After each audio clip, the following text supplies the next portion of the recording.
Stuff anyways. Okay. Luann, I'm going to start.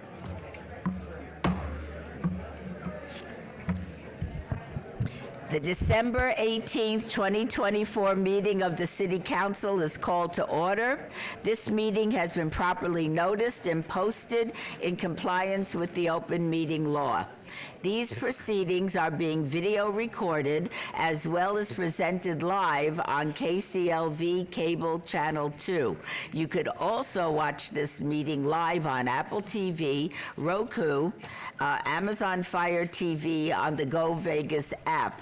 The City Council meeting, as well as all other KCLV programming, can be viewed on the internet at www.kclv.tv/live.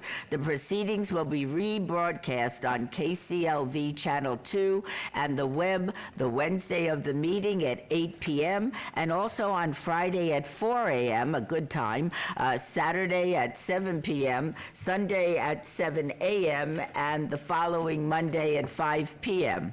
This building is protected by a state-of-the-art fire detection and suppression sprinkler system. If alarms should activate during today's meeting, please evacuate using the exits at the back of the chambers out to the mezzanine, proceed out the double doors to the terrace, and down the back stairs. For anyone that has difficulty with stairs, please check with a marshal or fire official for assistance. Once outside, assemble on the northeast corner across the street from City Hall at Lewis and First Street. Employees wearing safety vests or our city marshals will inform you when it is safe to re-enter the building.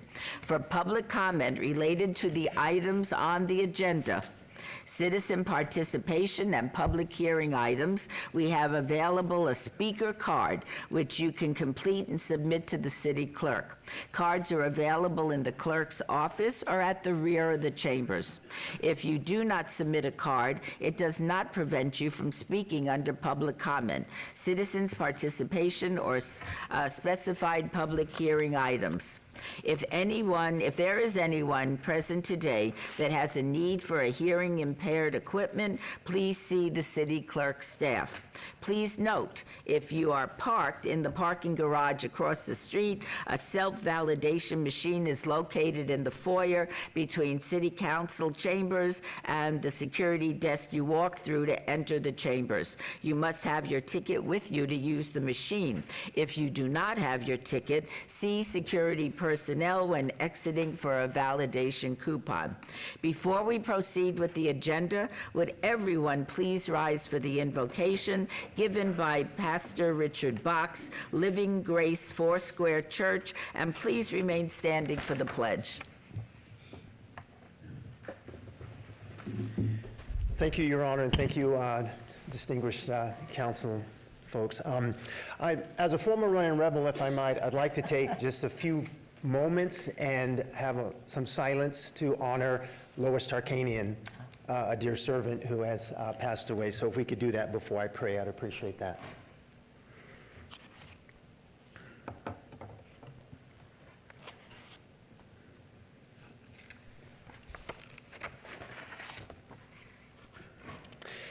Father God, we thank you for this moment. We thank you for this time. Your word says that authority comes from above, that there is no authority except that which you have established, and that those that do exist have been established by you. And so your word tells everyone to submit to government authorities.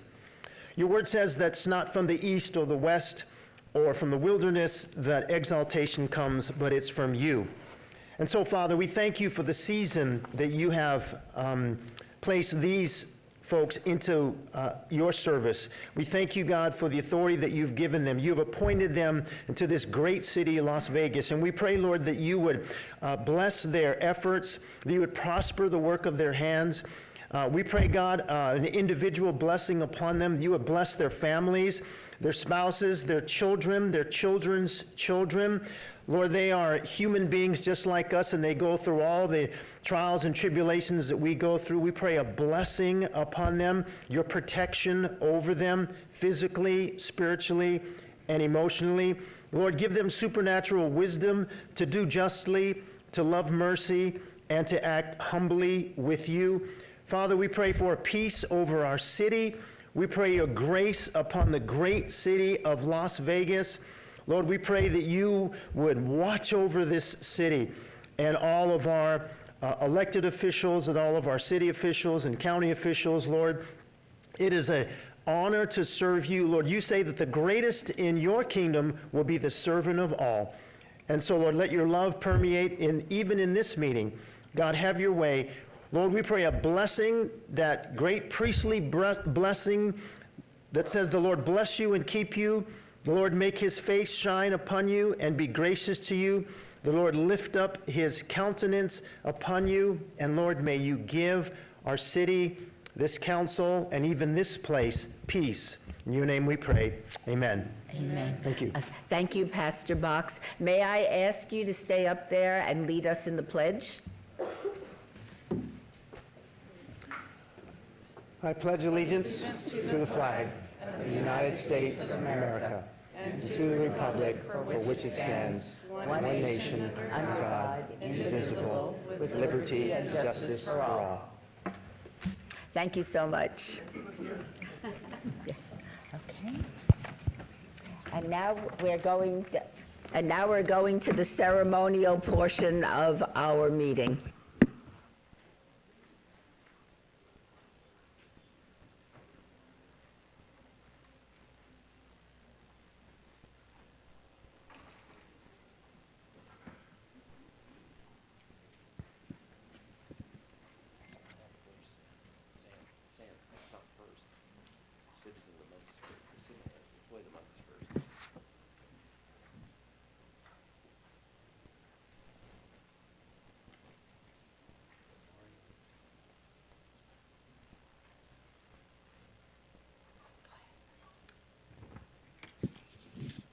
Good morning.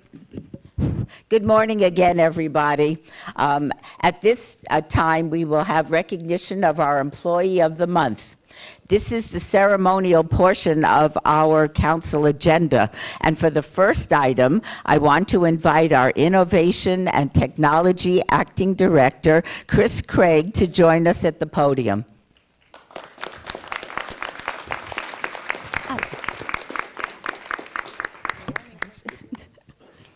Our employees strive to meet our values of being kind, committed, and smart, and they work to build our community to make life better. I'm proud to announce that the Employee of the Month is Anthony Vogel. Anthony, please join us.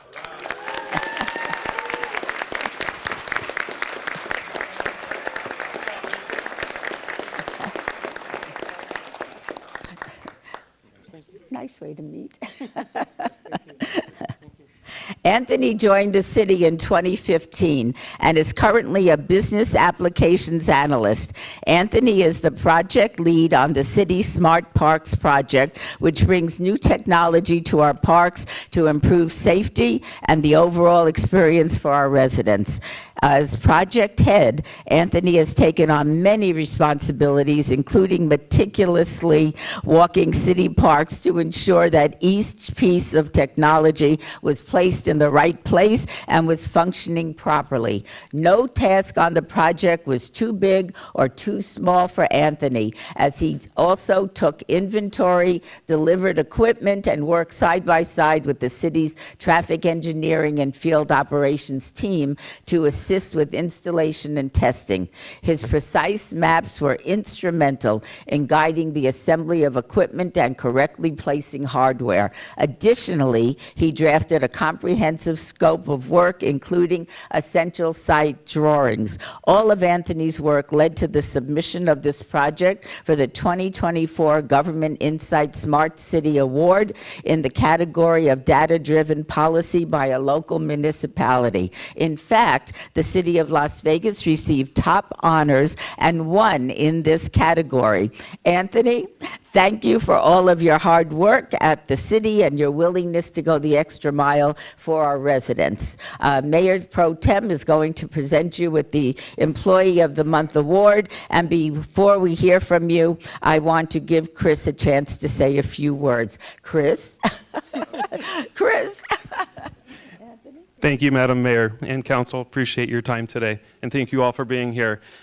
Serving as acting director of the IT department is a privilege. I get to work with an amazing staff, and one of the honors that we have is to interact with all the departments across the entire city. And when you start doing that, you realize quickly that our city is made up of thousands of hardworking, dedicated individuals who make it difficult to stand out in a crowd. To be nominated as Employee of the Month, a peer has to nominate you, and you get selected at one of 12 throughout the entire year, which means you have to be a truly exceptional employee. And that's exactly who we're honoring today in Anthony Vogel, an exceptional employee who's intelligent, hardworking, and I am truly honored to be on his team. Anthony, congratulations. There you go. Say a few words. I was completely caught off guard and shocked. So this was pretty amazing. So I want to say thank you, Mayor Berkeley, and thank you, members of council and the city attorneys and the city managers. Thank you. I want to say thank you to Chris Craig and Russell Whitmore for allowing me to be part of such an amazing team. And thank you to Rebecca Holder and the Project Management Office for nominating me. And I want to say special thanks to the IT department, because I work with amazing, smart people that do amazing work. And this was a team effort, and it was all because of their help that I was able to do this, and I dedicate this to them. Thank you. Thank you. Okay, can we all go forward? Thank you, sir. Congratulations. Great speech.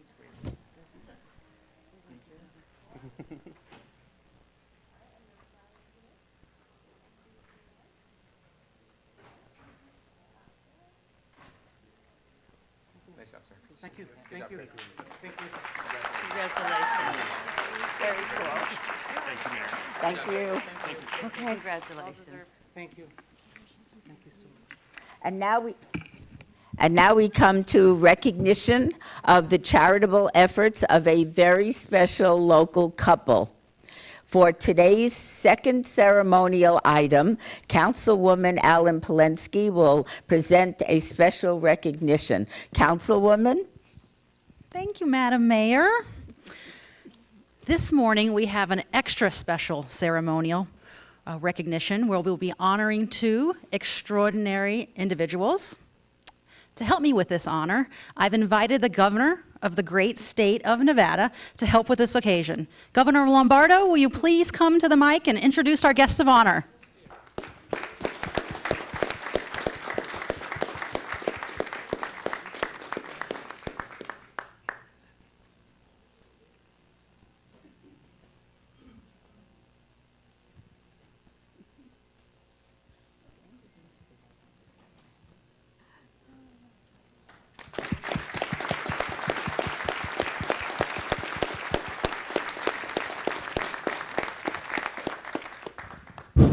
Sorry, I was a little late. I was in there drinking coffee. Good morning, everybody. Good morning. That was a little sad, but so we're here for a special reason, and I have the great honor, thank you, Francis, for bestowing the honor on me to introduce the audience to a very special person, or persons. And this individual has been known to me for 14 years. 14 years. I was a young police officer over at Metro, and I got summoned over to Clark County Commission because this businessman that was well known amongst all the city governments in southern Nevada was attempting to change a statute. And we don't need to get into the details of it, but I was asked to come on behalf and represent the police department to push against this citizen. And it was a very trying situation. But to this citizen's show of character and integrity, he reached out to me shortly after our discourse, and we became friends. And that shows you a testament to who he is. So, and he educated me on the ways of the world. But we remained friends, and then when I decided to run for sheriff, he was my first supporter. And the history has been written. But the reason why we're here today is not for me to talk about him and his wife. It's for me to talk about what he has done for you.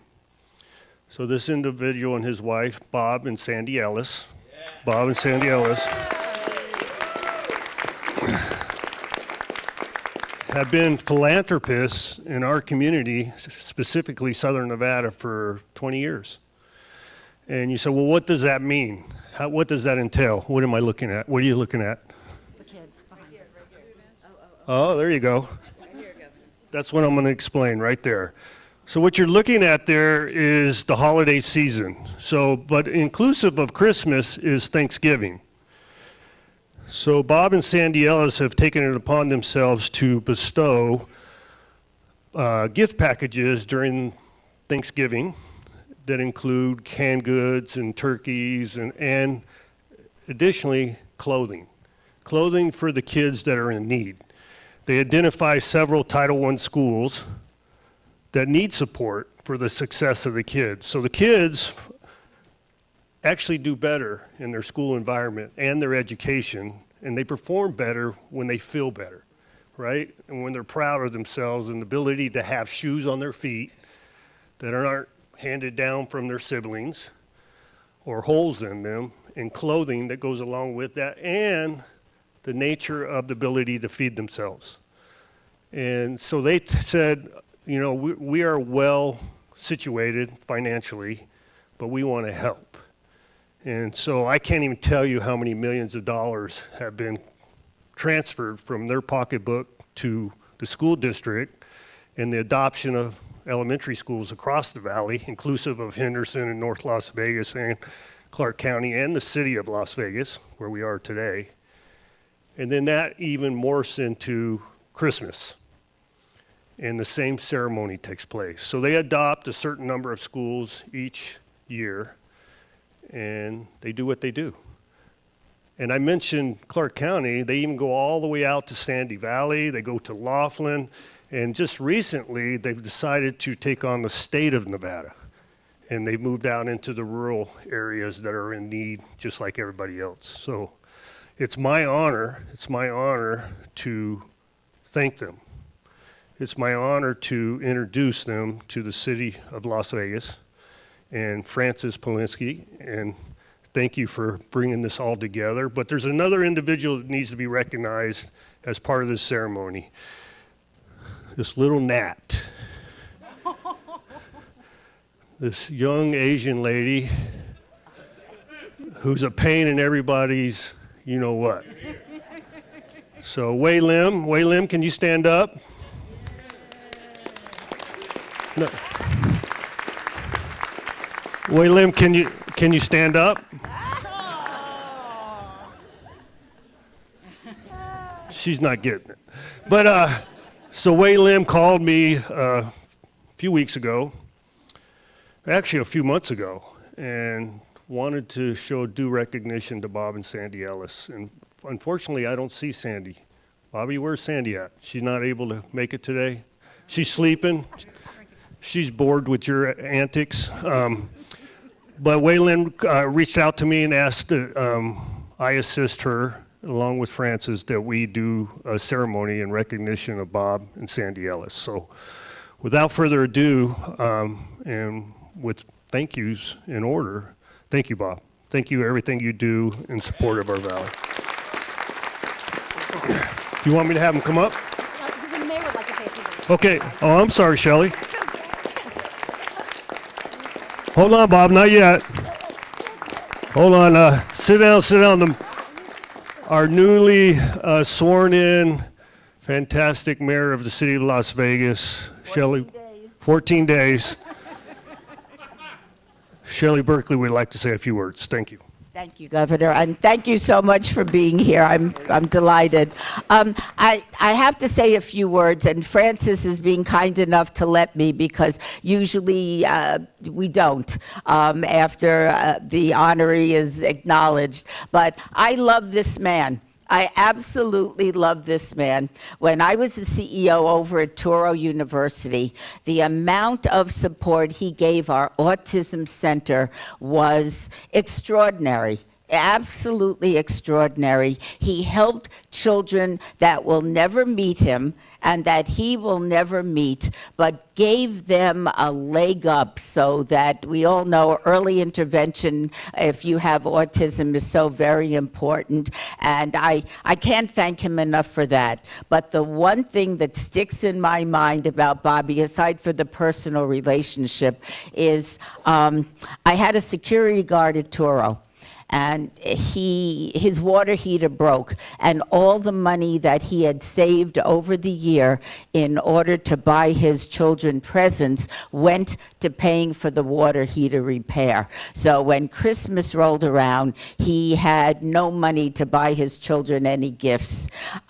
Bobby showed up with the former mayor, Andy Hafen, to the front of the building at Touro, started taking out incredible amounts of merchandise for my autistic children at Touro. But more than that, I very briefly told Bobby about my security guard. He provided all of the toys and everything else that this family could have possibly used on Christmas. My security guard never forgot that, nor have any of the rest of us. Bobby, I love you from the bottom of my heart. If there wasn't a Bobby and Sandy Ellis in this community, we would have to invent you. So thank you so much. Thank you. Bobby, I'd like you to come up, please. Come on up. Yeah. I will, yes, sir.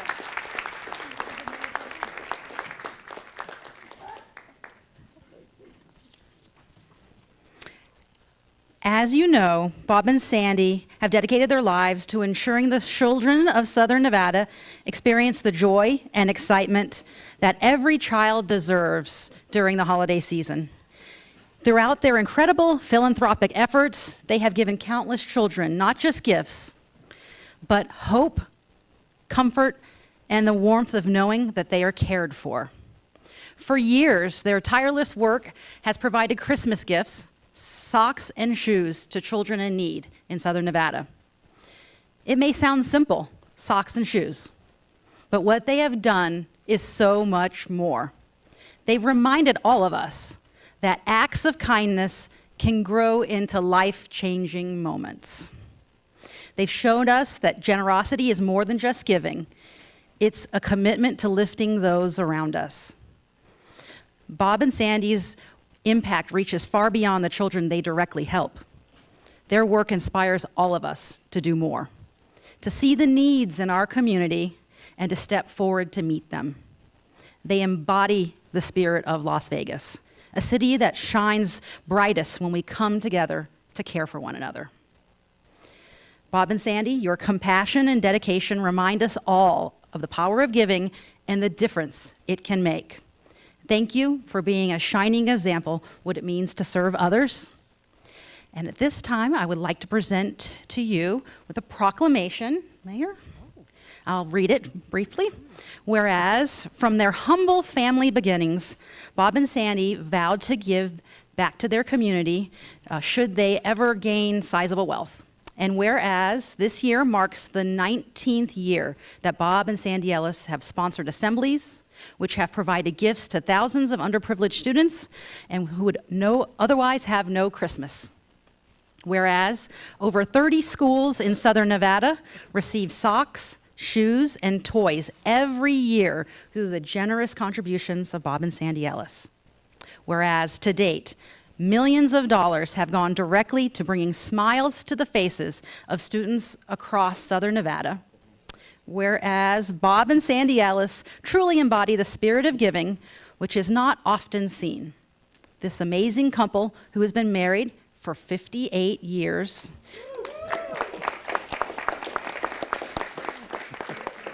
They seek no recognition for their kindness and heartfelt compassion. Their goal is simply making a positive and lasting impact on their community, which they have called home for decades. Therefore, we, the mayor, and the members of the Las Vegas City Council hereby proclaim December 18th, 2024 as Bob and Sandy Ellis Day.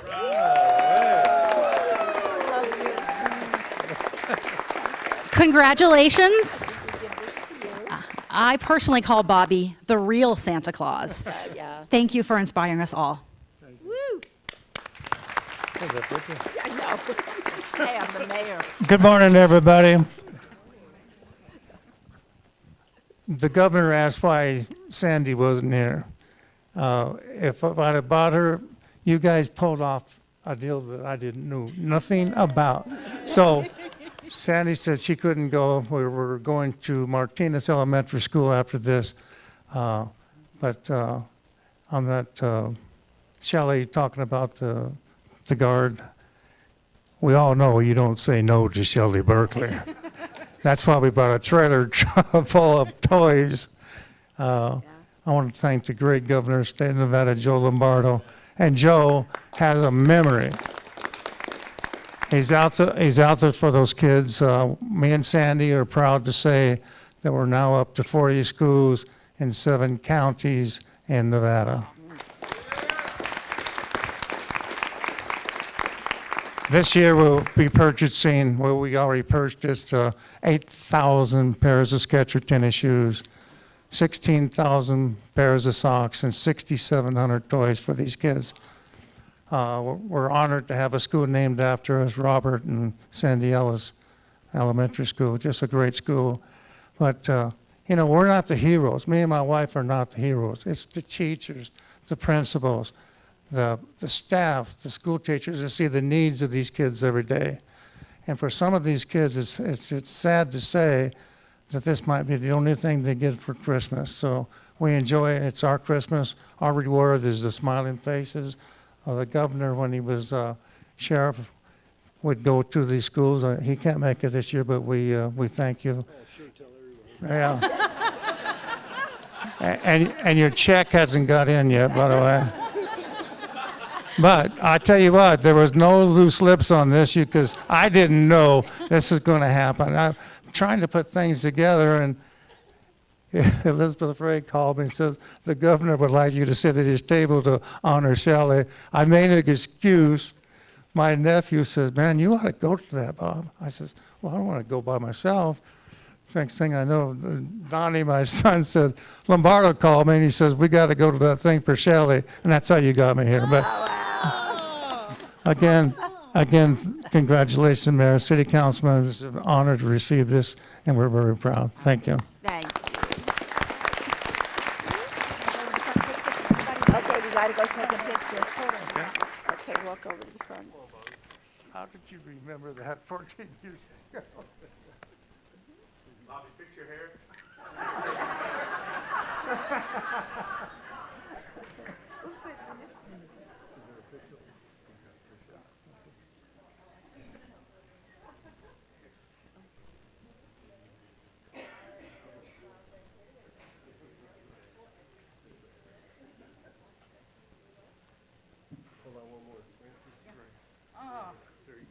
Yeah, for sure.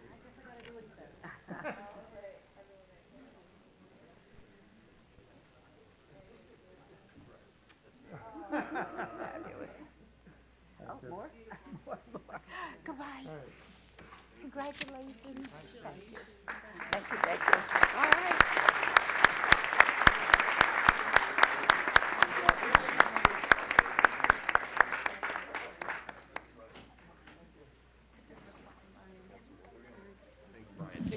We are going to reconvene the meeting in just a couple of minutes, so take a breath.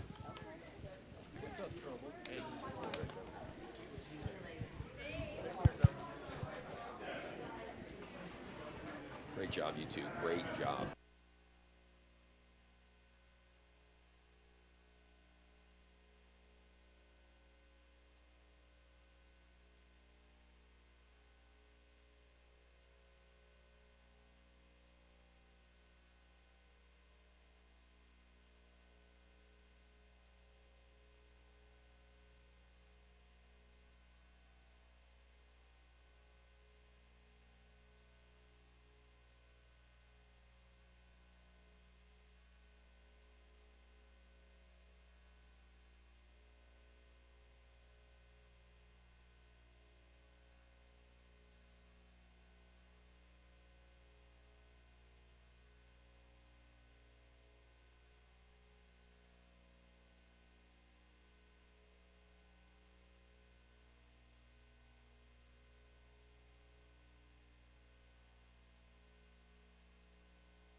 Second.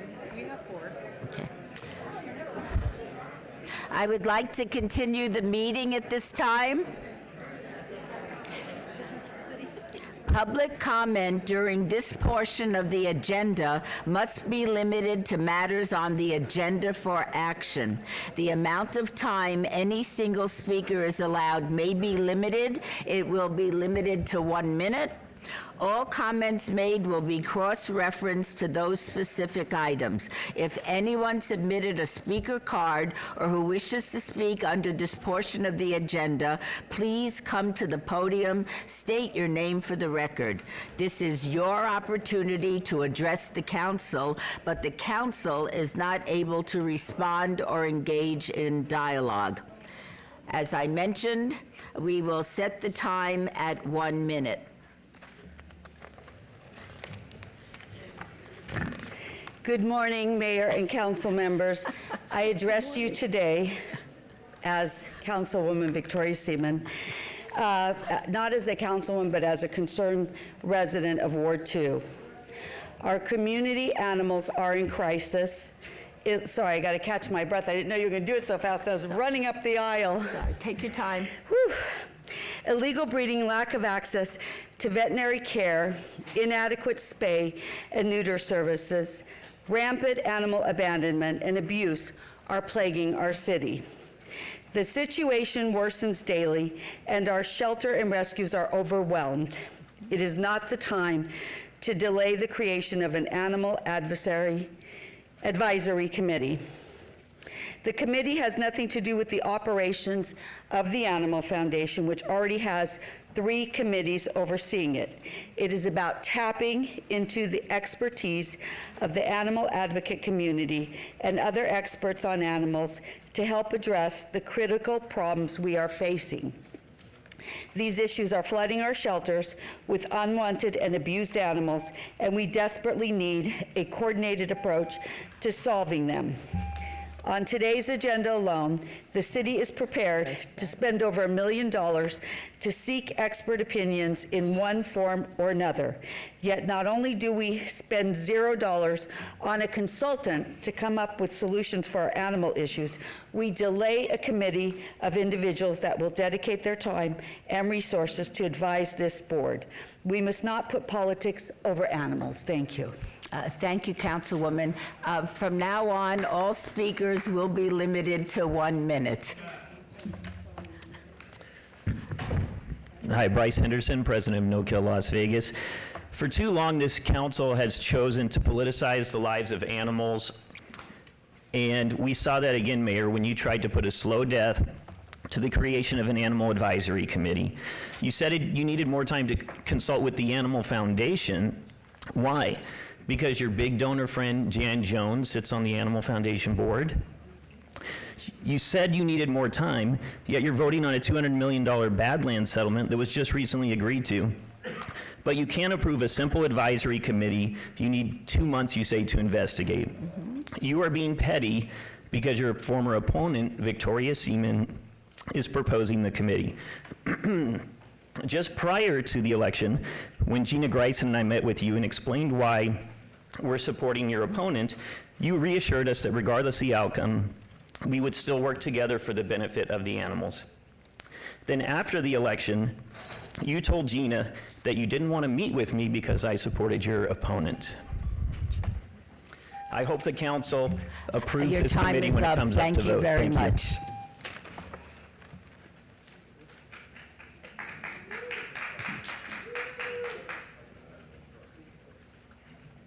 State your name, please.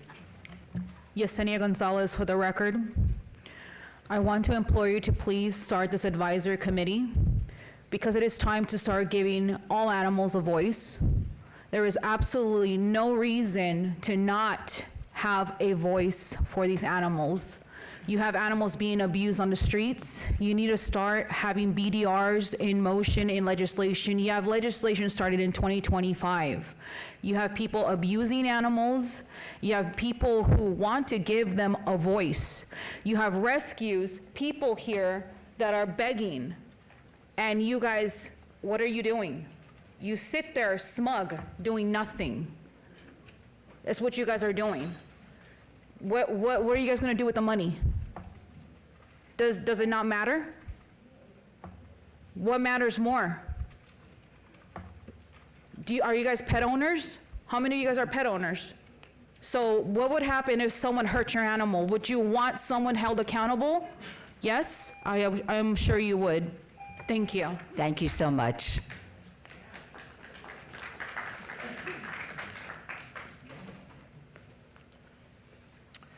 Madam Mayor, members of the committee, my name is Ron Murray, and I am here to speak as an advocate for the animals and to encourage this council to immediately adopt the Animal Advisory Committee.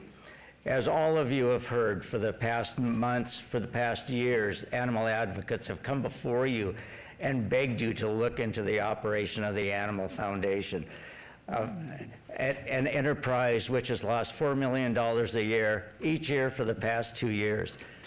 Further on today, you are going to discuss the Badlands, the tens of hundreds of millions of dollars that you're prepared to settle in the Badlands contract. But yet, with the new contract with the Animal Foundation, it's already been proposed you give them another $5 million. Where's that money coming from? Is the Badlands crisis just hyperbole and we have that much money to throw away? The animals are in crisis. You know they're in crisis. The people that come before you today have spoken to you many, many times before. They are the experts in Las Vegas. They're the ones that care. Thank you so much. Thank you, Madam Mayor.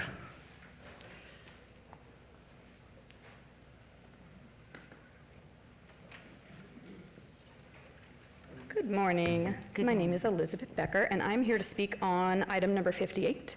I live on Hammer Lane, right across from the development that is being proposed on Ann and Leggett. And I'm not here to speak in support or opposition. I just have some thoughts about it. I've been to some of the meetings. Thank you, Councilwoman Ellen Polinsky, for hosting those. I've been on a tour of the other homes that this company owns, and there's a lot of pros to this. I support infill development. This piece of property has been sitting open. I would prefer it to be houses to commercial. I also really appreciate the density of the homes, because as we move forward and more people move to the valley, we need higher density developments.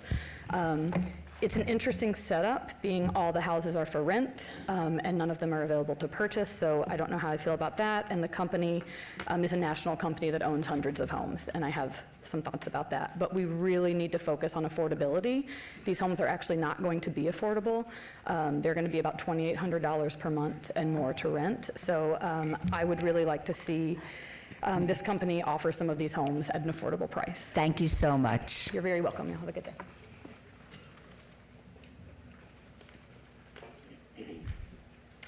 Good morning, Mayor. Good morning. Jose Garcia, 6201 East Lake Mead, Las Vegas, Nevada. Could you speak up a little bit? Jose Garcia, 6201 East Lake Mead, Las Vegas Boulevard, and 8600 West Charleston. I would like to chair that committee for Ms. Seaman. Thank you. Oh, thank you very much.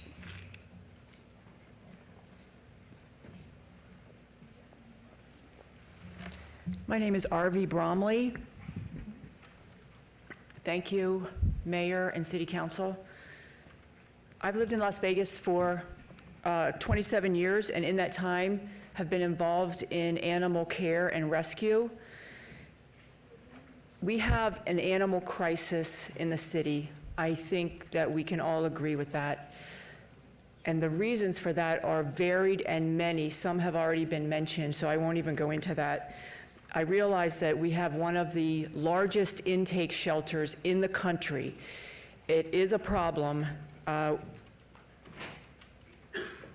I believe that an animal advisory board made up of the experts in the community would be very beneficial.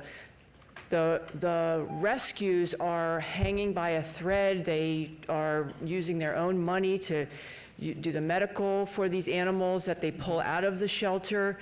And it's unfortunate the animals in the shelter sit there until a rescue can scrape up enough money to get the animal, get the animal Thank you help. very much. But I think an advisory board would be very beneficial for the city. Thank you very much. Thank you.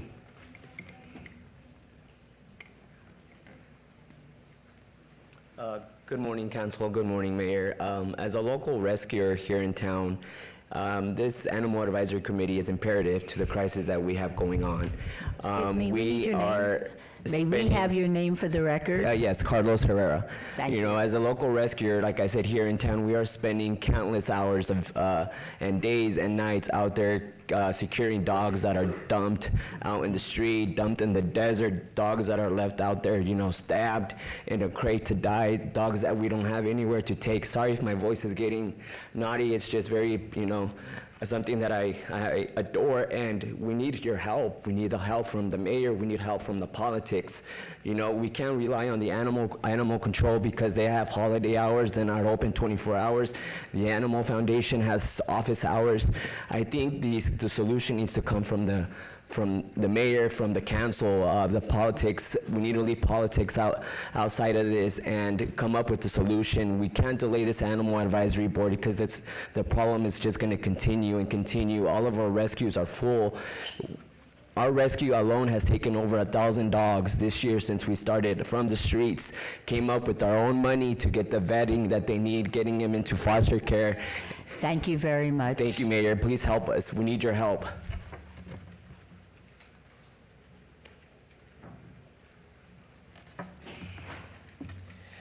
Good morning, Madam Mayor, and congratulations. Thank It's you. wonderful to see you sitting there. Thank you. You know, we have advisory committees from everything from arts, education, homeless. I could go through the list. I'll just pull up the agenda or the website for the city. We have tons of advisory committees. And this advisory committee needs to be voted on. Your name and for the approved. record. Oh, I'm sorry, Lisa Mayo Doriso. One mayor at a time. Needs to be approved. You know, I've been in this community 38 years. We've been politicizing animals for years, and from the Jeannie Greenspun days to all these days, how can we politicize something that brings comfort to our elderly, that brings comfort to our homeless, that teaches our kids responsibility, animals, teach our children how to feed something? How can you sit there and politicize it? Anybody who votes no on this item for this advisory board, I want you to go back to your constituents who 80% of them own pets and tell them you don't care enough to put together an advisory board. Please vote for this. Thank you, Lisa.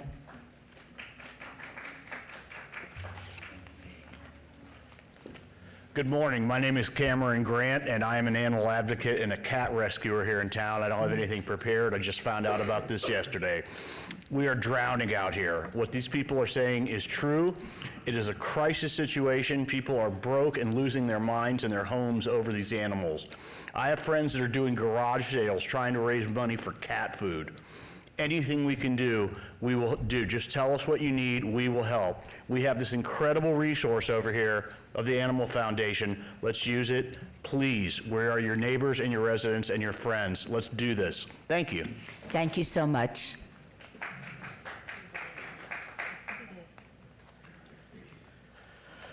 Before I start, under section NRS 241.035 subsection D, I would like to have the minutes reflect my comments as actually spoken.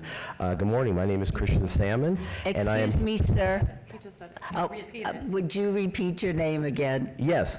Good morning. My name is Christian Salmon, and I'm here to oppose item 61. In our petition for judicial review, we question the chain of transference for APN 13806801010 from the federal government to Clark County and then to the city of Las Vegas. Neither the city nor the county have been able to produce records confirming this transfer. We are still waiting for the clear answer from the courts regarding ownership of this land. Vacating an easement that runs across both APNs without resolving the question of ownership is a highly questionable act. Without a verified chain of ownership, how can the city legally justify altering or vacating the easement? Proceeding with this decision undermines the judicial process and risks creating further legal and administrative confusion. I urge the city council to defer the decision until the ownership of the chain of transfers has been clarified through the courts. The city has no grounds to interfere with an active court case by changing the substance of an active judicial complaint. And yet we can't talk about what's happened in the past, but it's being reopened. Thank you, sir. Thank you very much. I appreciate it. Appreciate it.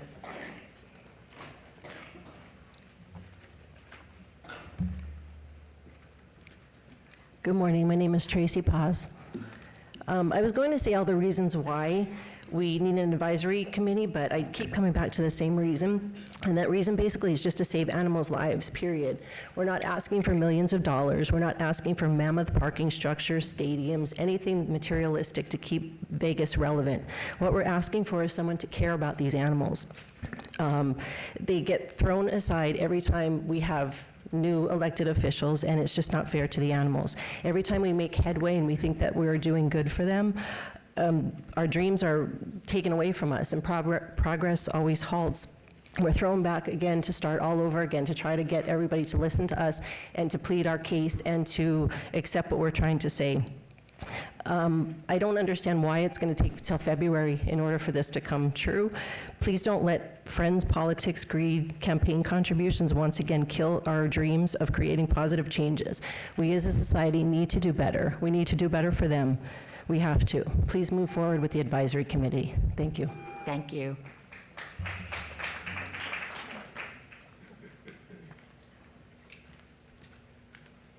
Good morning. Good morning. My name is Melanie Shane, and I run a rescue here in town. We have been fighting for years to shed light upon the animal issues in this city. We have spoken at city and county meetings, protested, partnered with animal control, and created meetings with rescue partners to come up with solutions. We finally found a supporter for the animals in Victoria Seaman. And now within 2 weeks, I feel like all the headway we have worked so hard to make is gonna be poof gone. You created a meeting weeks prior to the election to hear from animal lovers in the community. Unfortunately, I wasn't able to be there, but I'm just curious what that was for. Was that just for political gain? Because I'm just curious where you've been the last few years when we've all been trying to work through these animal issues. Not really sure what the objective would be around an animal advisory committee, as it will do nothing but protect those who cannot speak for themselves. I hope any decisions you make go forward is done purely out of the protection of animals and will have nothing to do with personal relationships. Thank you. Thank you.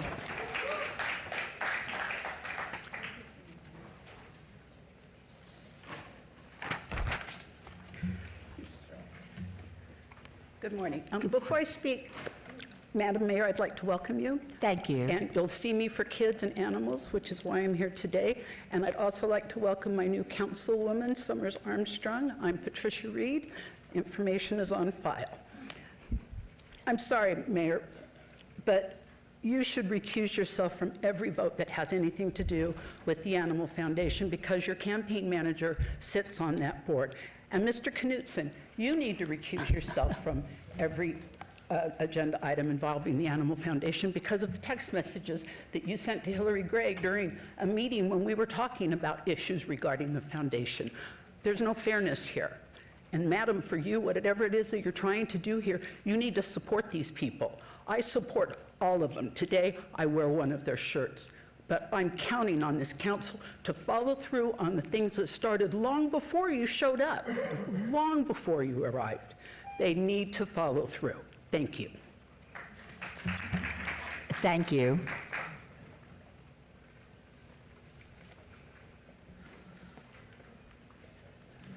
Good morning. My name is Stephanie Dahlgren, and I am here to oppose item 61.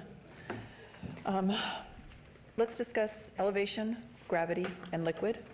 And we know, and it's been proven, that it takes the path of least resistance. Would you speak into the mic so we can get every word? Let's discuss elevation, gravity, and liquid, including water. We know it takes the path of least resistance. The easement in question was put in place to redirect water when human structures were put in place affecting nature and its path. This easement serves an essential function for the surrounding community, potentially impacting access, infrastructure, and safety. Vacating it while there are unresolved legal questions sets a dangerous precedent to prioritizing private interests over public resources. The City Council has a duty to protect community assets and ensure decisions like this are made transparently and fairly. Additionally, this decision comes 5 months after the original approval, raising serious concerns about the process and whether proper notice and procedures were followed. Why is this action being addressed now and separate from the broader project? I respectfully urge the City Council to defer the decision until the legal and procedural questions surrounding this site are fully resolved. Thank you so much. Thank you. Good morning. Good morning, Mayor Berkeley and members of the council. My name is Patricia Miller, and I'm here to speak against item number 58. I live adjacent to that property, and most of us are retired citizens who, that's our legacy, our homes, and they're proposing to build 26 rental homes on a very small space.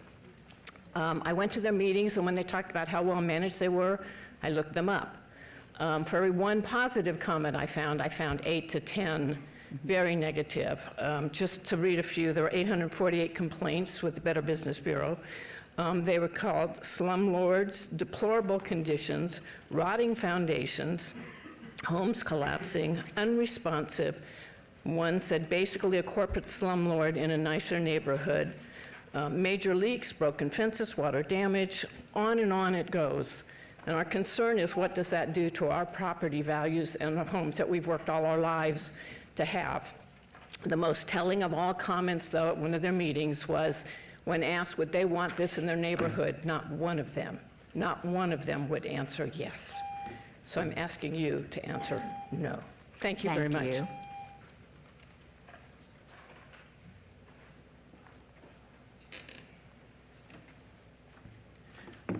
Yeah, Madam Mayor, City Council, my name is Carl Johnson, and I'm speaking on number 61 on the agenda.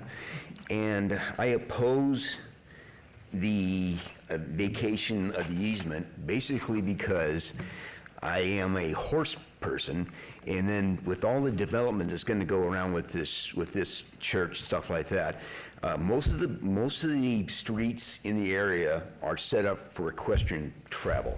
Now, if you're going to fully develop that area, which I think you're going to have to, you're going to take away horse riding property, you know, as far as access and things along that line.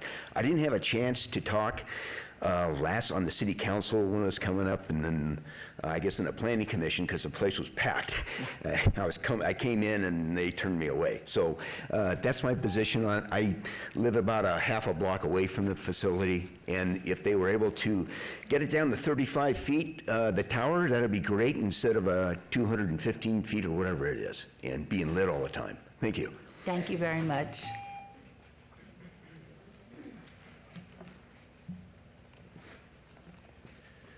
Good morning, Madam Mayor, City Council. My name is Brenton Marsden, and I live at 4270 North TP Lane, and I'm here to address item 61. Basically, I'm asking the City Council and you, Madam Mayor, to please take a deeper look into this and give us some more transparency. This variance, I believe, is very much needed because when we get monsoon up in our area, it is like a rushing torrent.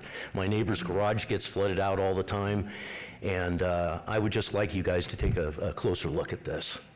Thank you very much.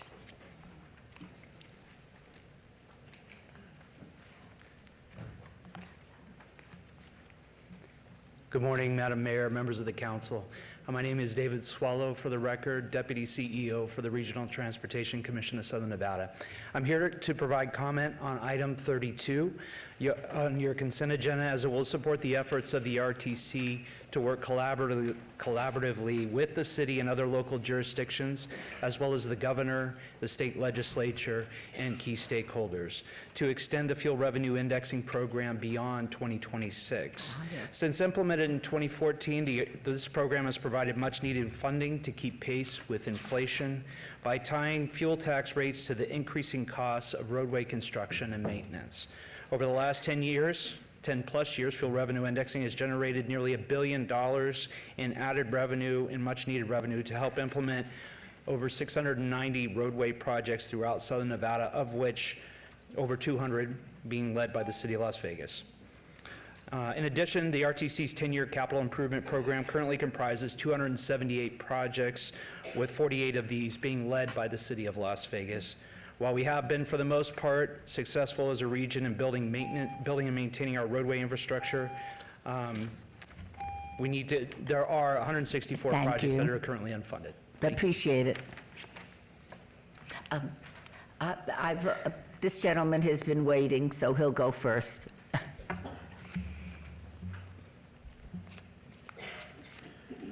Hello, good morning. My name is Tayshawn Simpson, and I'm here for approval on Article 54. And I'm in approval of this one because this home has... Speak up. Sorry. This home has been a very monumental part of my life and generations before me, and I just want to make sure it's protected. Thank you so much. Thank you. Have a great day.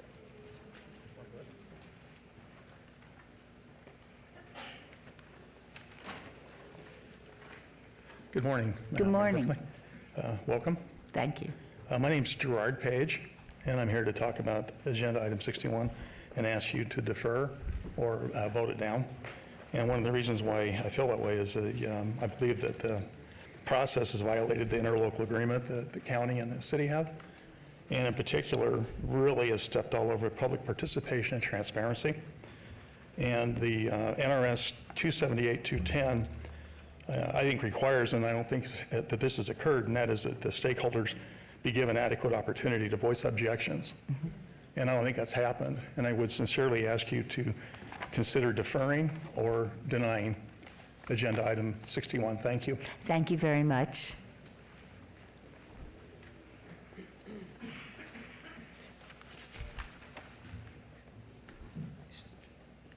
Good morning. Good morning, Madam Mayor, as council members. My name is Rinolfo Beltihar. I'm a retired Lieutenant Commander, United States Navy. I served for 29 years in the military. I retired here in Las Vegas. I'm here to oppose the item number 58, a proposed high-density rental property adjacent to my property. Is there a way we can activate the overhead?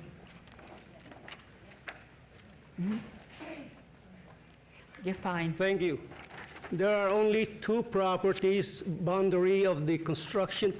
This is mine right here. This is Father Dave. This is the width of the proposed construction is only 1 acre. Mine is half an acre. The other property is also half an acre. And they're proposing a high-density rental construction in that area. I am opposed to this proposal because my property is one of the two properties of the northeast boundary. This is a half-acre property. As you can see, the width of the area is only 1 acre, more or less. Their high-density rental property proposal will lead to increased traffic congestion not only on Ann Road, but most specifically here at Leggett Road. I'm talking about going into my property. Thank you so much. Okay. That it? Everybody gets a minute. Okay. And there will be time later in the meeting or during the item for you to speak again if you like. All right, thank you, Madam Mayor. You're very welcome. Congratulations. Thank you again.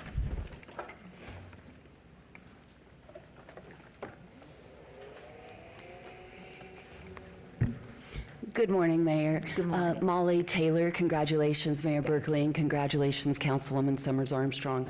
I would just like to say that I am absolutely for Citizens Advisory Board regarding animals. In a very recent episode, the Nextdoor app, somebody said, hey, I've called this Animal Foundation 4 times. I have to move out of town.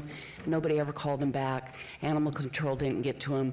We went to an empty apartment to save a dog, and a rescue stood up and finally came and got the dog. I just want to say that I'm for it, and I hope it goes through. Thank you so much.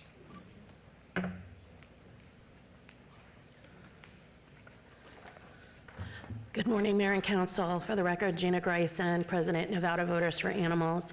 Congratulations, Mayor Berkeley, and to the new Councilwoman Summers Armstrong. First of all, I want to say, Mayor, in 1 minute for the time that we spend to get down here and listen to everybody else talk, and everyone in the room is pretty much paid staff, it's almost offensive to only get 1 minute. Second, I want to say that on the on the deliberation, open meeting law, is put in place so that deliberations are done in public.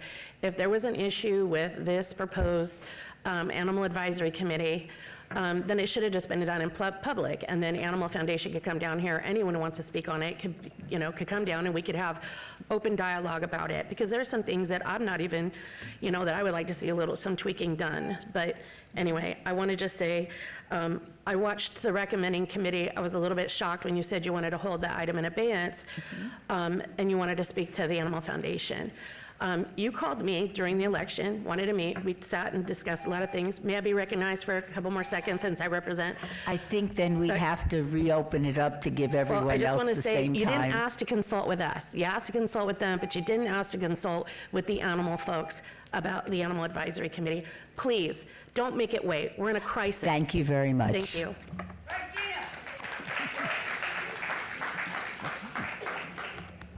Okay. Seeing no other speakers, we will move to item number 8 and thank all of you that came to speak. Okay.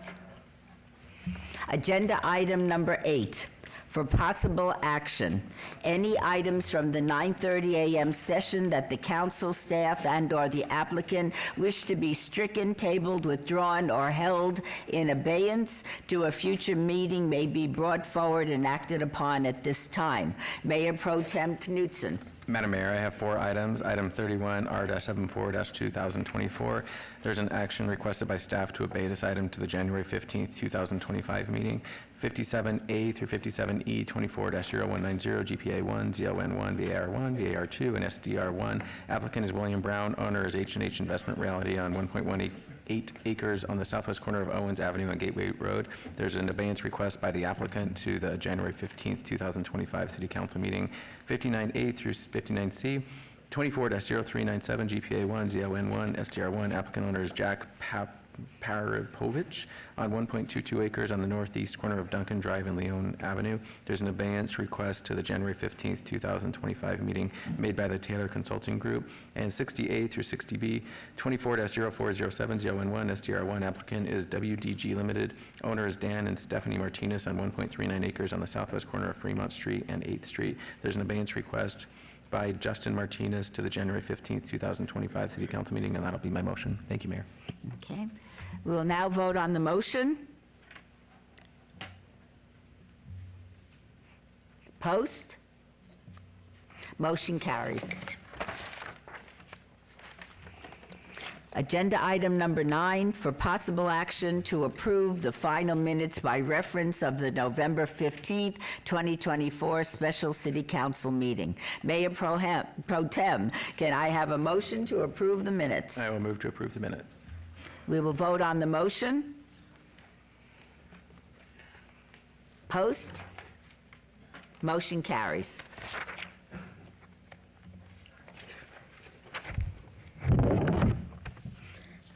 Item numbers 10 through 32, with the exception of item 31, which has been held in abeyance, are on the consent agenda and are considered to be routine, are recommended for approval by the departments and may be enacted in one motion. Are there any items the council wishes to bring forward? Mayor Pro Tem, may I have a motion for the consent agenda for items 10 through 32? Move to approve the consent agenda item. Please vote on the motion. Post. Motion carries. Thank you. We will now pull forward item 34 before proceeding with the rest of the agenda.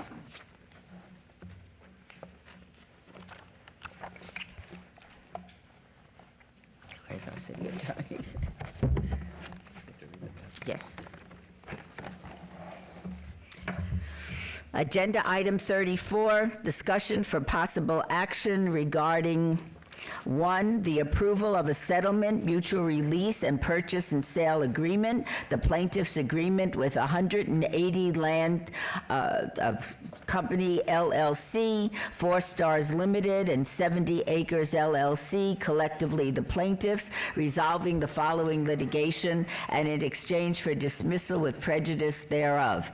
8 JDC, case number A-17-758-528-J, NSC case number 84345-84640, AJDC case number A18-780184-C, NSC case number 88103, AJDC case number A-18773-268-C, NSC case number 89279, and 8 JDC case number A-18-775804-J, and 2, in conjunction therewith and related to Vegas and Greystone, Nevada LLC, the developer, for the sale of real property based upon a determination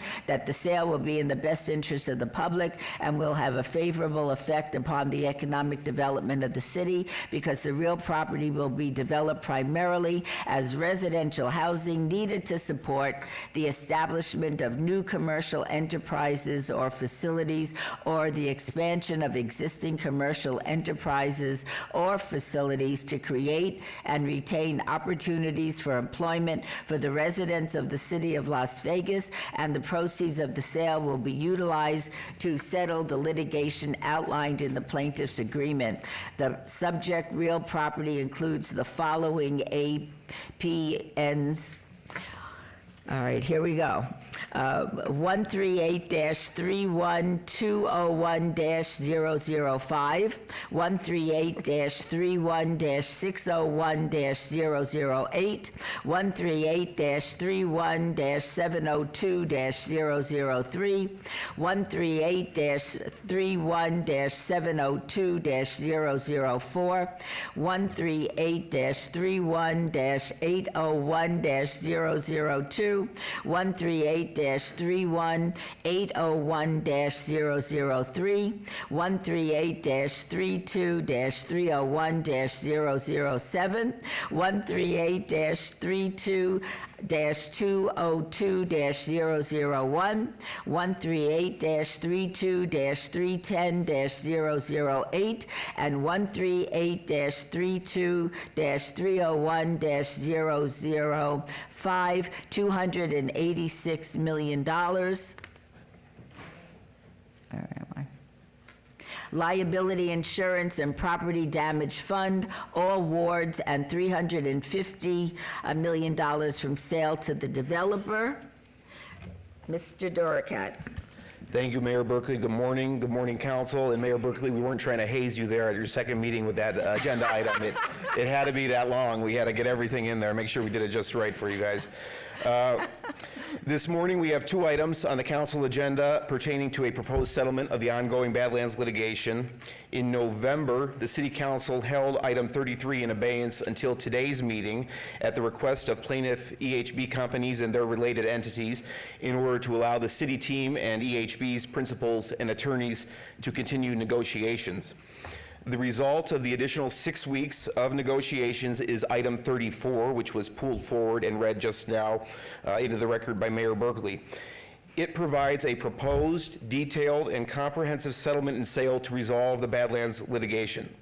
The proposed global settlement and sale in front of you this morning, put simply, calls for the city to pay EHB $286 million plus $350 million. The latter portion of which, the $350 million, will come from the city's sale of the Badlands property and clubhouse to a corporate entity of the well-known national home builder, Lennar, who has a proposal to develop the property with approximately 1,750 residential units. The proposal in front of you this morning is supported by signed, non-binding term sheets from EHB and Lennar, which were included as a supporting documentation with this item on the agenda for the public's knowledge. If a majority of the city council approves the item this morning and the associated non-binding term sheets, our office, the city attorney's office, will advise you to follow the recommendation included in the agenda summary page, which was also posted online for the public, authorizing Mayor Berkeley or City Manager Jansen to execute the final agreements that will result from the term sheets that I previously mentioned. This recommendation also would further authorize the city manager and our city real estate division manager to execute any necessary real estate documents related to the transaction outlined in the agenda item. If any material differences emerge between the term sheets and the final agreements, we will ensure the final agreements are brought back to City Council for approval. As of today, we do not expect any material changes to emerge. All three parties, the city, EHB and its entities, and Lennar, are polishing the final details of the agreements this week. As the current City Council is well aware, along with the public and your city team here at City Hall and throughout Las Vegas, the litigation that this proposed settlement hopes to resolve began 7 years ago with various proposals to redevelop the golf course with housing. None of the city council members who considered the applications to develop the Badlands property remains on the dais today. Faced with the financial impact of the settlement before you today, I think it's fair to say that every public servant in this building wishes that certain events and court decisions had gone differently, but they did not. In our reality as a city, as we face a financial risk of at least $450 million if the remaining litigation continues adversely towards the city. But right now, we do have a plaintiff in EHB Companies and Mr. Lowy and Ms. DeHart, who have sat down personally with us in good faith over the last 2 months to get to the deal that is in front of you today with the help of our community partner, Lennar, which is collectively below the $450 million financial risk figure that I've cited today, and we cited it in previous presentations. So with that, Mayor Berkeley, I'll turn it back to you for any questions and a motion on the item. I also would like to acknowledge that we do have several of the attorneys in the audience who have been working assiduously for the last 6 weeks to put this deal together in the term sheets and the agenda item. EHB Companies, represented by Kermit Waters law firm. Autumn Waters is in the crowd along with Michael Schneider. Thank you for their support and help. The closer from Lennar, their attorneys, Stephanie Gronauer, is in the audience. And from our office, John Radilla and Dimitri Delakis, who have been working nonstop with both parties to get the drafts together for you. But with that, I'll turn it to you for your consideration, questions, and anything else. Thank you very much, Mr. City Attorney, and please thank your team for working so hard over the last several weeks to bring us to this point. And now I think I will turn this over to the Mayor Pro Tem for any comments or motion. Thank you, Madam Mayor. Mr. Dorkak, I just want to say, I know your team has been through a lot. Mr. Jensen, your team has been through a lot. This is not just a few weeks. This has been 9 years in the making. For the city employees that have had to listen through this and struggle through this, I want to appreciate you. For the constituents that have been asking us every single day for years now, when's this coming to a resolution? I want to say this council has been actively working towards a resolution the entire time. So I appreciate everyone who's been working towards this, including this current council. And Madam Mayor, I'm prepared to make a motion if you're open for that. I'm sorry, Madam Mayor, I have a statement. Would you like to read it into the record, or would you just like to submit it? I would like to have a moment because it's my ward, and if you don't mind, if I could read and make a motion in Ward 2. Well, I think the motion's already been made, but if you would like to make a brief statement, we would entertain that now. Do we have a motion on the floor? I'm going to move to Attorney? approve. The Mayor Pro Tem has moved to approve.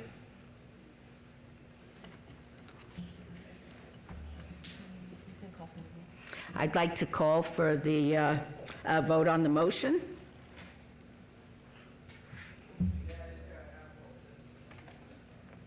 Well, thank you for denying my statement. Please post.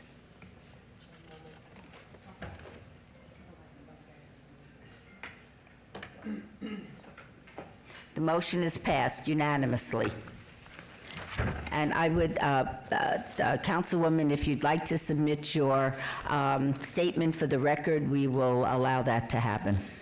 Okay, but Madam Mayor, I would like to ask the city attorney, are we, before a motion, if we ask to make a statement, are we able to do it at that time? You are allowed to make it but if the chair of the meeting so allows. All right, we'll now move. But wasn't it up for discussion? Does that mean discussion of the council? This discussion is not required of a motion. You can go right to the vote at the discretion of the chair. I'd now like to move to agenda item 33. Abeyance item, discussion for possible action to approve settlement to 180 Land Company LLC, 4 Stars Limited, 70 Acres LLC, collectively the plaintiffs of the following litigation, and in exchange for dismissal with prejudice thereof, 8JDC case number A-17-758528-J, NSC case number 84345, 84640, 8JDC case number A-18-7801, 84-C, NSC case number 88103, 8JDC case number A-18-773268-C, NSC case number 89279, and AJDC case number A-18-775804-J between $250 million and $286 million, liability insurance and property damage fund, all wards. Thank you again, Mayor Berkeley. Jeff Dorkek, City Attorney again for the record. This is the abeyance item that I mentioned with the previous item. Our office would recommend you hold this item in abeyance until the February 5th meeting to keep it available to council in case we are unable to ultimately get the final agreements done. But as I mentioned 5 minutes ago, we are hoping and in good shape to get those done. But just to keep this one in our back pocket, please hold it in abeyance until February 5th council meeting. Thank you. Jeff, can I ask you something? Was Yes, there ma'am. was there public comment on this at all done? Because Please direct your comments to the chair. Through the chair to Jeff. Did we open this up for public comment? Jeff Dorkek, City Attorney. These items are covered by the public comment portion at the start of the meeting. You don't have to have an individual public hearing or public comment with them, so everything's okay. As for everything that happened with the previous item and this item, as I said, it is the discretion of the chair by city charter in terms of Whether to open up public comment or not? Correct. Okay, thanks. May I have a motion? And I move to obey item number 33 until the February 5th, 2025 City Council meeting. A vote on the motion? Post? Motion carries unanimously. Thank you. We'll now move on to item 35. So no public comment on those things? At the end of the meeting. All right, I have stage 4 cancer. I just can't wait till the end of the meeting. I just wonder how many shelters there are. Okay. Agenda item 35, boards and commissions. Discussion for possible action regarding the appointment of the following nominees to the Board of Directors of CLV Strong Start Academy Elementary Schools, Inc., Angela Scurry, City Manager Designee, Suzanne M. Tamayo Soto, Ward 3 Designee for a 2-year term ending December 18th, 2026, all wards. This item will appoint Angela Scurry to replace Jamie Gonzalez, whose term expires on December 21st, 2024, and Suzanne M. Tamayo Soto to replace Melita Polito, whose term expires on December 21st, 2024. If appointed, both Ms. Suri and Ms. Tamayo Soto will serve an initial 2-year term ending December 18th, 2026. I move to approve the appointments. Please vote on the motion. Post? Motion carries. Agenda item 36, discussion for possible action regarding the appointment of nominee Mayor Shelley Berkeley to the Commission for the Las Vegas Centennial.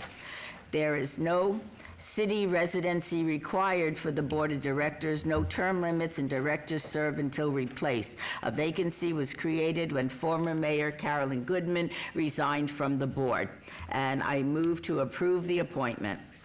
Please vote. Post? She just stepped out. Oh, me. Sorry. Passed.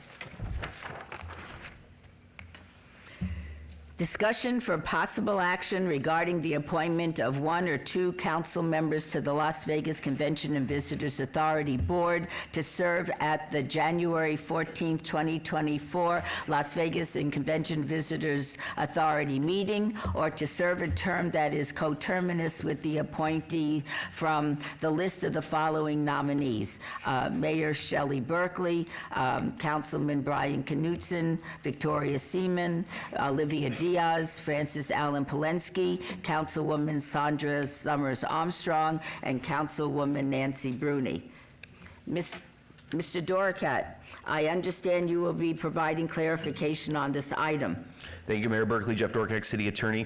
Just for the council's clarity and the public's what you can do with this item, you have 3 options approximately, without getting into overkill on the details, but the 3 options would be selecting 1 or 2 members only for the January 14th meeting, selecting 1 or 2 members permanently for the coterminous period of your terms on city council, or you could do both. You could select certain members for January 14th and different members to go for the period thereafter for all time with the coterminous. So you basically have those 3 options. Thank you.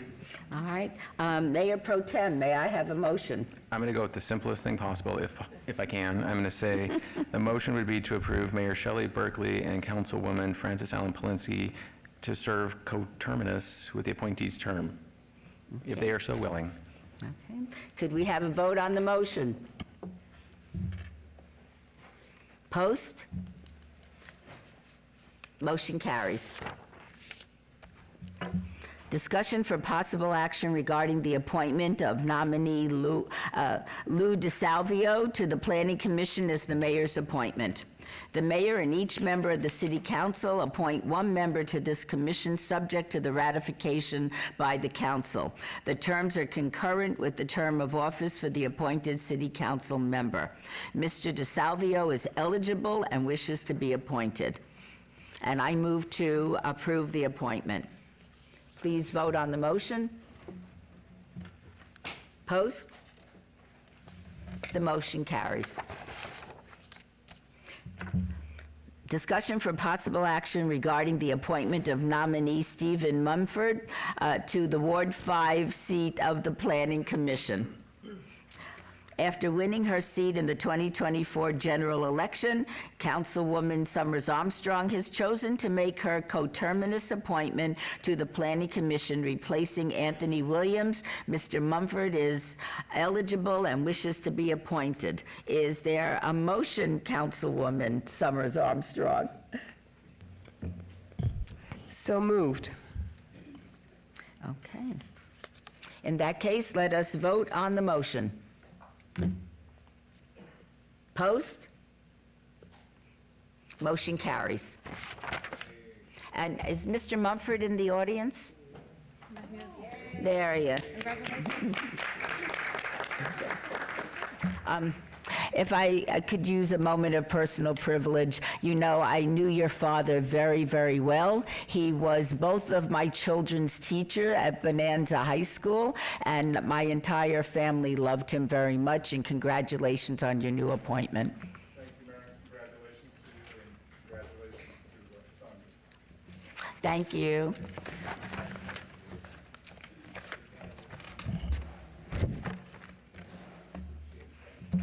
Recommending committee, bills eligible for adoption at this meeting. Councilman Knutson, would you like to have the bill read? Yes, Mayor. Bill number 2024-42, an ordinance to adopt that certain document entitled Development Agreement for Sky Summit Master Plan Community, including the incorporated Sky Summit Parks Agreement and other incorporated elements, and to provide for other related matters. Move to approve. Vote on the motion, please. Oh, I'm so sorry. Welcome. You better stay. Good morning, Mayor and council members. My name's Gary Goa from Olympia Companies. I wanted to come down here and express my excitement about the possible approval of our project today and moving it forward. I have several people I would like to thank that made this possible and who demonstrate a huge effort in this process, and led by our councilwoman, Frances Allen Polensky. You were just fantastic. You were very insistent on points, which were a little bit tough, but you know, we worked closely together and with the determination to move this project forward in a timely manner. And we're very, very excited to be able to hopefully get this approved and start construction early next year on this project. We'll bring to the city over 3,000 residential housing units at various price points.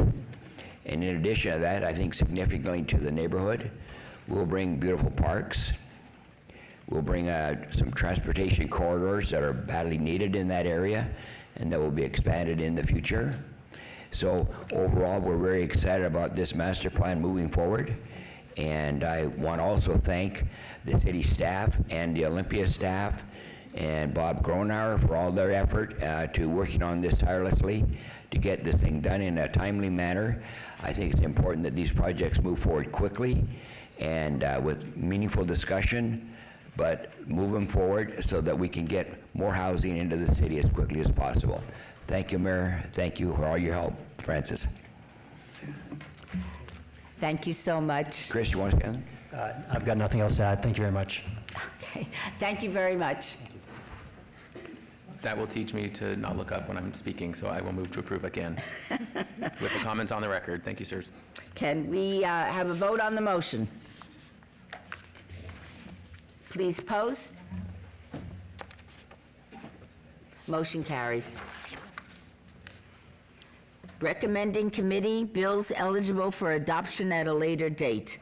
Items number 41 and 42, bills 2024-40 and 2024-41 will be heard at a later meeting.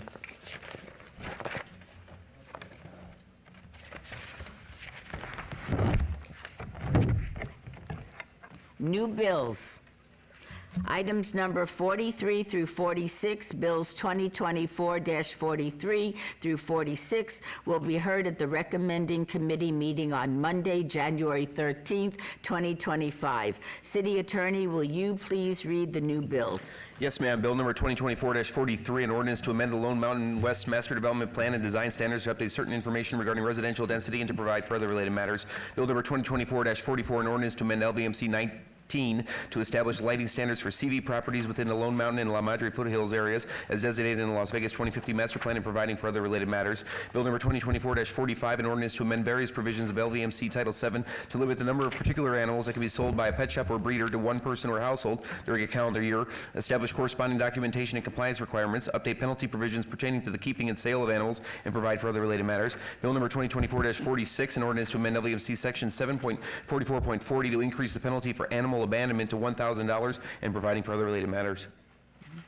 Thank you very much. We'll now move to item 47. Item number 47 is on the consent agenda, is considered to be routine. Madam Mayor, I think there's assigning the recommending committee for the January 15th meeting.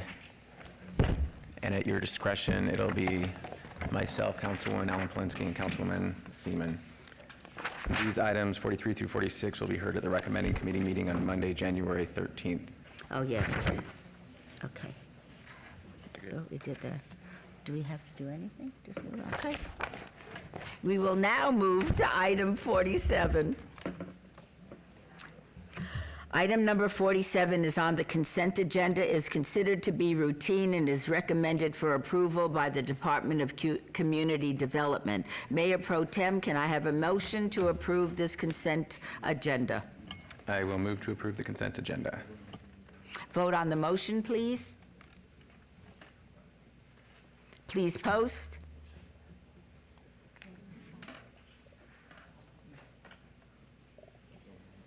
Okay, motion is passed.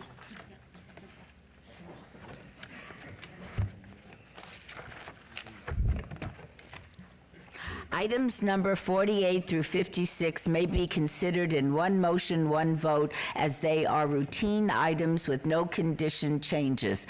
Any person representing an application or a member of the public or member of the council not in agreement with the conditions and all standard conditions for the applications recommended by staff should request to have that item removed from this portion of the agenda.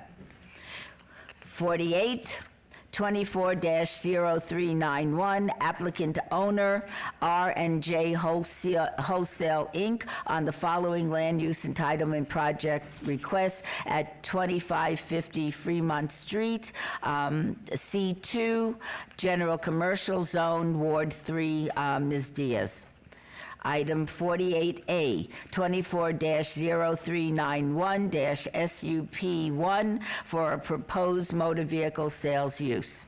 48B, 24-0391-SDR1 for a proposed 1,327 square foot motor vehicle sales development with waivers or parameter landscape buffer requirements.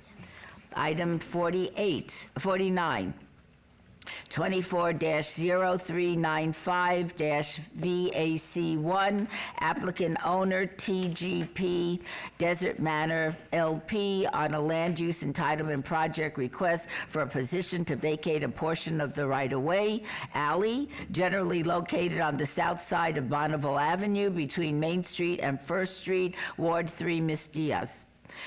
Item 50, 24-0425-SUP1, applicant Day Spa, owner O'Bannon Development LLC, on a land use entitlement project request for a proposed 1,248 square foot massage establishment, use with a waiver to allow a 0-foot distance separation from a parcel zoned for residential use where 400 feet is required at 2251 South Rainbow Boulevard, C-1, limited commercial zone, Ward 1, Mr. Knutson. Item 51, 24-0430-VAC1, applicant Madison Capital Group Holdings LLC, owner Oso Blanca Place LLC, on a land use entitlement project request for a petition to vacate a portion of the right-of-way, Doe Brook Trail, generally located on the west side of Oso Blanca Road, approximately 1,106 feet south of Elkhorn Road, Ward 4, Ms. Alan Polensky. Item 52, 24-0436-VAC 1, applicant Dr. Horton, owner Ambleside Properties LLLP, on a land use entitlement project request for a petition to vacate U.S. government patent easements generally located at the northwest corner of Alpine Place and Albion Way, Ward 1, Mr. Knutson. Item 53, 24-0451-VAC 1, applicant Dapper Development, owner Chickstig Scars LLC, on a land use entitlement project request for a petition to vacate portions of the right-of-way, Alley, Artway, and the Casino Center Boulevard, generally bounded by Casino Center Boulevard, Coolidge Avenue, First Street, Boulder Avenue, and Artway, Ward 3, Ms. Diaz. Item 54, 24-0482-DIR1, applicant City of Las Vegas, owner Wethy Wealthy Silver on a land use entitlement project request to designate the property known as Huntridge Home as a historic site on the City of Las Vegas Historic Property Register, as approved by the Historic Preservation Commission at 1433 Cottonwood Place, R1, Single Family Residential Zone, Ward 3, Miss Diaz. Item 55, 24-0491-SUP1, applicant Dish Wireless Owner Storage Entities, Inc., on a land use entitlement project request to increase the height of an existing wireless communication facility, non-stealth design from 43 feet to 56 feet, and relocate existing antennas at 1202 South Valley View Boulevard, C1, Limited Commercial Zoned, Ward 1, Mr. Knutson. And item 56, 24-0494 SNC1, applicant owner, the Howard Hughes Company LLC, on a land use entitlement project request from Amaya Canyon Drive to Astor Canyon Drive on the Amaya Canyon Drive alignment north of Twilight Run Drive, Ward 2, Ms. Seaman. Planning Commission and staff recommend approval of all items. These are public hearings that I now declare open. Is there anyone wishing to be heard on items 48 through 56? That was a mouthful. Hearing and seeing none. No, okay. Hearing and seeing none, I'll close the public meeting hearings. Mayor Pro Tem, may I have a motion for the one motion, one vote items? Madam Mayor, move to approve items 48 through 56 on one motion, one vote. All right, let's vote on the motion. Please post. Motion carries. Thank you so much.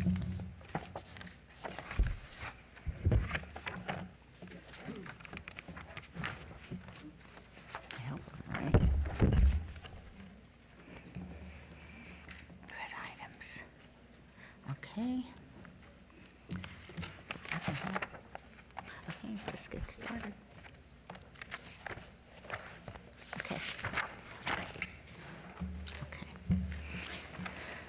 Item 58, 24-0305 on the following land use entitlement project requests on 3.18 acres generally located on the northwest corner of Ann Road and Leggett Road. Item 58A, 24-0305, GPA1 from O Office to ML Medium Low Density Residential. Item 58B, 24-0305, ZON1 from PR Professional Office and Parking to RCL Single Family Compact Lot. Item 58C, 24-0305-VAR1 to allow a one connectivity ratio where 1.30 is minimum required, and to allow a non-standard cul-de-sac terminus on a public street where a standard cul-de-sac terminus is required. Item 58D, 24-0305, TMP1, Ann and Leggett for a 25-lot single-family residential subdivision. The applicant is AMH Development, LLC, and the owners are Precedent Properties, LLC, and Verlaine, LLC. The Planning Commission recommends approval. On the land use entitlement project, staff recommends approval on 24-0305-GPA1 and 24-0305 ZON1, and denial on 24-0305 VAR1 and 24-0305 TMP1. These are in Ward 4, Ms. Alan Polensky, and our public hearings, which I now declare open. Is the applicant present? Mr. Yes. Yes. Good morning, Your Honor, members of the council. My name is Bob Gronauer, 1980 Festival Plaza Drive. I'm here representing the applicant in these 4 matters. The first thing that I'd like to do is get your attention to the overhead so I could show you on an aerial where this piece of property is actually located. It's highlighted here in yellow. Ann is just to the south. Leggett is to the east of us. This road over here is Cimarron, and if you head further down east on Ann Road here, you'll run into the US 95 in this area. You have existing commercial that is located right here, and then you have a variety of different types of zoning uses for residential development in this area, which is Painted Desert is down to the south as I'm showing you. What's important to note as you take a look at this area here, you'll notice that this 3.18 acres of property is known as an infill piece of property. This piece of property, over the years, what's important to note, there's been some history with this property. It's been zoned in 2008 for an office complex. Subsequent to that, in 2018 and I believe 2022, there have been subsequent commercial applications that have been applied for. There's been a car wash on this property, there's been other commercial development, there's been recently a mini storage facility. All those failed over the years. So what we have before you today of the 4 applications is essentially looking, instead of asking for a commercial use on this property, which the neighbors have never supported, in talking about changing this office into a residential development, there are 4 or 5 major points that I believe is a compelling justification here of why we should change this piece of property, this infill piece of property, into a residential piece of development. First and foremost, as I mentioned, this has been office professional for about 16 years.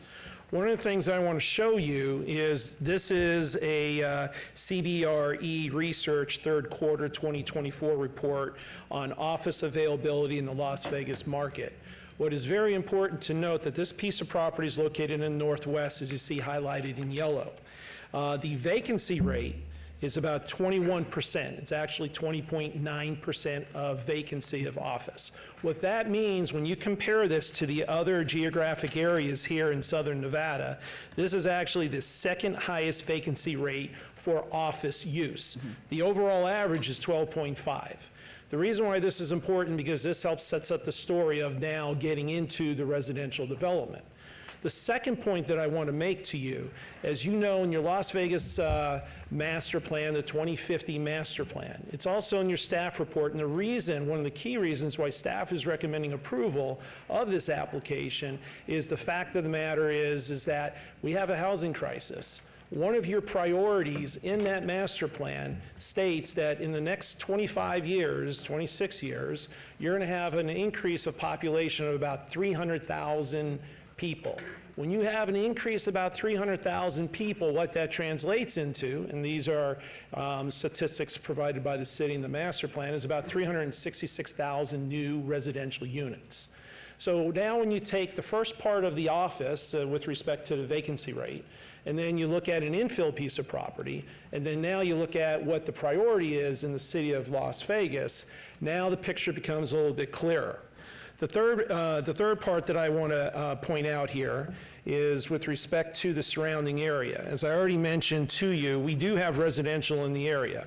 Staff has mentioned we do have some lower density that we're adjacent to. We also have some higher densities, or 5.5 units to 7 units to the acre in the area.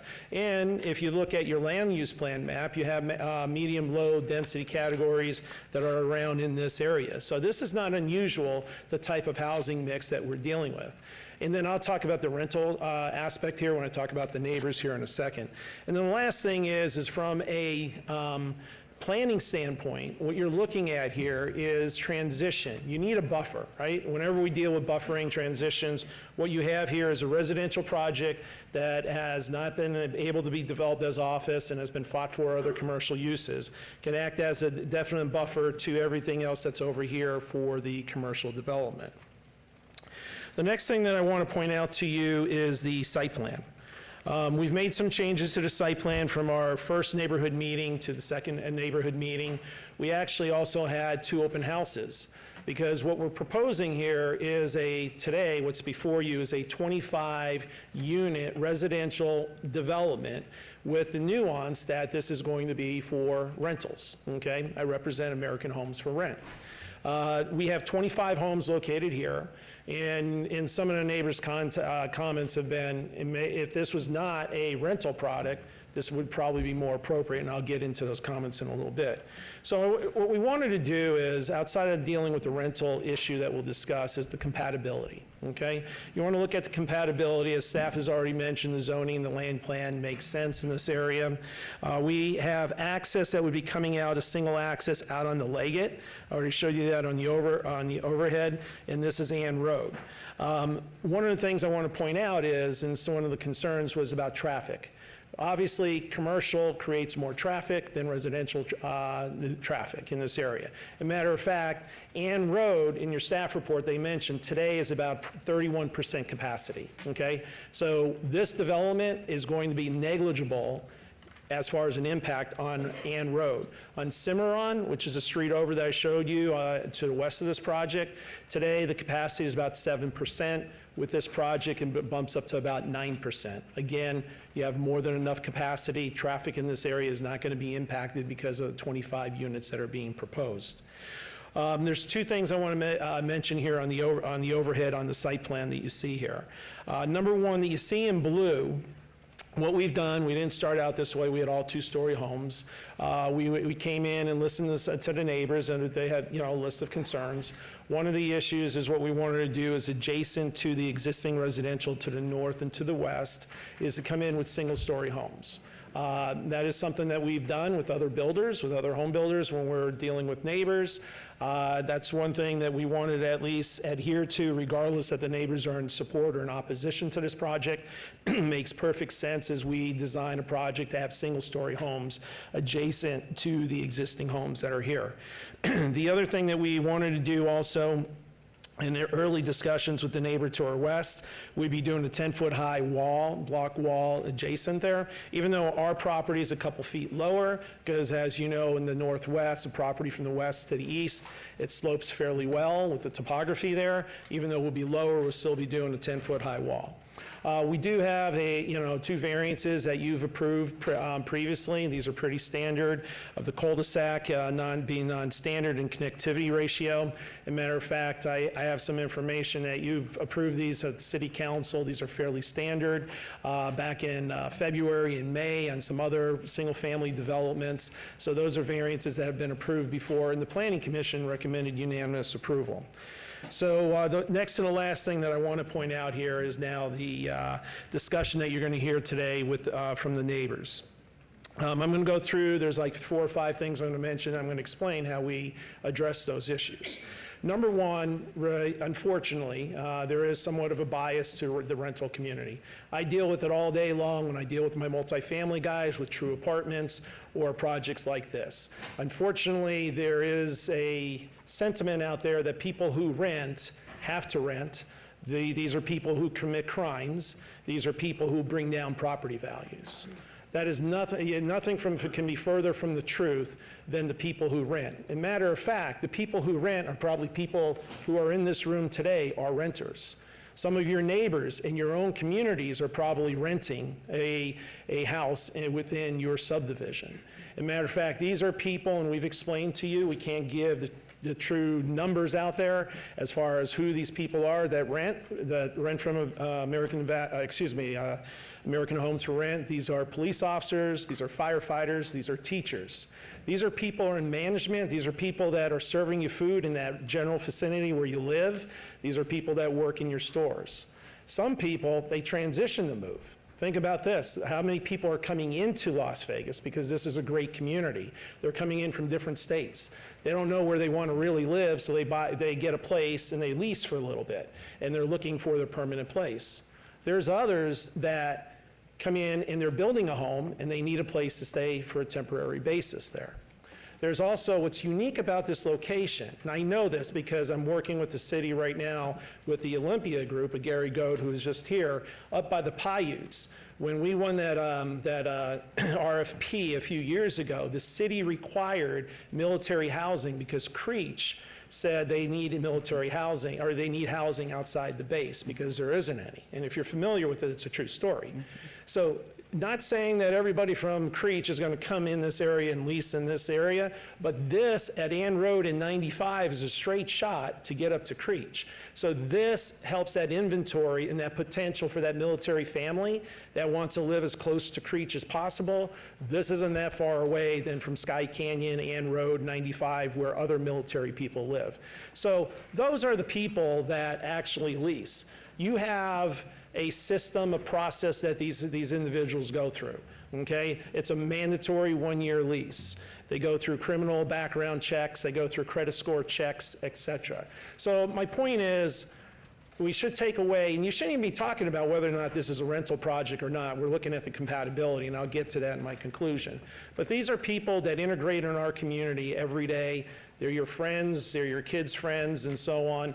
I have people who rent in my subdivision. I don't look at them any differently. They choose to rent, and that's okay. So you're going to hear that, and if you don't hear that verbally today, we've heard it verbally, and if you don't hear it verbally, you look in the backup, you'll see the writings in there in opposition that target that, okay? So I want to at least hit that. The next issue is going to be lowering property values. So we have a project, it's called Newton Heights. It's not too far from here. We had the neighbors go out and take a look at it. We said, we want you to look at this community so you can see. The concern of property values, so from the beginning of us building that project with the surrounding property values in that area, over the last 2 years, the home prices have gone up to about $109,000 from where it was in '22 to where we are in '24. So property values definitely go up. They're not going to go down because you have a rental subdivision. You're going to hear about HOA management. Actually, one of the things that I like about a product like this, and dealing with all my home builders and knowing about sustainability, is you have one management company that owns these homes. They're going to make sure that someone isn't coming in and then start painting their house red and green and different colors. Because if you know from some of the older neighborhoods, as the HOA gets older, there's less pride in the HOA with respect to the development of the homes, how the homes look, and so on. And sometimes those HOAs just go defunct. In this case, you have somebody who has a multi-million-dollar investment and an asset here that wants to make sure that this is going to be top-notch. And that's what my client does. They are a top 50 home builder. They are actually, I think, ranked number 39th in the country. And so this is a home builder who's providing a different type of product. These aren't going to be apartment buildings. So that's what you're going to hear from the neighbors and some of the discussion. So the last thing I want to mention here as I wrap everything up, and this is one of these pictures, and I thought about this yesterday when I was preparing. What I want to show you is these are 2 residential subdivisions that are located in the Northwest. One is the Newton Heights community, which is a American Homes for Rent rental community, and the other one is a regular subdivision development in the city of Las Vegas here. And if you look at this one here and you look at this one here, you still have single-family detached homes. You have, street widths where you could park cars on 2 sides of the street. Cars could park in the driveways. Actually, it's the same location because this is garbage day yesterday. So, we all know how garbage day is. So otherwise, I wish I could pick another picture, but it's the truth, right? This is what's going on. So my question to you, when you take a look at this, what you're approving today is something that's no different than this. And then the question is, because I know you're waiting for the answer, is this is the American Homes for Rent product. This is Newton Heights, and this is another subdivision that's right adjacent to it in that general vicinity. My point is, from a compatibility, the reason I'm showing you is this is where you get compatibility and harmonious, okay? This is where this fits in, okay? This fits into the community. So to close out everything, I only focus on the rentals because that has been really a big discussion here and throughout the few months that we've been working on this matter. As I mentioned, we have a housing crisis. I've showed you the data with respect to the office uses for vacancy rates. You're not going to get an office development that's going to be built here. And if anything, this meets the priorities for housing for the city. So I would ask you to follow the Planning Commission decision. It was a unanimous 6-0 decision in support of this application. I know some neighbors are here, and I can answer any questions after they speak, and we can go from there. So thank you for your time. Thank you very much. Mr. Floyd? Thank you, Madam Mayor. Peter Lowenstein for the record. Staff finds the proposed density and intensity of the proposed medium-low general plan land use designation and residential compact lot zoning district is appropriate for this area and is compatible with the adjacent multifamily and single-family residential land use designations. Furthermore, the City of Las Vegas 2050 Master Plan has identified the provisions of additional housing as a key priority to accomplish within the next 30 years. Therefore, staff recommends approval of the general plan amendment and rezoning. However, staff finds no justification has been provided for the requested variance to allow non-standard cul-de-sacs where such is required and the variance from the connectivity ratio. As such, staff finds that there's no extraordinary circumstances related to the physical characteristics of the land have been presented to warranted the requested variances associated with the residential development. Therefore, staff recommends denial of the requested tentative map and associated variance. I do want to put something out. There is no condition limiting single story in this application as of right now, so if there is a motion for approval and that is something that is wanted to be part of this, please let me know and I can place a condition on the application. Thank you. Okay. Thank you. Okay, very good. Is there a motion, Councilwoman Polensky? Oh, I'm so sorry. Is there anyone else that's wishing to be heard on these items? Madam Mayor, I have two individuals who have submitted cards. We have Elizabeth Becker and Shadra Gilliam, if you want to step forward. Would you state your name for the record? Yeah, Leslie Johnson Murphy, 7900 Kiowa Circle. Congratulations. Thank you. There has been over 400 petitions submitted against this project. And I want to just say something really briefly about my history there. In the 1980s, after buying land from Sheriff Ralph Lamb's family, I built some of the first homes in the area of Van Road and Leggett. At that time, there was nothing there but an open desert and a place called Los Rancheros, a steakhouse and roping arena owned by them, by the Lambs. I developed a 2-acre cul-de-sac with 4 half-acre lots and have lived in one of those homes since 1990. I watched as the area grew to become a desirable community. The concessions that AMH Corporation is asking for don't take into consideration the existing RE properties. Currently, there are no condensed lots that share a boundary with the RE properties in the area, but that's what they're asking for. Stone Creek, the tract that wraps around some of the RE properties in the area, is Zone R1. Canyon Creek North across Cimarron from some of the RE properties is also Zone R1 with numerous quarter-acre lots. Desert Creek, the tract that backs up to Leggett Road, is zoned RPD 6, although it doesn't connect to any of the RE property in the area. When the track was built, there were provisions made to make the perimeter lots larger since they were across the street from RE property. The interior of Cimarron Village North, at Cimarron and El Campo Grande, is zoned RPD 7, although it also doesn't connect to any of the RE property in the area. It changes to RPD 4 on the exterior boundaries facing RE properties across the street. AMH is asking the City Council to allow compact lots, 8 houses per acre, to share the same property line with RE properties with no significantly larger lots along the perimeter to buffer.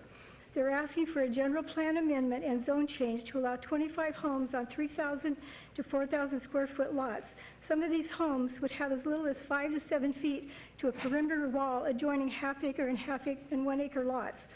This project would not allow parking on their street at night. This leaves Leggett Road, the side street along our house, for their overpour parking area. Overcrowding on neighborhoods brings an increase in crime and traffic issues. Our neighborhood would bring value to AMH Corporation's profits, but they would add nothing to ours. The existing home values in the area would likely see a decline. I have one more thing to say.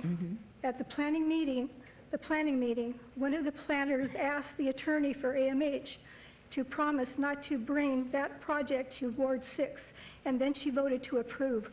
How can you in good conscience vote something across the street that you wouldn't want in your own neighborhood?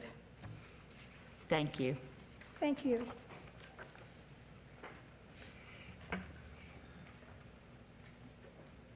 My name's Tim Murphy, 7900 Kiowa Circle. Would you please turn on your microphone? It's on. Okay, if I can find Okay, it. now you're fine. There Is you it go. on now? Yes.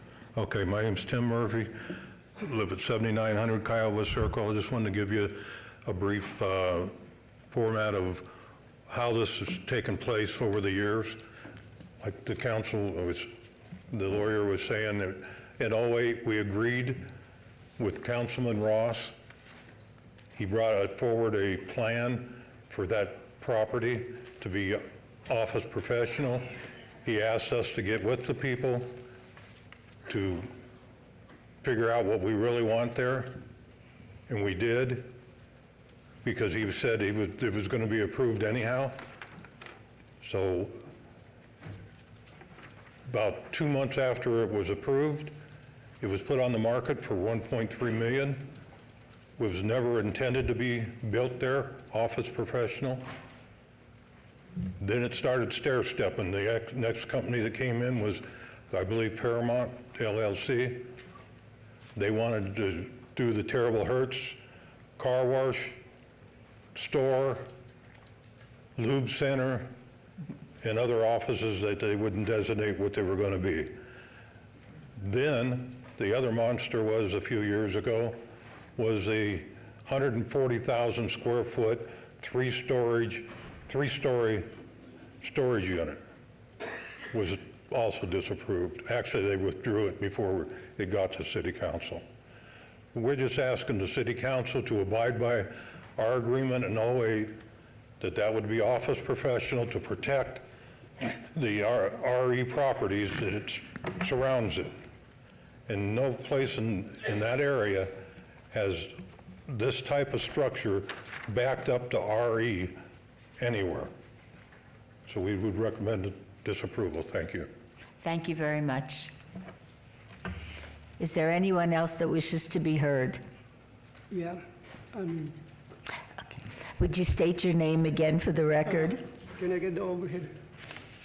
My name is Rinolfo Beltihar, Lieutenant Commander, United States Navy, retired. I am opposed to this construction. I have here is an overhead. If you look at the property on the northeast corner, right here, this is my property, it's a half acre. Next to the other one is an almost half acre. As you can see, the width of the vacant property is only 1 acre on that. So if the gentleman is saying that his high density is conducive to this neighborhood, I don't think so. I retired from the military. I choose to stay in this area because I precious my privacy, okay?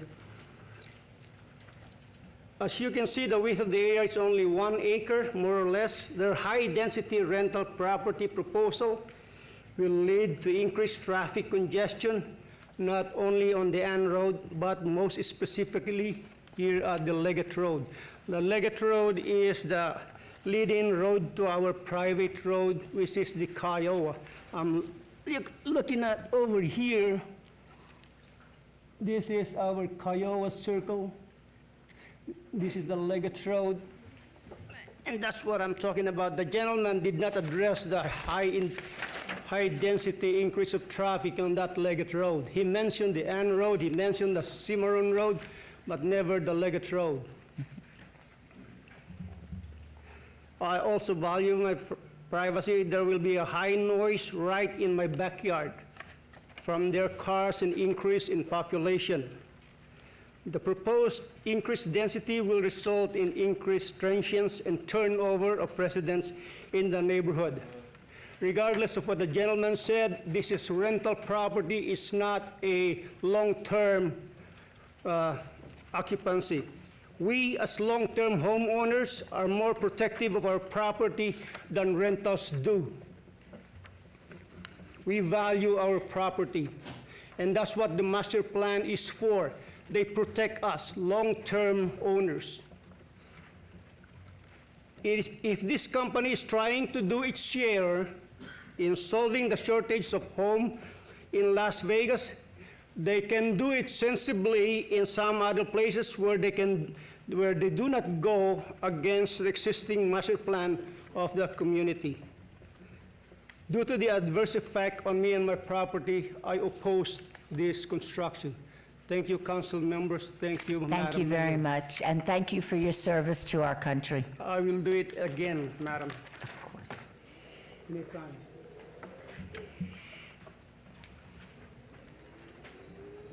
Forgot my slide. Thank you. You're welcome.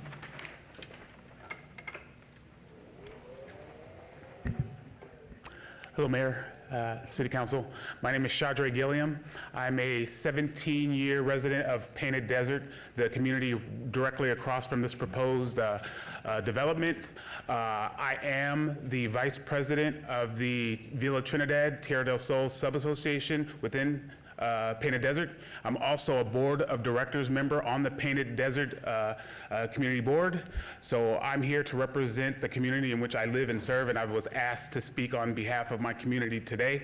I actually took the day off work to be here, so I understand the importance of community participation and being a part of your community. So I represent a community that is disputing the rezoning of presidential office parking to residential single-family compact at the intersection of Ann Road and Leggett.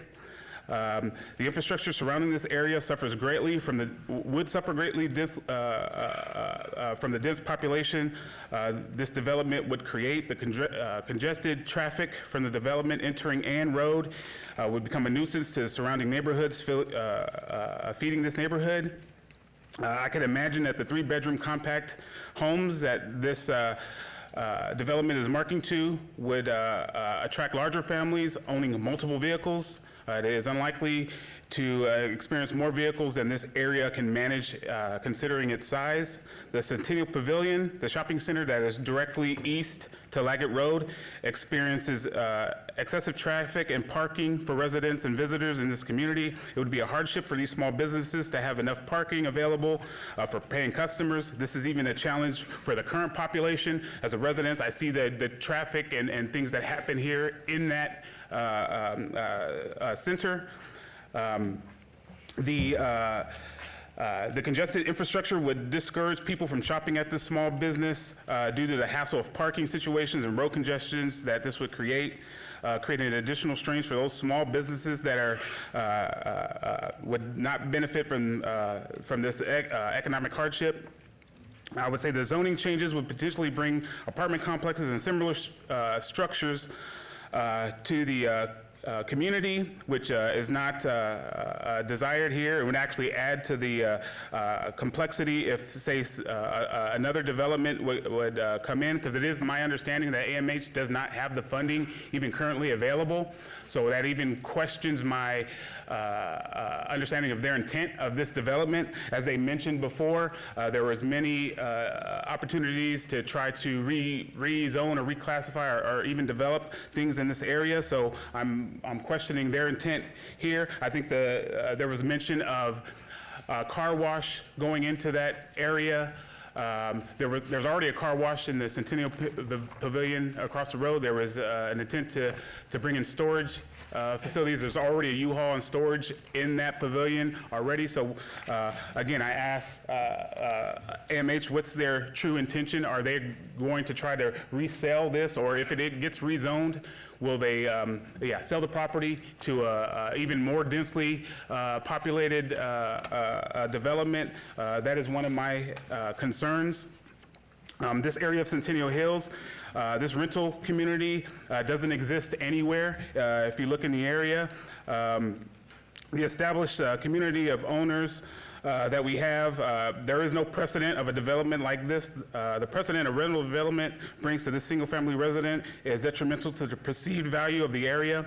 There's been a number of studies that found that renters are less well-maintained than owner-occupied housing. I've stated several researches here, Gallister in '83, Schilling in 1991, Heading in 2000, that shows that because renters enjoy only the consumption and not the investment, In their returns, they have less incentives to keep up the appearance of their homes and stay involved in the community in comparison to owners who benefit from both types of returns.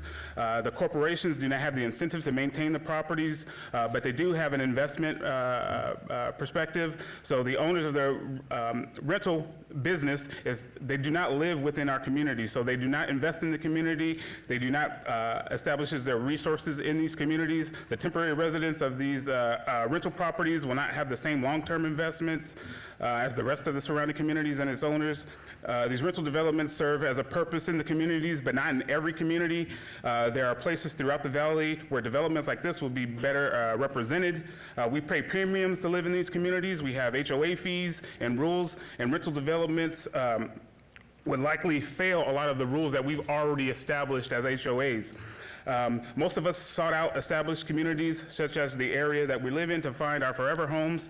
We actually actively move away from these dense types of communities. We don't necessarily want this aesthetic in our environment. So I'll conclude with saying that the community has challenged many developments at this location for the same reasons, and we were successful in doing so. We asked the City Council to consider those same considerations. I will mention that I think the AMH, these properties were purchased in February 2021, so they were not involved in many of the prior denials in the past. So I want you to take that into consideration. So with that, thank you for your time and understanding. Thank you. Again, Patricia Miller, I just want to add just a couple more questions, if you don't mind indulging, or a couple more statements. He spoke about us being against renters, and I want to just correct that. I don't think any of us are against renters. I think all of us have probably been a renter at one time or another. The comments that I read to you earlier came from the renters. When you rent a property, you expect your landlord or your owner to take care of the things if something goes wrong. And many of the comments that, if you look up AMH, states that they are non-responsive. There were places that had leaks for months not fixed, air conditioners not fixed here in Las Vegas, and you know how uncomfortable that can be. And the list went on and on and on. We're not against renters. I'm not sure AMH is necessarily for renters as much as they are for profit. And as Tim stated earlier, this property has gone through a lot, and we know that sooner or later something needs to be put on that property. We're not against that. We were, I think, okay with the office professional that was coming in, but as Tim said, it just keeps getting bought and sold and changed in the variance. Then the next people come along, buy it, change the variance, sell it again. And it seems that that may be the intent here. Let's keep moving it up till we can put apartments and whatnot in here, the highest occupancy you can get. And that's our concern. As you've heard before, this is our investment. This is what I'm going to pass on to my heirs, my home. And the other thing on the Leggett Road, it used to be somewhat easy to get on Leggett Road because you had the turn lane that you could turn into to get across in traffic. That was taken away a number of years ago and a concrete barrier put there. So now the people in that development next to us, they have to make a right turn and then make a U-turn to get onto Ann. So that's going to add some additional nightmare for those who exit onto Leggett to get out. So again, please consider carefully. We don't mind homes there, but 25 homes in 3 acres, that's a little excessive. And to a property management company that doesn't seem to have a very good record of taking care of those properties. Thanks again for your consideration. Thank you. And congratulations. Thank you. Thank you.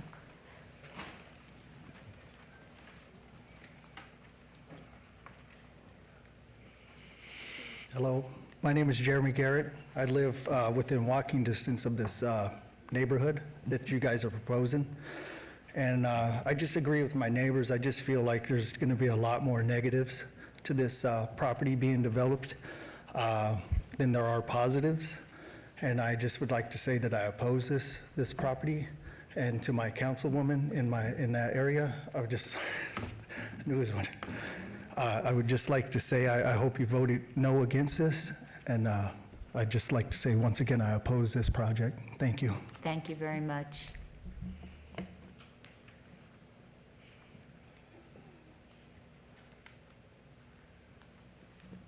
My name's Harry Van Gorp, and I live at Canyon Creek North, and I happen to be on the HOA board, and I've lived there for 29 years, and I've been on the board for 25. It's an all one-story community of rather larger lot sizes than this community proposed. We have RV parking, we have 3-car garages. Anyway, long story short, I went to every meeting at Jim Marsh when I heard this proposal. Was a little excited about it, thought it was going to be homes for sale. Found out it was a rental project, wasn't negative about it. I went and visited the site they referred to that they recommended we go look at over by the Veterans Memorial Police Department Park over there near Northwest Command. Went and visited that site.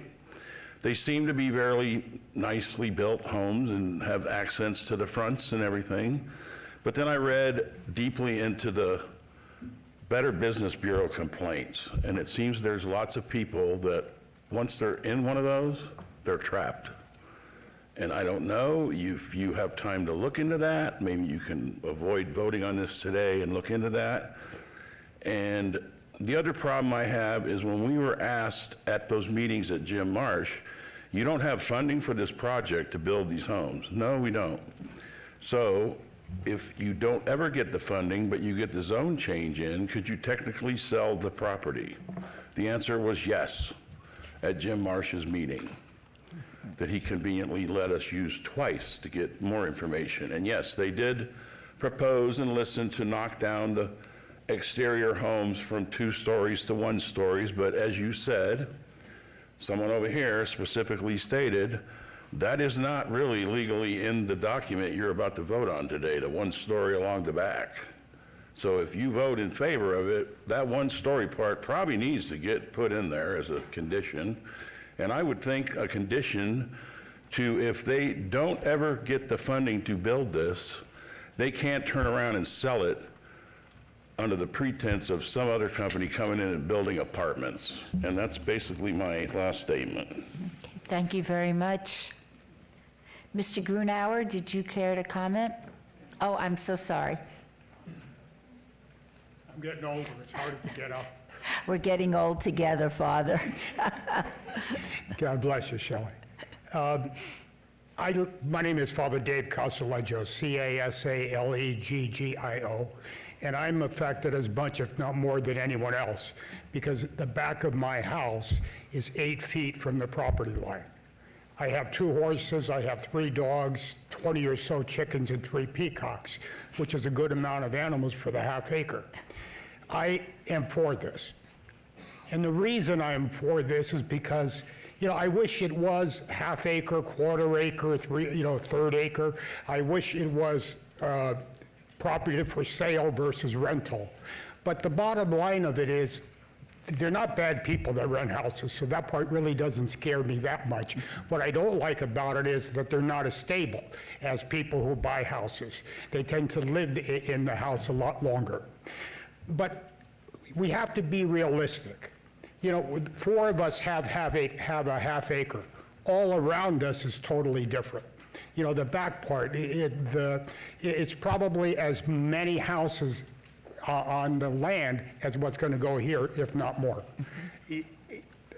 Something eventually is going to go there, as has been said. It's infill, and eventually something's going to go.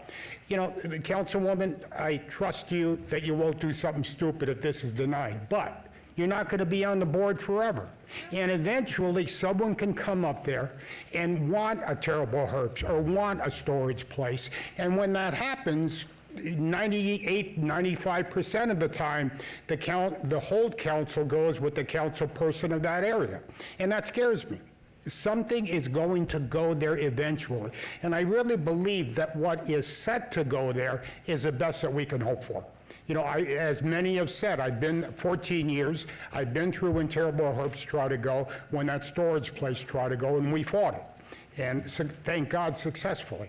I don't want to have to hope and pray that we can fight and win again if something weird is going to go there. I believe this is the best we can hope for. They're going to put a 1-story by my house, and I trust that they'll do that. And I really hope that you recognize it's an infill, eventually something's going to go there, and I would hope that you approve it. Thank you. Thank you, Father. And Nice to it's see fantastic you. to see you sitting there, Mayor. Thank you, thank you. Beforehand? Okay. I'd like to close the public hearing. Mr. Grunauer? Yes, if I may, I have a couple comments that the neighbors have made, and then I'll be available for your questions. First of all, I want to correct again the traffic. If this was a commercial development, you're getting multiple times more of an impact on these streets than you have today. And I apologize to one of the neighbors. I didn't mention Leggett is because right now Leggett, there's no traffic counts on there. But if you put 25 homes on Leggett, it's not going to be over capacity as it would be if you had a commercial development there. So the infrastructure is in place, and I wanted to point that out. Number two, if this project is approved, these are approved for single-family detached homes, okay? No one can come in here if something changes and come in and get apartments here.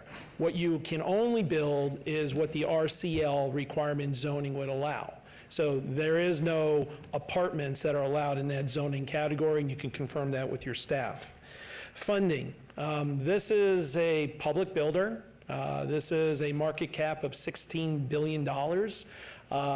They know what they're doing. I told you the 39th largest home builder in the country. Money is not an object here with respect to development purposes. I don't know where that conversation went, but I need to clarify that again. This American Homes for Rent, their Las Vegas corporate office is here. They have an entire maintenance crew, they have a backup crew. Just like any other builder, home builder, commercial builder, you deal with complaints, that's just what that is. But the point is if they were that bad, or if anybody's that bad, people aren't going to use them. And as I pointed out, there's a few gentlemen mentioned about rentals, we don't want rentals. The fact is, there are rentals in those communities, in Painted Desert, all the people who spoke, except for the 4-lot cul-de-sac, for the most part, my understanding in doing the analysis with our client, there are rentals, and there's different percentages of rentals in each of these communities. So rental is a part of our life, and that's just the way it is. So we'd ask you to follow the Planning Commission's recommendation, and I'm here to answer any additional questions that you may have. Okay. At this time, do any of the council members have any questions or comments to make? Madam Mayor? Yes. Thank you. I just want some clarification on the cul-de-sac variance that you were asking for, and if you could put the picture down again and give us some more understanding about the non-conforming styling of the cul-de-sac and why that is at issue.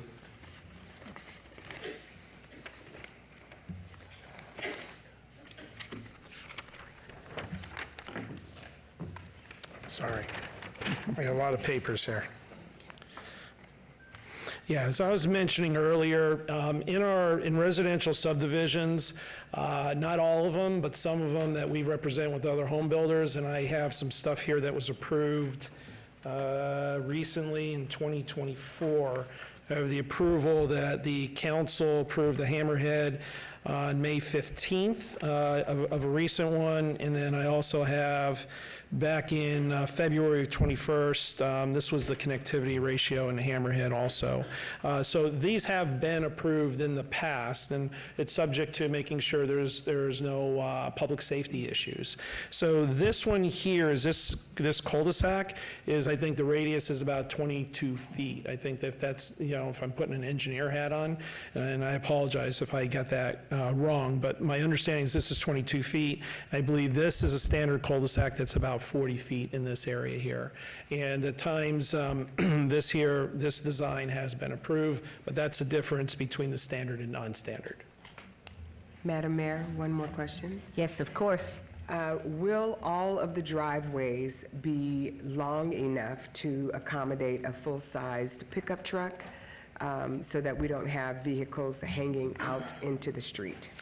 Yes, we meet the required zoning code requirements, so you get 2 parking spaces in the garage, 2 in the driveway. Driveway is long enough. We meet the minimum requirements to allow 2 cars to park in the driveway, yes. That's good. Does anybody else have a question or comment? Yes. Thank you, Madam Mayor. It's Ward 4, and that's me. So I do want to put for the record, like Mrs. Becker said earlier in her comments, I do prefer housing for this parcel more so than any type of commercial development. I myself personally live 1 mile south as the bird flies from this parcel, and I would much prefer housing rather than commercial or any, this is less intensity. But with that being said, this application has created more outcry against this application than the LDS Temple did. Of Ward 4 documented voters, I've been getting unhappy emails, phone calls. I got a phone call from my friend of 25 plus years, Nate Edmonds. If you're out there listening, I heard you. We lost track of each other over the last 10 years. Turns out he lives in Painted Desert and has strong feelings about this application. So I will do my job and represent the people of Ward 4, but I'm very interested in hearing from my colleagues, their opinions, because I acknowledge that the interests of the people of Ward 4 right now are conflicting with the interests of the overall needs of the city of Las Vegas. So I would love to hear from my counterparts on their feelings on the matter. Yes, Ms. Diaz. Thank you, Madam Mayor.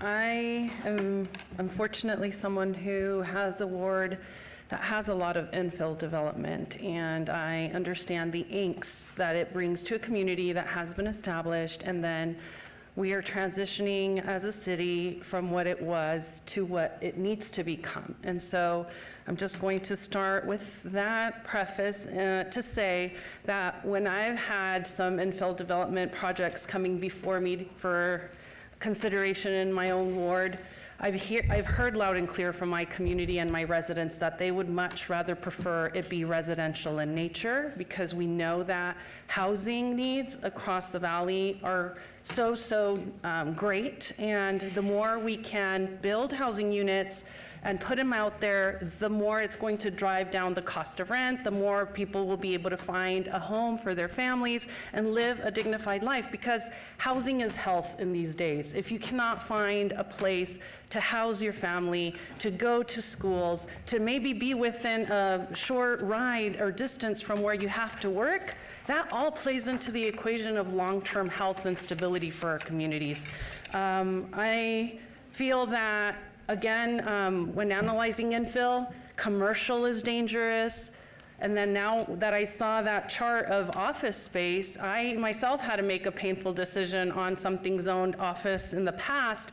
But you have to Father's point, pick the least of the poisons, right? And so I feel that this being changed to residential, I appreciate the fact that we're making it one story with everything that is adjacent to the homes that are already in existence. And I feel for all of the military that come and work here and get assigned here and are struggling to find some housing temporarily. We have a lot of admin staff that come to the city of Las Vegas looking for their first landing spot, and we want to encourage that there is the availability in our city for them to find a home that they can call their own. And so I feel the concessions, I think, have been positive and favorable. I appreciate the father saying, I abut right back to this, and I have a significant amount in my home, but I know that the need is great and it needs to happen.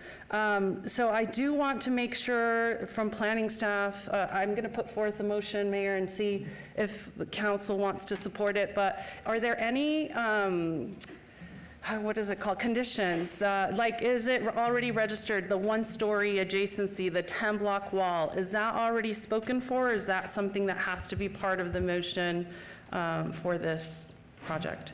Through you, Madam Mayor, Peter Lowenstein, for the record. So there is no condition regarding the single-story component. I have something drafted if we want to do that as part of the motion. There was no conversation about wall height. The wall height that you just mentioned would exceed the 8-foot cap before a variance would be required. Thank you. So I guess I'm going to go back to you, Mr. Gronauer, because I did hear 10 feet. Did I Yeah. mishear and misspeak? What we can do is you could approve it up to 8 feet. We could work with the adjacent property owners. If they want it up to 10 feet, we could do 10 feet. I'd rather the max, and then if we need a variance, we could always come back later if that's what that is. Because that'd be a subsequent application. And that would only be if the neighbors would want it at the height.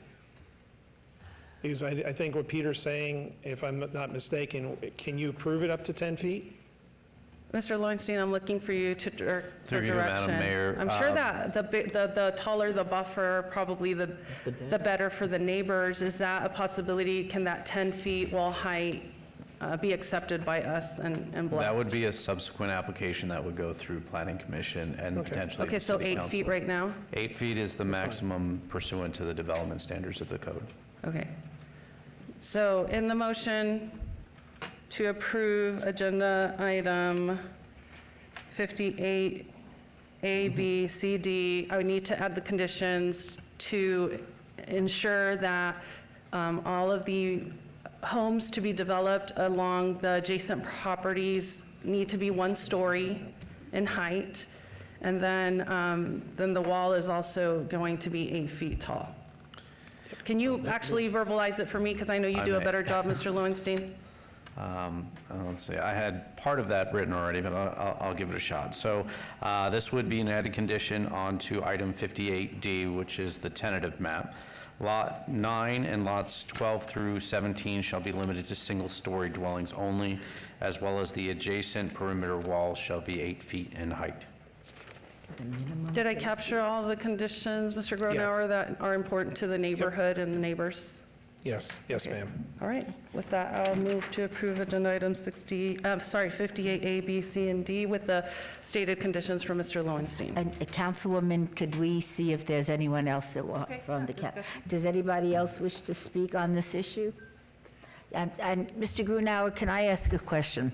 I'm somewhat concerned about the comments made of the lack of fixing the different items that go wrong in a renter. I've been a renter for many, many years before we bought our first home, and can you address that, and how can we ensure that the builders of this rental property will in fact be sensitive to the needs of their renters and repair things in a timely manner? Yeah, number one is, I think the most important thing is always have open communications with the council.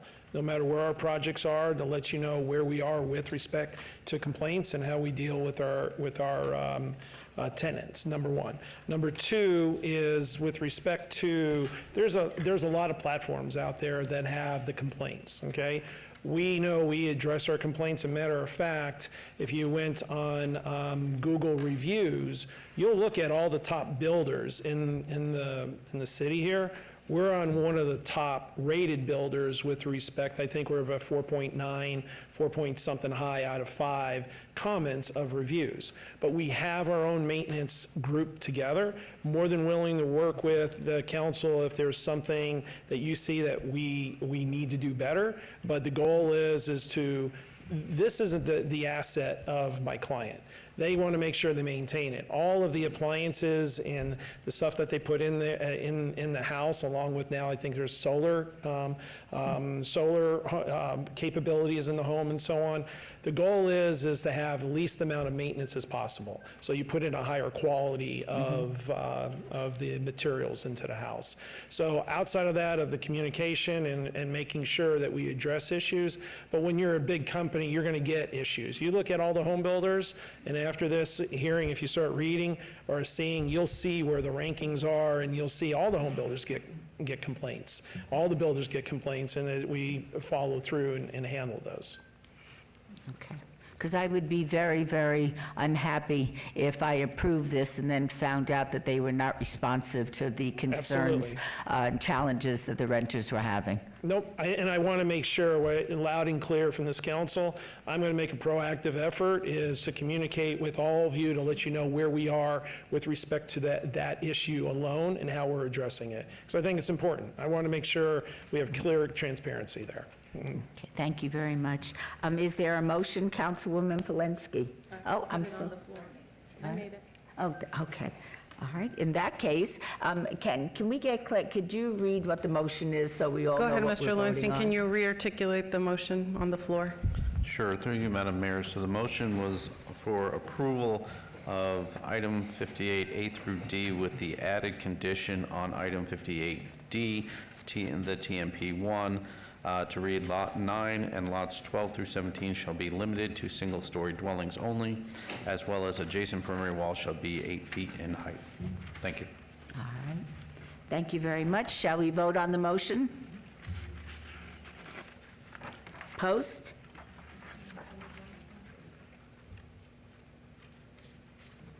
Motion passes.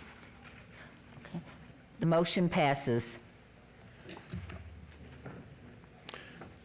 Okay. All right. Thank you very much, Happy Mr. holidays Pomero. and have a good Thank new you. year. Thank you. Agenda item 63, 24-0562-ROC. Sorry, we're on 61.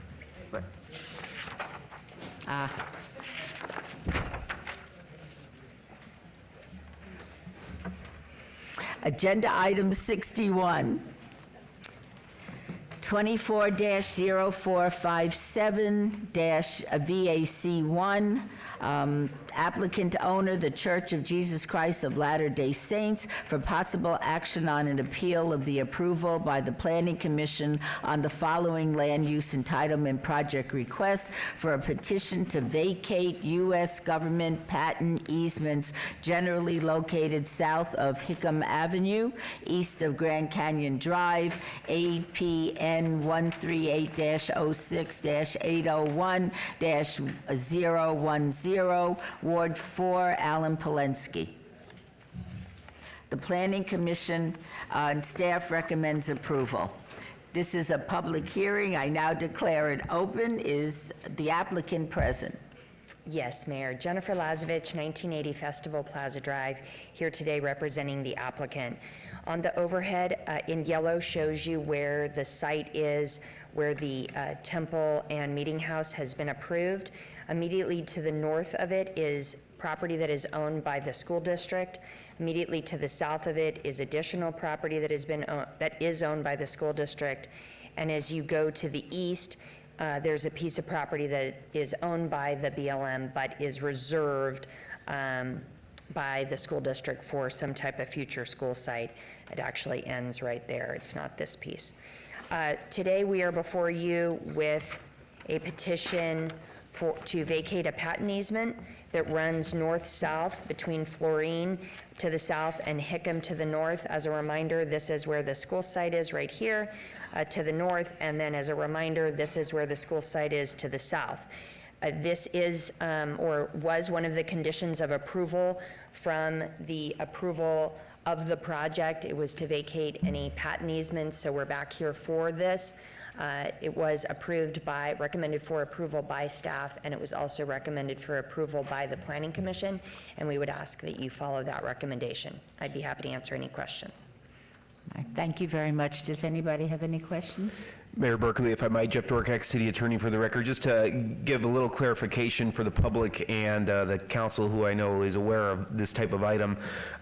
It officially is an appeal of the decision from the Planning Commission, but so we have an appellant. I believe the neighbors are somewhere out there who appealed this item, so if they'll come forward with the public hearing item or before, but just so everyone knows, we do, from time to time, we let the underlying property owner make essentially the same presentation that they did at Planning Commission, just not to lose track of what we're doing here, which is officially an appeal of an item already approved by the Planning Commission. Okay. Is there anybody wishing to be heard on this item?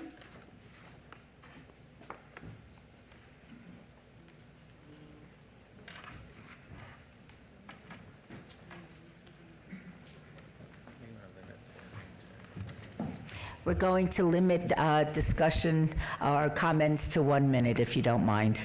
Don't mind. Good morning, Mayor Berkeley, members of the council. My name is Bud Stoddard.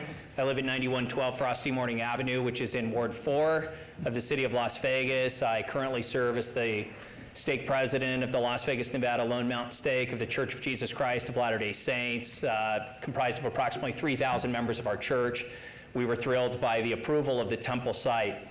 We're here today to simply talk about vacating a minor patent easement that runs through the middle of the property. In my day job, I'm a real estate attorney. I've reviewed hundreds, if not thousands, of patent easements. These are common, everyday patent easements that sit on all properties that are transferred out of federal ownership and into private ownership. And so there's simply a placeholder here. We need that patent vacated so that we can proceed to build the temple in the way that it was approved in July. Thank you very much. Thank you very much. Good morning, council. Good morning, Mayor. Congratulations, Mayor. Thank you. My name is John Steinbeck. I live at 4319 Maltese Crest Circle. It's about 700 feet from the property. Right out my back wall is where I can easily see this project. I'm speaking on behalf of support of vacating this easement. I don't believe it'll have any adverse effects on traffic. I don't believe it'll have any adverse effects on drainage, and I certainly know it won't have any adverse effects on response for emergency vehicles. I've lived in this home now for 22 years, and while I'm in complete support of the project, I would also support vacating this easement if this was a school, if this was homes, or if this was another house of worship. So just wanted to speak in support. Thank you very much. Thank you very much.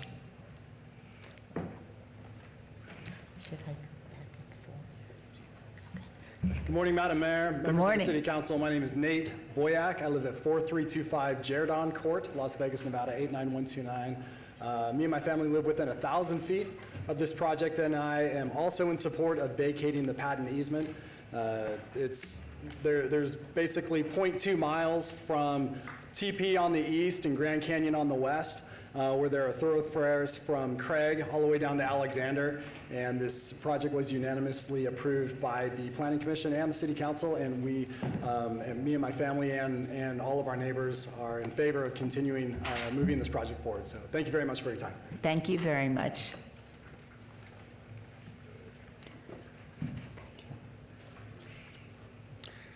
Rick Pinchard, 4215 TP Lane at the corner of TP and Hickam. Thank you for sending the notification out certified. Neighbors of mine within 50 feet, 100 feet did not receive a notification at all. This is not a uncommon practice. People not getting notified of these meetings. Okay. Good morning. My name is, I oppose this item 61. The city action in this matter raises a significant concern about transparency and fairness. By moving to vacate this easement, while broader issues surrounding the project are still in the court, the city is eroding public trust. This creates the appearance of favoritism, as the community voices have been ignored at every turn, while discussions continue to favor private interests. Residents and organizations had to take legal actions to ensure the proper procedures are followed, yet the city continues to push changes that complicate the judicial process. The community deserves better accountability from its leaders. Thank you, sir. Appreciate it. What we'll do is go from that side to that side to that side so everybody has an opportunity. Go ahead. Thank you, Madam Mayor. My name is Shalene Heaton, spelled Shalene. I live at 4326 Jordan Court, which is in within 1,000 feet of this project, and I am in full support of the project and the vacating of the easement. It really doesn't make sense. I think everyone would agree that having a road there at some future point that would simply dead end from one school district property to another does not make any sense. So vacating this easement is something that I would support fully. Thank you. Thank you very much. Yes. Well, congratulations on your Thank you. election. All right, well, I'm pleading with you all to reject this item. I think this is a David versus Can you state your name for the Goliath issue. record? Yes, please state I'm sorry, your my name. name is Connie Hayes, Hayes. I live at 7560 Violet Vista. Thank you. I do not live there. I go there all the time to hike and go around the neighborhood. Anyway, so I feel that this would change the nature and environment of the neighborhood, including the dark skies. This is a rural type environment. This will change everything. I think having the building there will make this more dangerous for pedestrians and horseback riders. The increased traffic, especially during the Christmas and Easter pageants, is going to be phenomenal and dangerous. I'm just asking you to please reject this. Thank you. Morning, Council and Mayor. Lori Figgins, Figgins. I live at 8910 Hickam Avenue. I'm within walking distance of this property. We walk it and drive it every day. I just wanted to say, as a school teacher for CCSD for over 30 years, I just can't imagine that if schools do get put in on both sides of this, that they would like a road going through the school. Church, schools, whatever, you're going to have a lot of family there, which means a lot of kids, and having a road going through property of either churches or schools would be way dangerous for kids and for families to have. Also, just as I said before, we measured it out. It's less than a mile long park before it's already been vacated several times. Recently, probably vacated by the Lennar Homes on Ann Road. They vacated it also. So it has been vacated multiple times, yet Grand Canyon and TP on either side of it are straight through shots, and they make more sense to keep those as the straight through. And that's all I say. Thank you. Thank you very much. Good morning, just barely. Good morning. Lee Dusbeck, I live nearby. I oppose 61. I hope you guys will at least put it on hold for several reasons. First, as you know, it's under legal litigation right now, being opposed. Also, it violates the Rural Preservation Zone, and I was there on the Citizens Advisory Council when you, the city, none of you, but you agreed to, certain conditions, and this whole thing is violating them. And also drainage. I've lived there 32 years, and we've had 300-year floods. So I would think, when you get rid of dirt and sand, that can't be good for drainage. And also, I think limiting this to 1 minute at the last minute has got to be violating some kind of open thing. I don't know where you come from doing that. Thank you.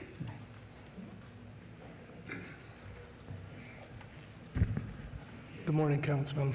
My name's Chris Figgins. I live at 8910 Hickam Avenue. And I just want to talk real quickly about the drainage.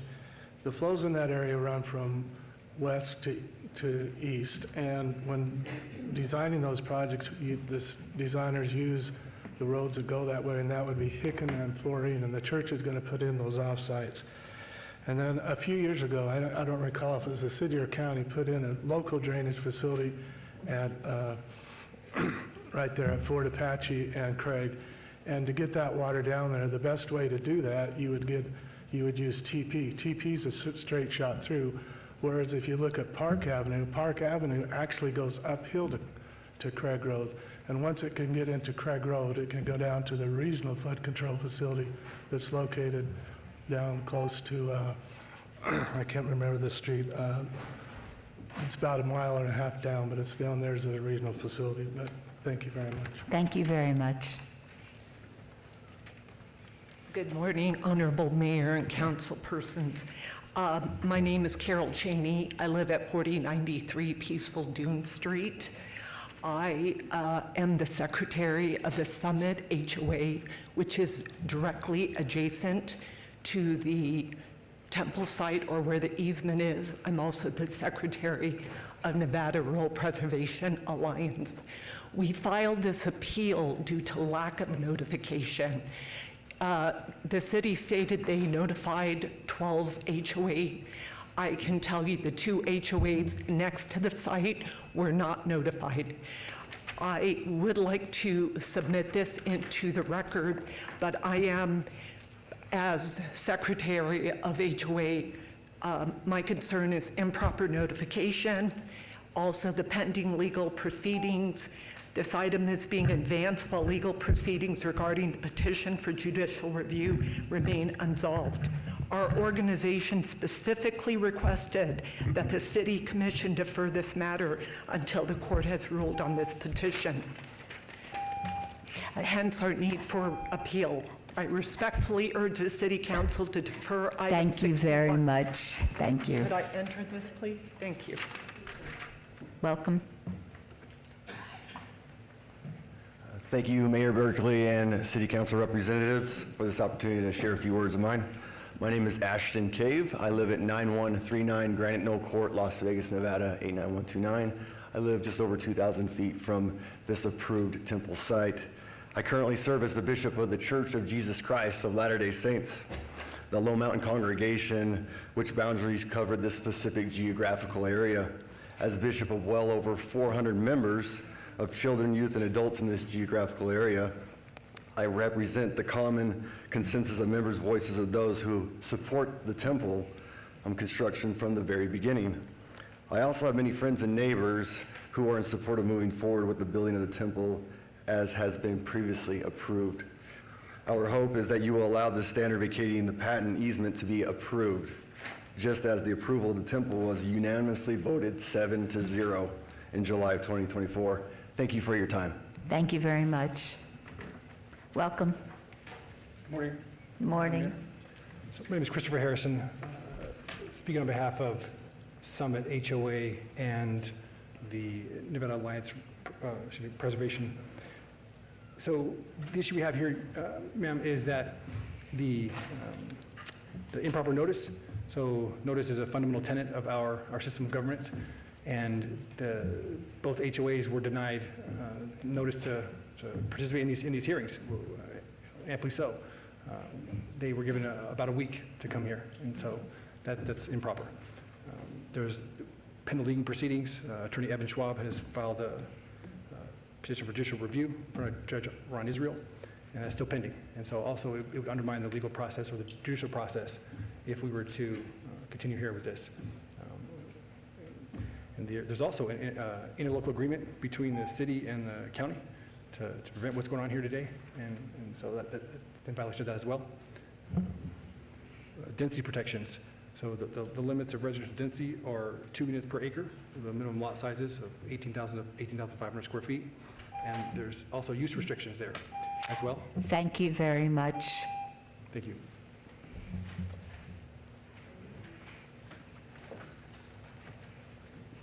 Mayor Berkeley, members of the council, my name is Maria Bowler. This is my husband, Brian Bowler.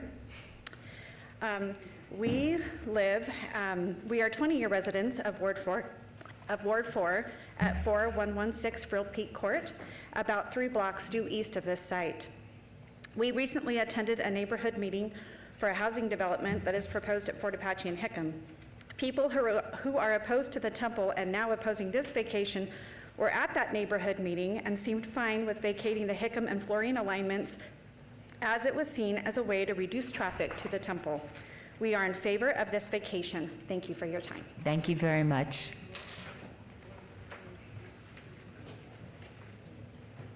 Sue Christensen. I am the president of the Nevada Rural Preservation Alliance. The vacation easement was not included in our petition for judicial review because neither the neighborhood nor the HOA were informed about it. We learned of this issue the day before the City Commission meeting on November 20th through a news report. The lack of notification denied us the ability to address the easement in our legal filings. Now the city argues that the vacation of this easement was part of the original approval back in July of 2024. However, if that were true, why is this action being taken months later? Furthermore, the city is attempting to use the pending judicial review to dismiss this appeal, even though the vacation of the easement was never part of our court case. This is a clear example of the city failing to notify and engage the community while making decisions that directly affect us.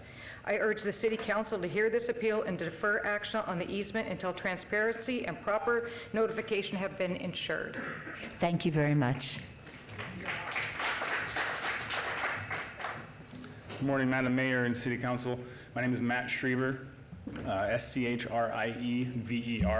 I live at 4522 Kevin Way, which is about a half a mile away from the proposed development. I am in support of the abandonment of this easement. I also want to address on the notification issue. NRS 278480 indicates that the city needs to notify each owner of property abutting the proposed abandonment.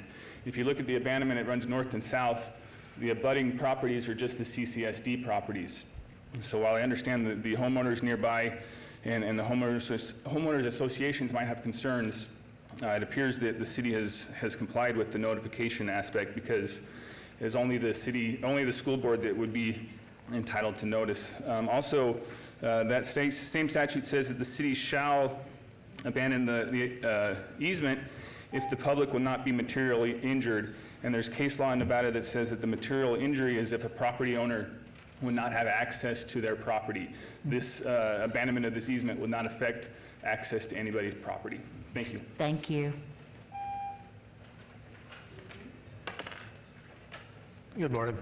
Eugene Yazzie, 4235 North TP Lane. I live about 150 feet from the site. I'm one of the residents who have got no notification whatsoever about this. My neighbors received a certified mail letter for this scenario, and I'm actually arguably closer to this scenario and I've received notification whatsoever from this. In addition to abandoning the easement, we've got major drain problems over there, especially in these harsh monsoon seasons. It's not uncommon for us to have to take, tractors and bobcats and things of this nature to clear debris, and it could take the city and the county, weeks and weeks to do this, and we do it on our own. And abandoning an easement with water easement issues has been evident in this area in the past, particularly the Templeton development on Grand Canyon that was done before, which has wiped out numerous lots. They had to redo their entire property for the same scenario. And not to mention the traffic scenarios. You've got thousands of vehicles that are now going to be diverted with a one ingress egress between TP and Grand Canyon over here without another means to access this property. So that's going to drive more traffic to in front of our houses, our private, rural, quiet neighborhood, single-story streets. Thank you. Thank you very much. Hi, Dawn Hunter, 4386 Micah's Canyon Court. I live within 1,000 feet of the temple, right on the corner of Craig and Grand Canyon, and I am 100% in favor of vacating the easement, especially with the school properties right there. I've had lots of kids go to CCSD, and I certainly don't like a busy road in front of those schools. Thank you. Thank you very much. Yes. Hi, Stephanie Dahlgren, 4037 Peaceful Dune Street. I want to reiterate the fact that this easement is not just a road easement, it is also a water easement. And I live down in elevation from it, as do many people, and abating the water easement, which was put in place by, I assume, soil scientists or whoever that you guys had did that evaluations years ago. There is no reason, I hope, that you will deny. Thank you very much.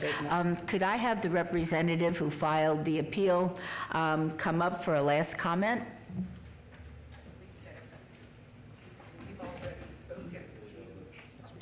Okay, very good. In that case, I'd like, any of the city council people have any comments that they would like to make? Madam Mayor, if you don't mind, my ward? Yes. Mr. Floyd, if you could help clarify to our viewing public, initially, what is the vacation of a patent easement? Yeah, thank you, Councilwoman Mayor. Through you, Seth Floyd for the record. So one of the earlier speakers pretty much hit the nail on the head. A government patent easement is defined by statute. It's in NRS 278-480, and what that actually says is that a government patent easement means an easement for a public purpose owned by the governing body over land which was conveyed by a patent. So in this case, it's a U.S. government patent easement. So when that land was transferred from the federal government to private ownership, this particular patent or easement area was reserved. That is fairly common, especially in the Northwest, where land was transferred from the federal government. There are these patent easements. When they are no longer needed or serve any purpose, they are often vacated by an applicant. Thank you. And I'd just like to point out to the viewing public that we had a similar vacation, item number 51, and it was so perfunctory that it's on one motion, one vote. But an appeal was filed at Planning Commission, and as Dr. Cheney so eloquently stated, the reason for the appeal was lack of notice. So I'd like you to speak to the lack of notice issue that's before us. The only thing before us, actually, is the lack of notice. And will you make the legal distinction between notice on a vacation rather than a normal application? Yeah, thank you, Councilwoman and Mayor, through you. And let me, to kind of clarify the record just a little bit as I answer that question. The appeal that's in your backup, there were 8 arguments that were put forward in that appeal. 7 of them, from my reading of it, relate primarily to the initial application, the approval of the temple and the associated development. The one that is remaining that applies to this vacation, as you mentioned, Councilwoman, is the alleged violation of the notification requirement. The notification requirements are laid out in NRS 278-480, and what they do require is that we notice property owners that abut the property. We have a definition in our zoning code for what abut means, and what that means is to physically touch or border upon or to share a common property line but not overlap. So that is a very limited notification area that is required for a vacation. What staff did in this case is we did expand that notification area somewhat, and we notified all adjacent property owners, and I realize I'm getting in the weeds on definition here, but adjacent actually means to be separated by common property lines, lot lines, or is directly across a street, private street or access easement, or right-of-way other than a freeway or arterial from the subject property. So we expanded from the requirement of abutting property owners to adjacent. We also notified, I didn't count them, but I think it's about 13 or 14 neighborhood associations and HOAs. The Summit Neighborhood Association that came up earlier is over a mile from the subject site. That one was not in the area that we notified. Also, for neighborhood associations, we only notify those that are actually registered with our neighborhood services department because those are the only ones that we know about, and we did notify a number of those. We also are required to publish in the newspaper. There was a reference to only learning about it a week prior. I assume that's a reference to the newspaper notification that is also required under NRS 278-480. So can I just, so you're saying that the city has complied with all notification requirements? Yes, thank you, Mayor. Sorry, I should have concluded with that. Yes, we have complied and actually exceeded all the notification requirements for a vacation. Okay. City Councilwoman, could I ask one other question? Yes, thank you. There have been a few comments about obeying this until the court proceeding has gone through its process, probably very lengthy. What are the legal requirements of that? Yeah, Mayor, so I'll take a shot at that answer, and then maybe I'll have Jeff confirm. But yes, there is pending litigation. There is no stay of any further action or even any development as a result of that action.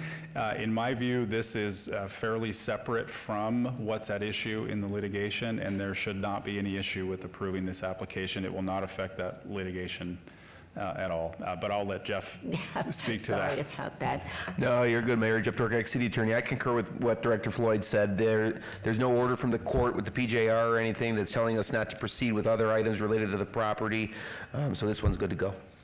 Okay, and forgive me for asking, but why are you standing here? You told us to come up, but could I In regards to the notification, I know at City Commission it said you notified 12, 13 HOAs. There's only 2 HOAs right next to the site, which are less than 1,000 square feet, Eagle Rock and Summit. The only HOAs next to the temple site were not notified. So I would like a list of what HOAs you notified, since you're saying that you did properly notify. If we could have that. I'm sure we can Thank provide you. that for you, and thank you so much. Seth, can you address that? Yeah, sure, and I'm happy to read those, Mayor. And again, they have to be registered with the city. If they are not registered, we don't know about them. So, but I'll read them just for the record. So, Cambria, Copperhead Hills, Daydon Village, El Capitan Ranch, Firethorn 1, Firethorn 3, Fusion, Grand Estates, Grandview, Legends, Lone Mountain Classics, Lone Mountain Heights, Lone Mountain Terrace, Shadow Hills, Terra, and Timberline. All right. Did you get that? No, but I'll have to re-listen to those. But those homes are all farther than 1,000 square feet.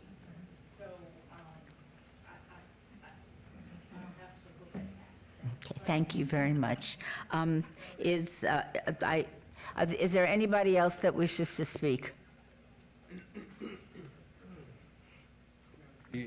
As the attorney representing the Summit HOA on this one, not in their judicial capacity, but in this capacity only, why don't we come up here and... Can you put your name back on the record? Thank you. The judicial review... Would you state your name again for the Christopher record? Harrison, thank you. The judicial review that's going on right now is in state court, right? It's in state court, 8th Judicial District. And they're not subject to the city of Las Vegas's interpretation of anything, actually. And so what we're doing here is we are knowingly and intentionally undermining an elected state court judge, his decisions, and while the proceedings are still going on. And that's improper. We can't be doing that. Because what it's going to do is it's going to create, number one, appellate issues, and then secondly, administrative issues as well, in two different areas. And so the argument that, or the statement from one of the attorneys that the judicial review doesn't matter is completely incorrect. We're knowingly undermining a state court judge, his decision, intentionally and purposely, and for the benefit of what, when we have communities objecting to that already. And it seems very improper to me, ma'am. That was my directive to argue here. Thank you. Thank you. Thank you. All right. I'm going to close the public hearing. Is there a motion, Councilwoman Polensky? Yeah, thank you, Madam Mayor. Yes, I move to deny the appeal, item number 61, 24-1457. That is before us. All right. Shall we vote on the motion? Okay.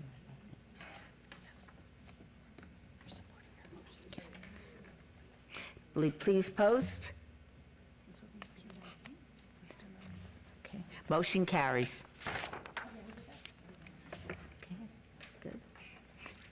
We'll continue with item number 62.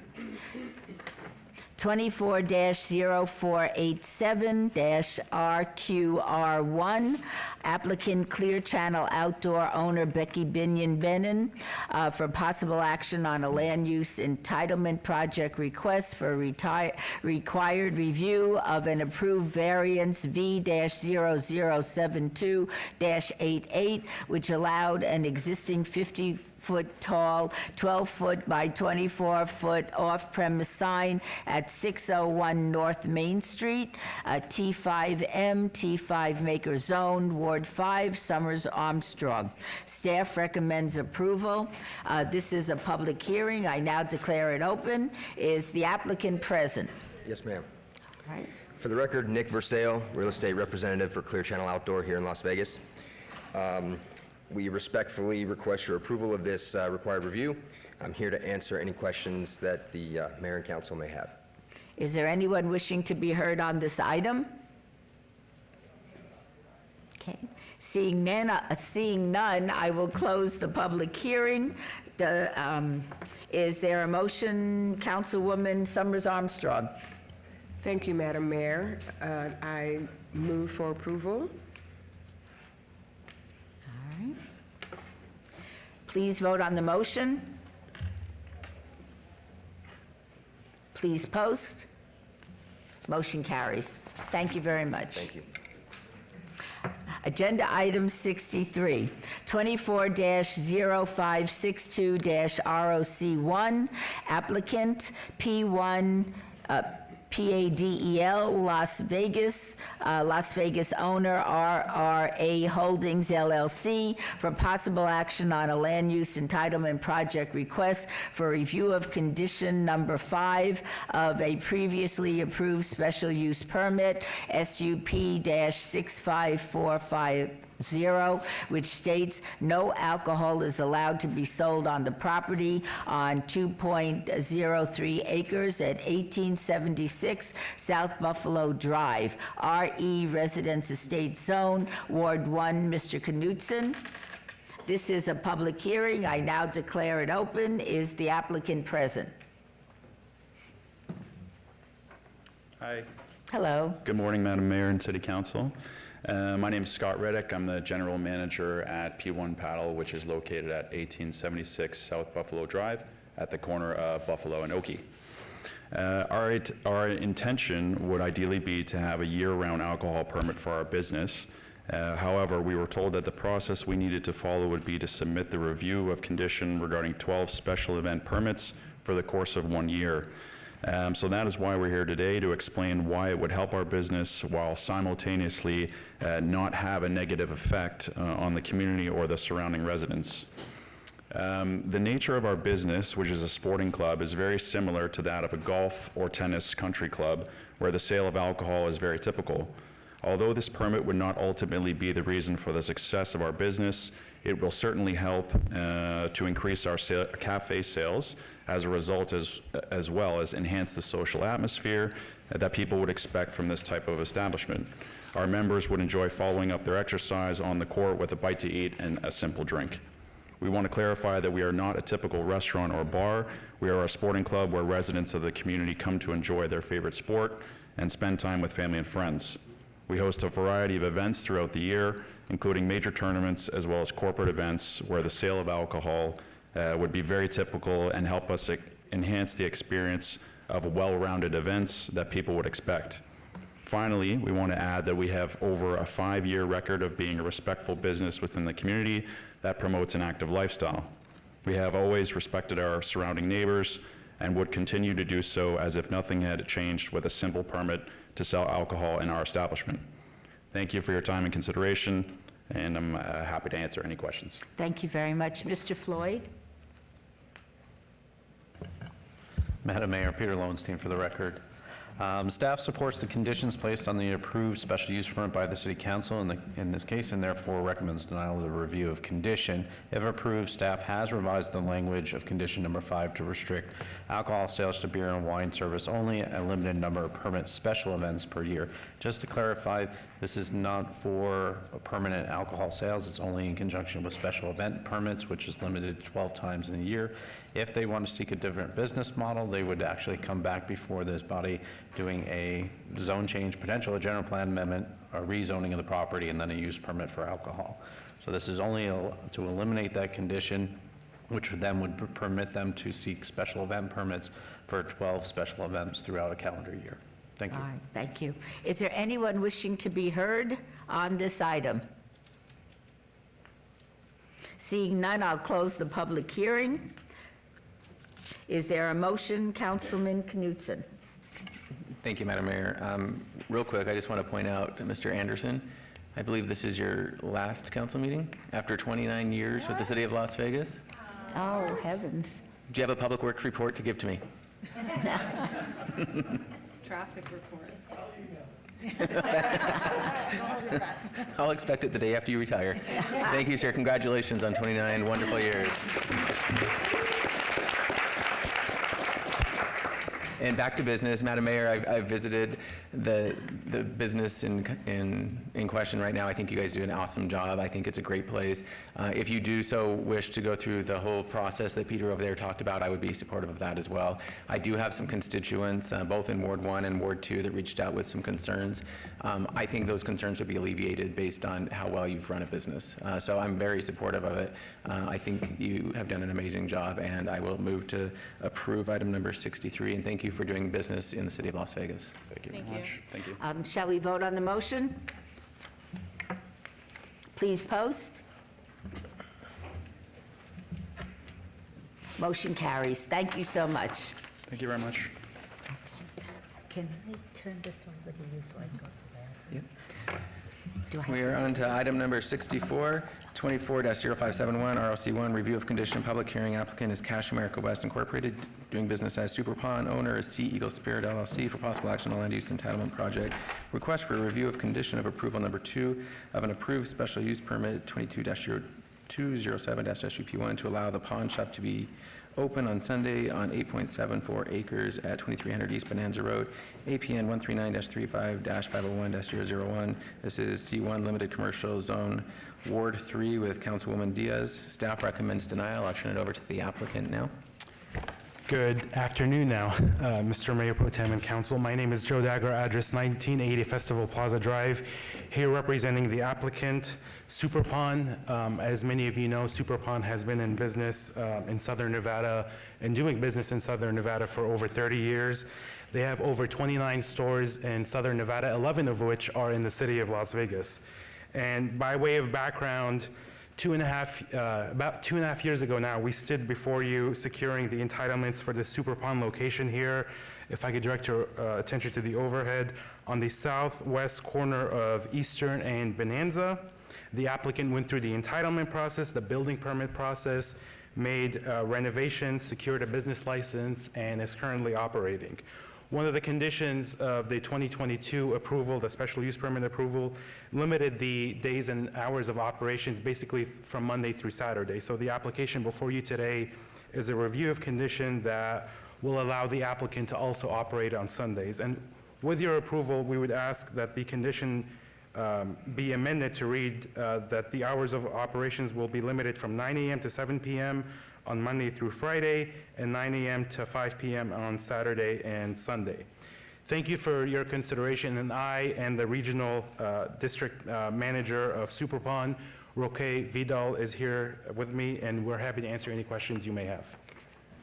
Thank you very much. I'm going to turn it over to Mr. Anderson. This is your last chance. You want to say something? Just kidding. Mr. Floyd or Mr. Lowenstein, go for it. Thank you, Mayor Pro Tem. Seth Floyd for the record. Staff supports the conditions placed on a special use permit by the City Council in this case, and therefore recommends denial of the review of condition request. If approved, though, staff has added a recommended condition for approval for hours of operation, and to remove the condition of approval prohibiting business hours on Sundays. And while the applicant did read that condition in and read it accurately, just to confirm, that condition would then read, the hours of operation for this business shall be limited to 9 a.m. to 7 p.m. Monday through Friday, and 9 a.m. to 5 p.m. Saturday and Sunday. Thank you, Mr. Floyd. This is a public hearing. For anybody who would like to comment on item number 64, please step forward now. Hearing and seeing none, the public comment period is closed. I'll turn it over to anyone on the council, and hearing and seeing none. Councilman Diaz, it's yours.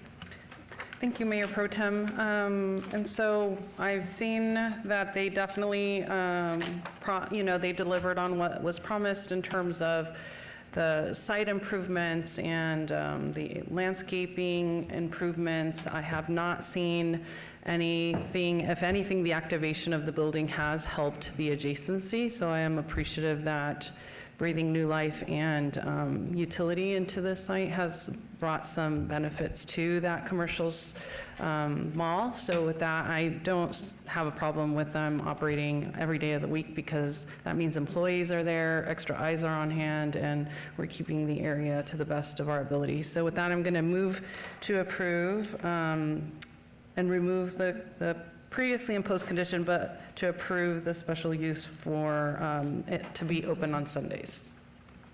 There's a motion. Please vote. And post. And that item passes. Thank you very much. Thank you, and happy holidays and happy New Year to all of you. To you as well. Moving on to item number 65. This is reports and presentations. A report by Celeste Rayford, Region 2 Superintendent, on the current educational operations in schools within the Clark County School District in the city of Las Vegas. I'm going to welcome up to the stage Dr. Malich. Thank you very much for coming up. Thank you. Mayor Pro Tem, City Council, Dr. Tammy Malich, Director of Youth Development and Social Initiatives. For the record, good afternoon. Per NRS 388G.630 and CCSD Regulation 2130, as a result of AB 469 passed during the 2017 legislative session, the Clark County School District is required to provide quarterly updates to the governing board of each city and county. This quarterly report will address chronic absenteeism and behavior for students who attend City of Las Vegas schools, provided by Region 2 Superintendent Celeste Rayford. With that, I'll turn it over to Mrs. Rayford. Thank you. Good afternoon. Mayor Pro Tem Knudsen, City Council members, Celeste Rayford, Region 2 Superintendent, Clark County School District. I'm here today to share a brief update. The contents of the written report submitted reflected disaggregated data during the third calendar quarter of 2024, which was July through September. Topics included chronic absenteeism and student behavior. The Las Vegas trends for chronic absenteeism, the rate for Las Vegas schools has dropped significantly and is now sitting at about 24%. All student groups in Las Vegas schools are seeing positive movement related to attendance and absenteeism. Regarding student behavior, the Las Vegas schools have seen an overall decrease in the numbers of both suspensions and discretionary expulsions. However, there continues to be discrepancies in the incidence of suspensions and expulsions between student groups district-wide and in Las Vegas schools. Black, African American, and Hispanic students are overrepresented in suspensions and discretionary expulsions. Regarding celebrations, just a couple. The K.O. Knudsen Academy of Arts is celebrating a monumental achievement.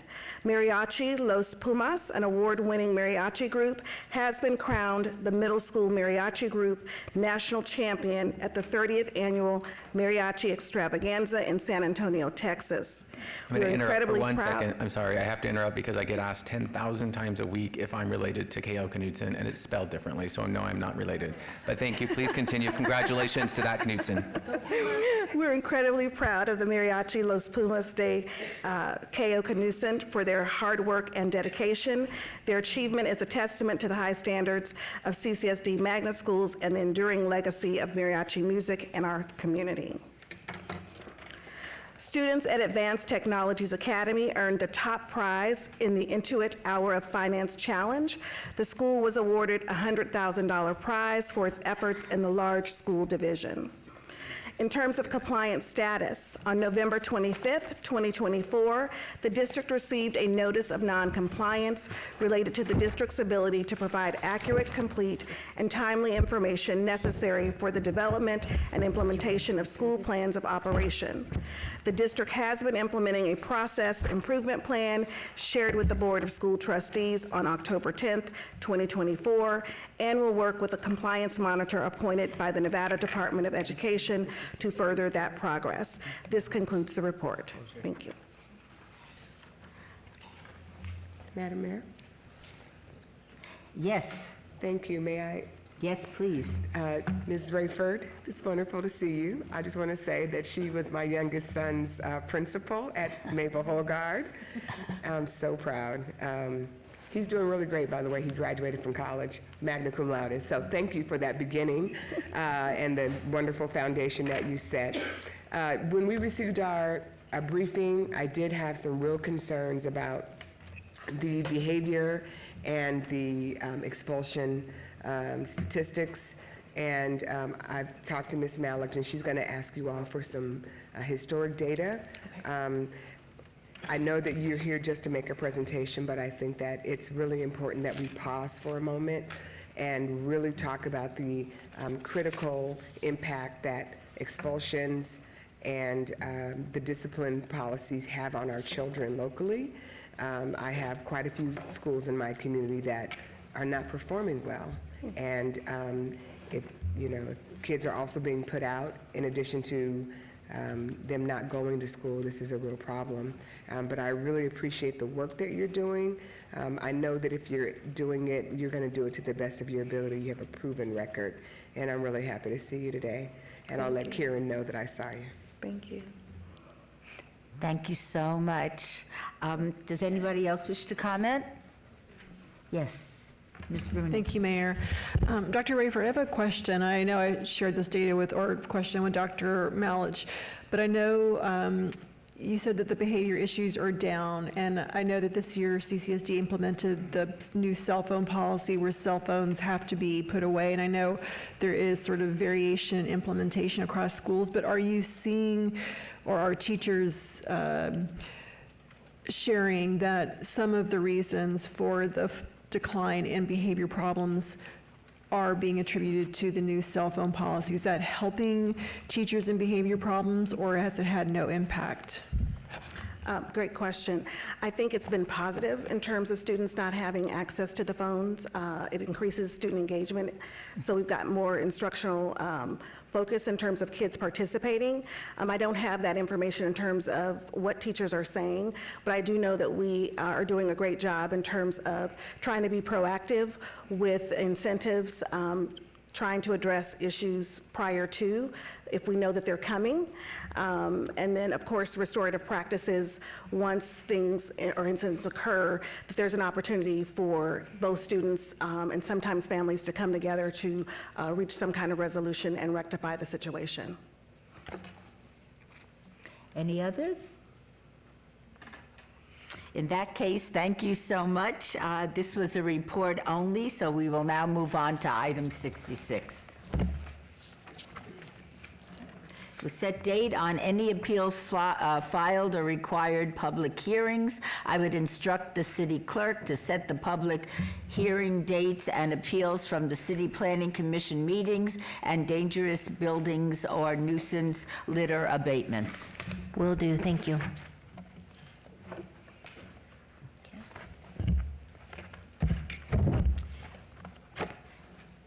Item 67, citizens' participation.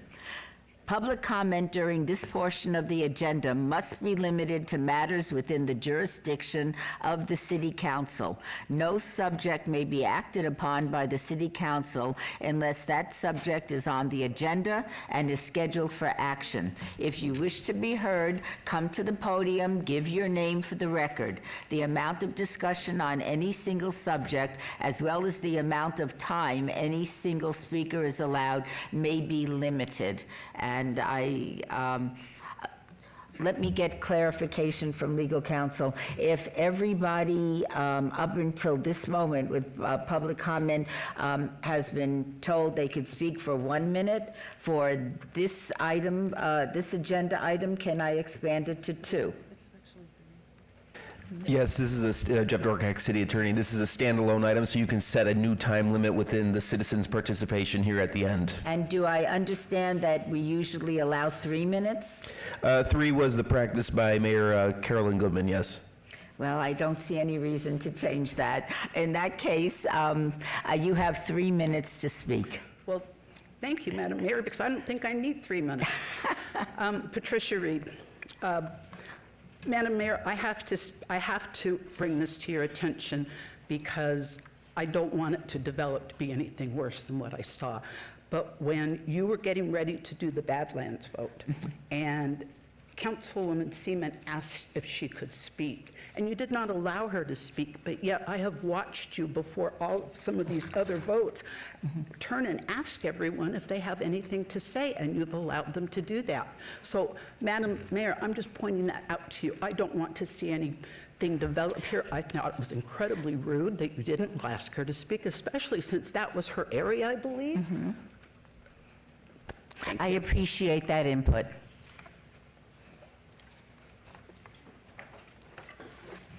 Madam Mayor and Council, since the chair mayor did not allow me to speak as a member of the council on the most critical issue to ever face my ward after having spent 5.5 years working diligently on a settlement. I will once again address the council as a resident of Ward 2. On item number 34, I would like to add to the record my previous statement that I wasn't allowed to put in. I'm sorry, Councilwoman, you're It going has to been a have to long state your and- name for the record. I'm sorry. I just did Victoria Seaman. Thank you. Didn't I? I'm sorry. Okay, I apologize. It has been a long and arduous journey to reach this point. Throughout my tenure, I have consistently advocated for a settlement as I believe it serves the best interests of the taxpayers. Today, we have an opportunity to approve an agreement to begin the process to settle Badlands. Therefore, I urge my colleagues to consider what is the most beneficial for the taxpayers. Thank you.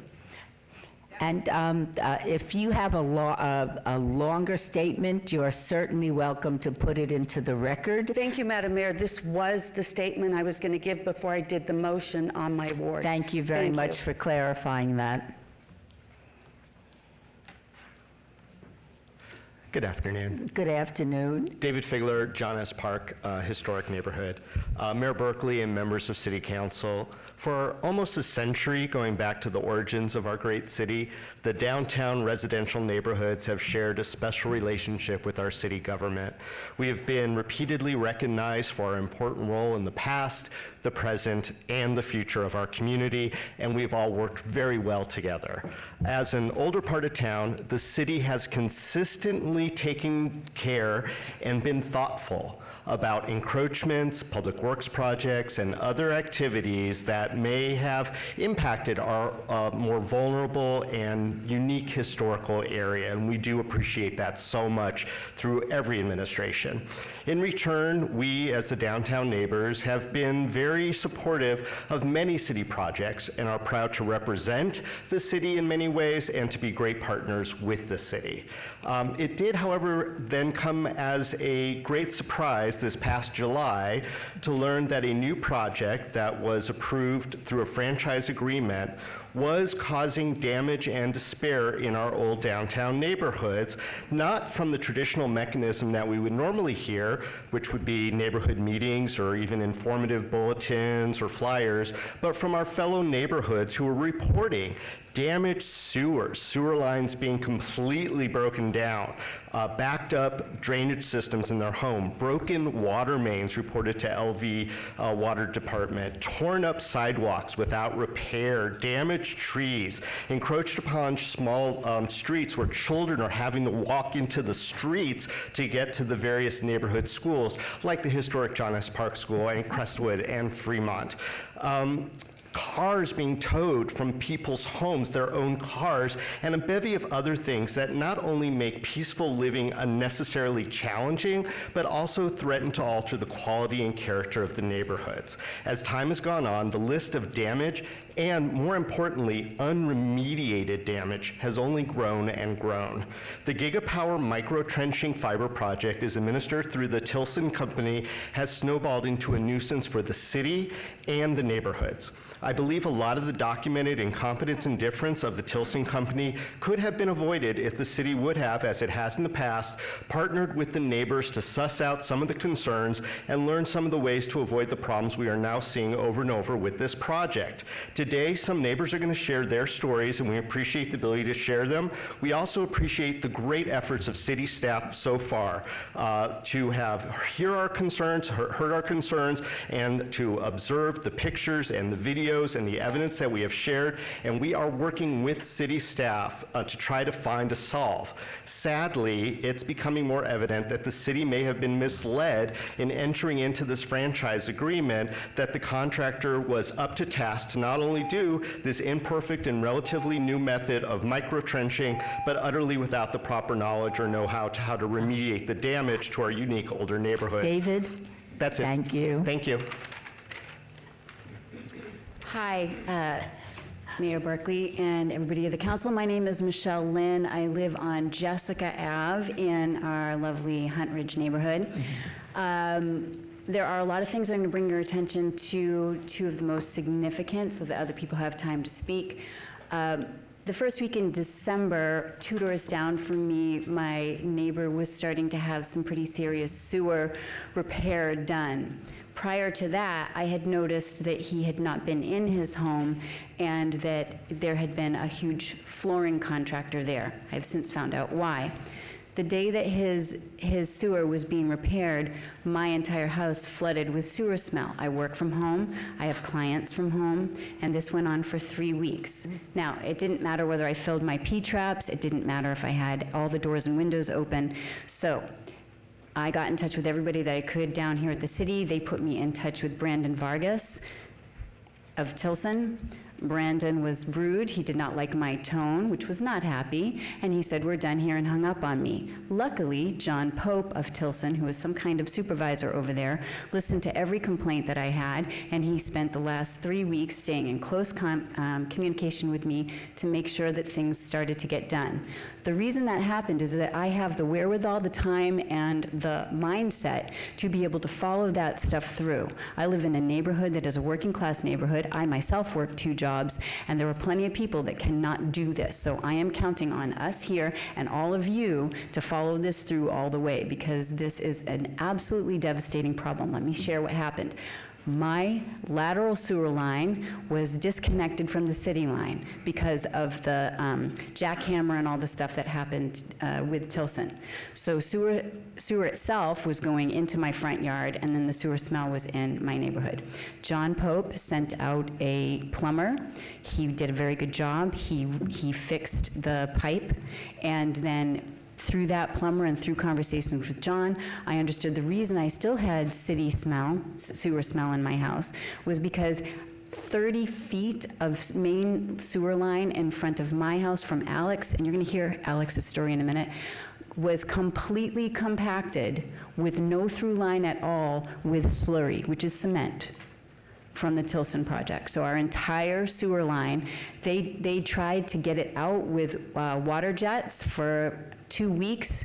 They couldn't get it out, and so they hired Bird to come in, and they've just replaced, starting last Thursday, 25, you're listening to me too, right, sir? Yep, 25 to 30 feet of the sewer line has actually had to be replaced. They're still there working on it now. This is one of the thousands of complaints you're going to start hearing.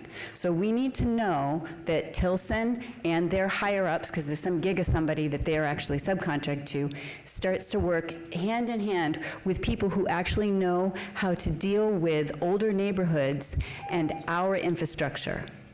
Thank you for your time. Very much, and I'm sorry. Thank you. Hello, my name is Samara Goldhecht. I live at 1311 South 8th Street. We've been collecting stories from all of our neighbors. I'd like to read one.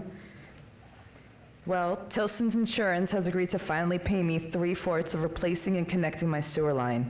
They say they will pay more if found they're liable, which I think undoubtedly they are. They broke my sewer line in October. My house flooded, and I had to replace all of the flooring and some parts of the walls. I lived in a hotel for over a month. The work still wasn't finished at that point because they wouldn't preemptively pay to hook me back to the city. I took out a personal loan with a very high interest to cover it. When I was hooked back up, it still wasn't working, and my plumber found that the city sewer itself was full of asphalt and material that they poured into it. Thanks to my plumber, the city came and has been working ever since. Rooter Ranger in Las Vegas has all kinds of footage of the damage and will testify if needed. They've done damage to basically all of Jessica Avenue.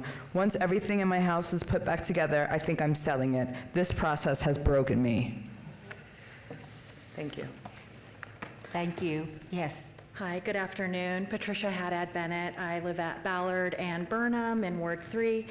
170 days is how long construction has been happening in and around the Crestwood neighborhood. When we were told initially it would be 3 to 4 days in and out, then we were told 10 days, then we were told 90 days, and it's been an extensive amount of time since then. My car, as well as my husband's car, were illegally towed from out in front of our homes. One day, inexplicably, inexplicably, without any sort of notice or warning. In our neighborhood currently, there are hundreds, and we have gone around and counted, of temporary patches and temporary hole covers that have not been looked at or touched, it seems, in months at this point, and can only be understood as being abandoned at this point, that are creating massive ADA issues and issues for our folks in our neighborhood that have strollers walking their kids to school, or that are on motorized wheelchairs just trying to get around the neighborhood. We do absolutely appreciate Mr. Ford, as well as other city staff, for meeting with us earlier this week, where he shared that they're currently reviewing a remediation plan submitted by Tilson and Gigapower, and we look forward to hearing from him by the end of the week, as was discussed in our meeting earlier this week, regarding how the city plans to move forward. You know, our ask really is to fix the damage that has been done, ensure that there is communication out to the neighbors that maybe don't know what the cause of some of their plumbing or other issues have been, and taking special consideration for the old infrastructure within our neighborhoods, I think is really critical. So thank you so much for your time today. Thank you so much. Hello, Mayor. Jason and Melissa Dedrich, Beverly Green, 1901 Beverly Way. I'm the president of Beverly Green Historic Society, and thanks to this wonderful council, we're also the Citizens of the Month, so thank you for that. We're just here to show our support for our neighbors. You know, downtown, there's multiple neighborhoods, but we are all a very close-knit community, and we've seen and we've heard and we've been firsthand experiencing what they've seen. That work that Tilson is doing is now moving into Beverly Green, and it's happening very, very quickly. So over the weekend on Saturday morning, they were there, they were jackhammering. There's now cones and no parking signs just scattered kind of randomly throughout the neighborhood. It's very difficult for people to understand, where do you drive, where do you park, where do you don't park? And so we're just extremely concerned, just based off of their reputation, their previous actions, kind of this lack of accountability, and seeing the damage that just still has not been remediated, that now they're moving into our neighborhood and they're gonna move into John S. Park and continue. And so we just hope that the council takes a look at it. We appreciate Mr. Ford and the team's attention to detail, and hopefully we get this on track. Thank you so much, and it's nice to see you again. Yeah, thank you. Hello.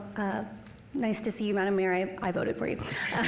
My name is Kelly Tanaka, and I represent the 22 homeowners of the Marycrest Manor Estates on East St. Louis. Tilson Construction has caused the following damage to our homes: destroyed landscaping, damaged irrigation system, broken water lines, and sewage lines pierced by fiber cables, causing raw sewage to back up and flood inside of one of the homes. Not to mention the sidewalks remain unrepaired and in treacherous since September. To their credit, Tilson has been responsive and professional and has reimbursed or taken care of all of the repairs I have advised them of. However, we weren't warned of the potential for so many issues to occur. Many neighbors, particularly elderly, vulnerable, lack the resources and advocates to address such problems. A repair to one sewer line could cost as much as $8,000, which would be devastating for those on a fixed income. Although most of the issues were eventually resolved, the burden of diagnosing, coordinating, and paying up front for repairs shouldn't fall on homeowners. If the city continues to grant permits for micro-trenching, it should ensure that the construction companies check work during and after construction, or at the very least, send out written notice to homeowners advising them of potential problems to be aware of, so residents aren't left footing the bill or navigating a complicated repair and diagnosis process. Thank you. Thank you very much. Hi, good afternoon, Mayor and council members. My name is Ray Lathrop, and I have been the John S. Park neighborhood president for the past 2 years. The city, as you know, has signed a franchise agreement with Gigapower in April 2023, and Tilson, their contractor, started construction in the downtown area in July of this year. We encourage you to visit a new website, tilson.vegas, a website that we created to learn more about our experiences around the negligence and disregard for city infrastructure and private property from this contractor. In addition to the comments from neighbors today, I'm submitting 8 statements from other neighbors that can't be here. And on the website, we have at least 20 other statements that have been published, and more will be added as they are received. Please note these comments are from Ward 3 and Ward 1, where Tilson has expanded construction in the last month. We are grateful for the city staff that has heard our complaints and are prioritizing the remediation of damages in our area. We met with reps from the city manager's office and community development this Monday and are pleased that they're working on holding this contractor accountable to the city's standards and expectations for construction. Staff asked for some examples of neighbor experience, so we're putting them here on the record for their collection and help in their work. Overall, what we've learned over the past 6 months is that Tilson has been operating without traffic compliance, without sensitivity to public infrastructure, and with disregard of their impacts to residents. I implore you to review all of this information and the extent of the damages, as well as their consequences, and potentially direct staff to compile even a formal complaint to the contractors board at the state of Nevada. We also strongly encourage the city to review its regulations and maybe the states regarding how microtrenching is used as a method, as we think that many of the consequences of this construction will occur during any contractor's attempt to microtrench in our area in the future. Thank you so much for your time and attention to this issue. Thank you.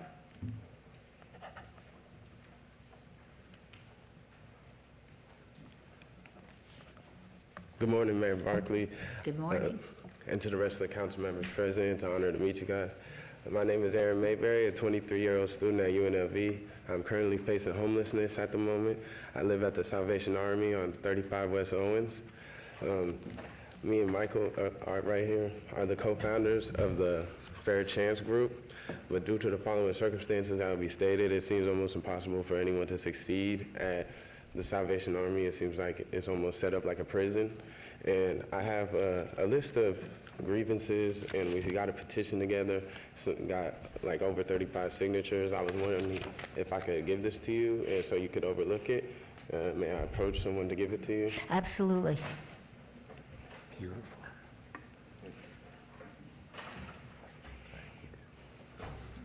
Good morning, Madam Mayor and council members. My name is Michael Staley. I am homeless. I live at 35 West Owens, Salvation Army's $25 a night housing dorm.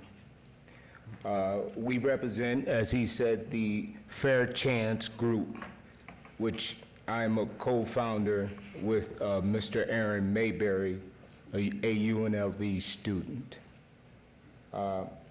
We are presenting a grievance and a petition against the Salvation Army housing contract with our Silver Summit Insurance Company. The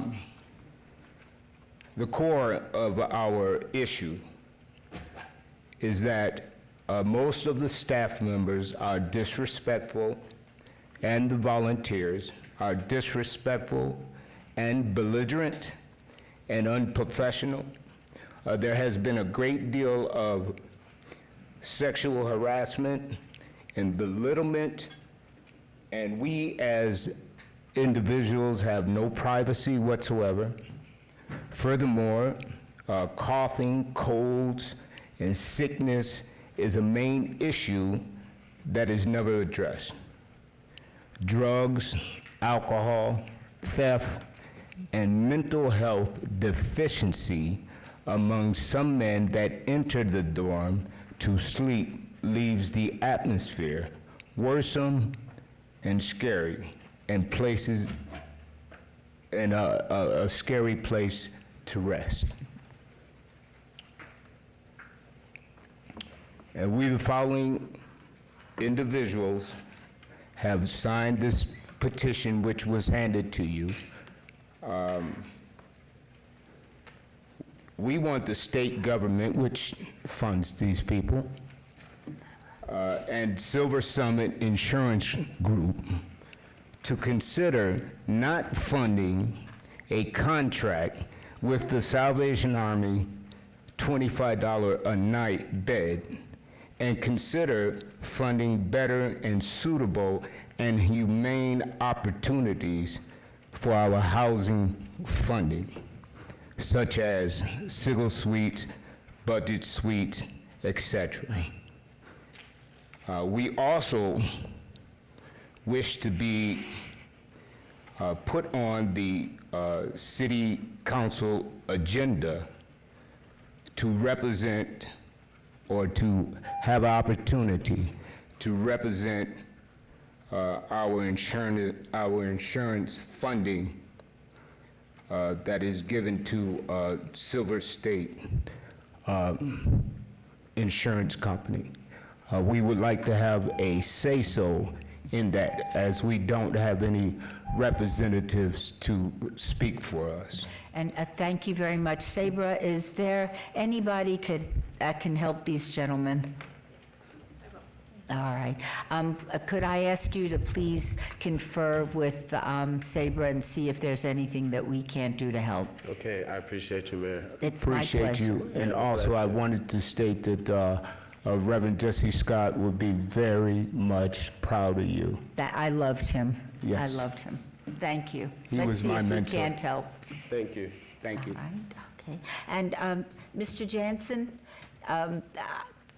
would it be possible for you to arrange for one of your staff people to come and brief me about the sewer issue? I'm unfamiliar with it, and I'd like to know more. Sure, Mayor. For the record, Mike Jansen, City Manager, referring to the sewer comment where Tilson did some construction activity Yes. and punctured a sewer. Yes, we have that information. In fact, as the citizens mentioned, Steve Ford has been meeting with them and has been researching the background on the sewer. So we'll get that full information and report it back to you. I appreciate it. As you know, this is my second week as mayor. There are a lot of issues that are very important to me, but I'm just not familiar with them. This, of course, is the first time I'm hearing about it, but also issues of homelessness and the Animal Foundation. I want to get up to speed so that I could make informed decisions in the future. Certainly, Mayor. And your help would be greatly appreciated. You got it. Yes. Good afternoon. Hello, Mayor and City Council. So I wanted to come forward today to talk about what I feel is important for all of society right now. Please state your name. Michael Mijatovic, for the record. And you have 3 minutes. Thank you. All right. So what is important for all of society? It is about coming into recognition of Source and Spirit. Source is our sacred grandfather who is in control of the light that guards and protects the higher realms, which is our one true home for which we all live as souls.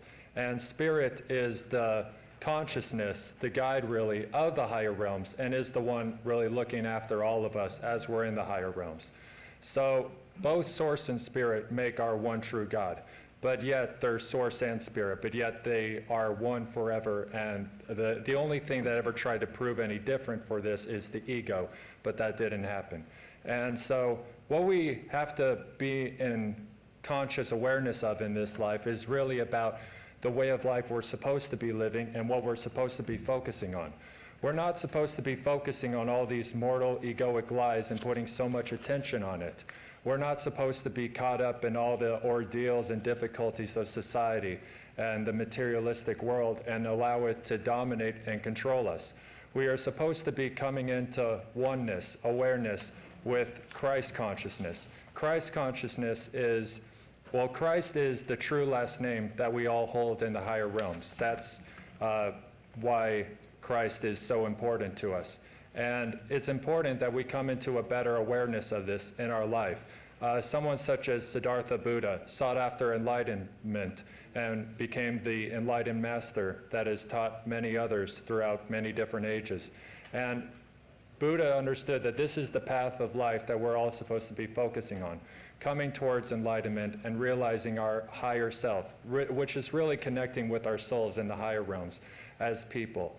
And so it comes to the importance of recognizing this and recognizing that there really is no other way of life that we're supposed to live. We're supposed to live to our true divine nature, authentic selves, not these bodies of flesh, these lies.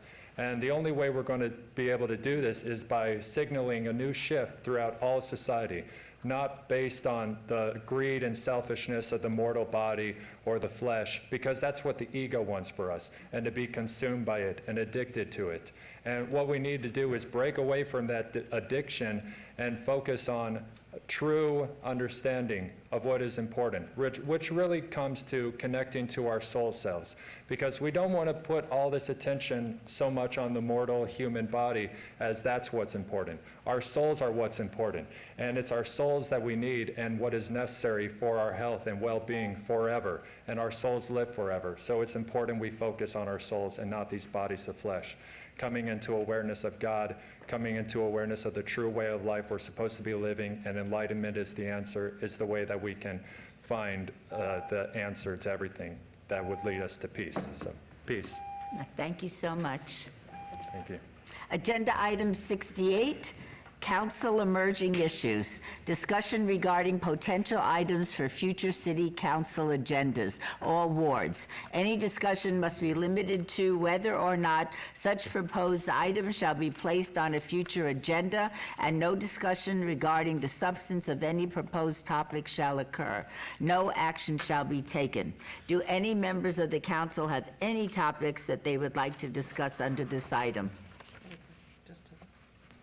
Madam Mayor, just to validate my community that came out from Ward 3, obviously Mike made a note earlier, but I just want to make sure that we all get briefed on the state of affairs with the micro-trenching of fiber and the impact to different communities. It was unbeknownst to me that I've been hearing, unfortunately, about all of the havoc it's been wreaking in the historic neighborhoods, mostly the older communities, but then I came to find out recently, just within the last couple of days, that it's had greater impacts, not just in the historic parts of our town, but also the east side, also Ward 1 I'm learning today. So I just kind of also want to be informed as to the impacts, and I think it just will help everyone on the council also be educated and informed as they potentially will make their ways to their wards. And I think we all need to be on the know, and then thinking about next steps after lessons learned, hard lessons learned through this experience. Councilman Diaz, I think you might recall when the micro-trenching was first proposed, we sent a group of city staff down to Arizona to observe the installation process with, I believe it was City of Tempe and City of Mesa, so that we could see firsthand, is this a methodology that we want to support? And what staff came back with was they were impressed with the speed and cleanliness of this methodology versus the traditional trench, cut, patch methodology. And so what I believe has been happening is in some of the newer neighborhoods, their methodology has been working well, but in the older neighborhoods, they are not anticipating the uniquenesses of the older neighborhoods, which includes narrower streets, which includes shallower utilities, which includes a variety of things that they, based on the feedback you heard today, they just haven't anticipated. And so, as you also heard, Steve has been working closely with Seth and Joey to try to have Tilson reset how they're doing things. And I'm optimistic that they will reset. They have no choice but to reset, because what they've done in some of the older neighborhoods is, quite honestly, it's just not acceptable. So we're going to try to put together a full report that addresses a couple of things. How many permits have they been issued citywide amongst all the wards? What has been the feedback from all those projects? And can we better isolate what the issues are? Is it a particular crew that's causing the challenges? We're going to get to the bottom of it, and we want it to be a win for the city. But right now, it's not a win, and so we have to find out what's the cause of that. Thank you, Madam Mayor. Anybody else? Okay. Agenda item 69, council member recognition. Comments made by individual city council members during this portion of the agenda will not be acted upon by the city council unless that subject is on the agenda and scheduled for action. Is there any member of the council who wishes to speak under this portion of the agenda? Oh, yes. Pick us by design. Pick us by design. We'll start. Ms. Armstrong. Summers. Good morning, Mayor and City Council and those who are still present. Just want to let you all know that Ward 5 final announcements, we have a couple things going on. So Finding My Heritage Cherokee Freedom, a visual account exhibition, will be going on beginning on December 21st through February 28th. The artist is Donald Corpierre Starr, and you will have an opportunity to meet the artist. Reception happening on December 21st from 2 to 5 at the West Las Vegas Arts Center located at 947 West Lake Mead Boulevard. I don't know why all of a sudden I am getting choky. Sorry about that. The next thing that Because you've been sitting there for 5 hours. Probably. The next thing we'd like to talk about is winter break is coming, and winter break camp for ages 5 through 15 will be held on Monday the 23rd, which is next week, through Friday the 27th, and Monday the 30th through Wednesday the 1st. The winter break camp in Ward 5 will be held at Dula Community Center, located at 451 East Bonanza Road, from 7 a.m. to 6 p.m. For more information about this camp or other camps around the city, please call 702-229-7529. The next thing we want to tout is embracing Kwanzaa in everyday life. Storyteller and performer Ellis Rice will lead an interactive workshop and discussion on the origins of Kwanzaa. We will delve into its practices and explore how to integrate the principles of Kwanzaa into our daily lives and focus on the role of artists in creating Kwanzaa-inspired art. Join us in telling the Kwanzaa origin story, examining its principles and symbols, and participating in celebratory ceremony. This is free and open to the public on Thursday, December 19th from 6 p.m. to 8 p.m. at the West Las Vegas Arts Center, again located at 947 West Lake Mead Boulevard. For more information, call 702-229-4800. And we also have a Kwanzaa celebration, Ujima, celebrating the third day of Kwanzaa in the spirit of Ujima, to build and maintain our community together, making our brothers and sisters' problems our problems and solving them together. Kwanzaa is an African-American and Pan-African holiday that celebrates family, community, and culture, and is celebrated December 26th through January 1st. Its origins are in the harvest celebrations of Africa, from which it takes its name. The name Kwanzaa is derived from the phrase Matunda ya ye Kwanzaa, which means first fruits in Swahili, a Pan-African language. Ujima will be featuring the girls and boys' rites of passage, 12-week program graduation. This program is presented in partnership with the Las Vegas Clark County Library District and will be held on Saturday, December 28th at the West Las Vegas Library Theater at 951 West Lake Mead Boulevard from 2 to 4:30 p.m., free and open to the public. Seating is first come, first serve, and will be limited. For more information, you can call 702-507-3989 or 702-229-4800. A little bit more, let's see, Doolittle Noonday Eve Countdown Celebration for ages 50 plus.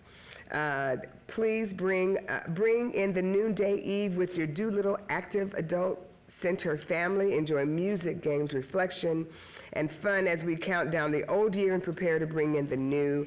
Countdown starts at noon. Advanced registration by December 26th. Registration closes when full. Call 702-229-6125 to register. It's happening on Tuesday the 31st. The cost is $7.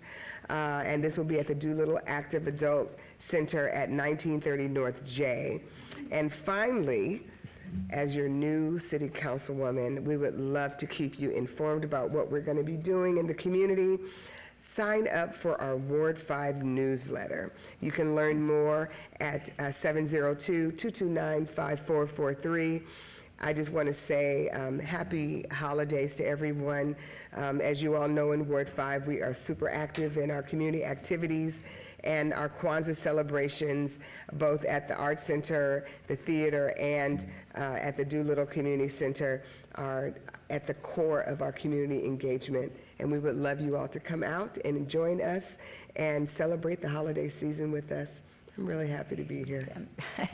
Councilwoman, and I guess this pertains to everybody, you know I love your ward and spend a lot of time there. If you ever need me to join you at any of these events, please let me know. And if I'm available, and I will try to be, I would love to be with you. That sounds great, all of it. Thank you. Councilwoman Polensky. Oh, thank you, Madam Mayor.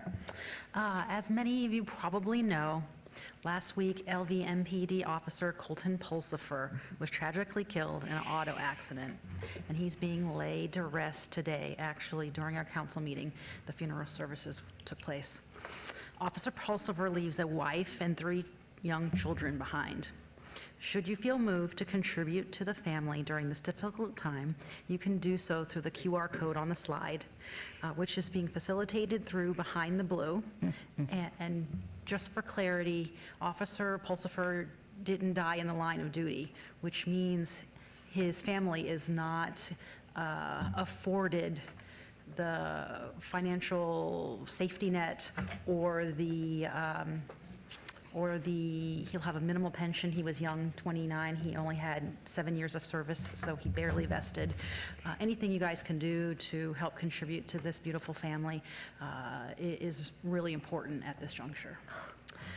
Next up, on December 6th, I was invited to tour Starbase Henderson. My lifelong friend, Nevada Adjutant General, Brigadier General Daniel Waters, invited myself and Councilwoman Diaz. I think he invited the whole council, but the 2 of us attended, along with Nevada congressional delegation staff, and we had the chance to see the program up close and personal.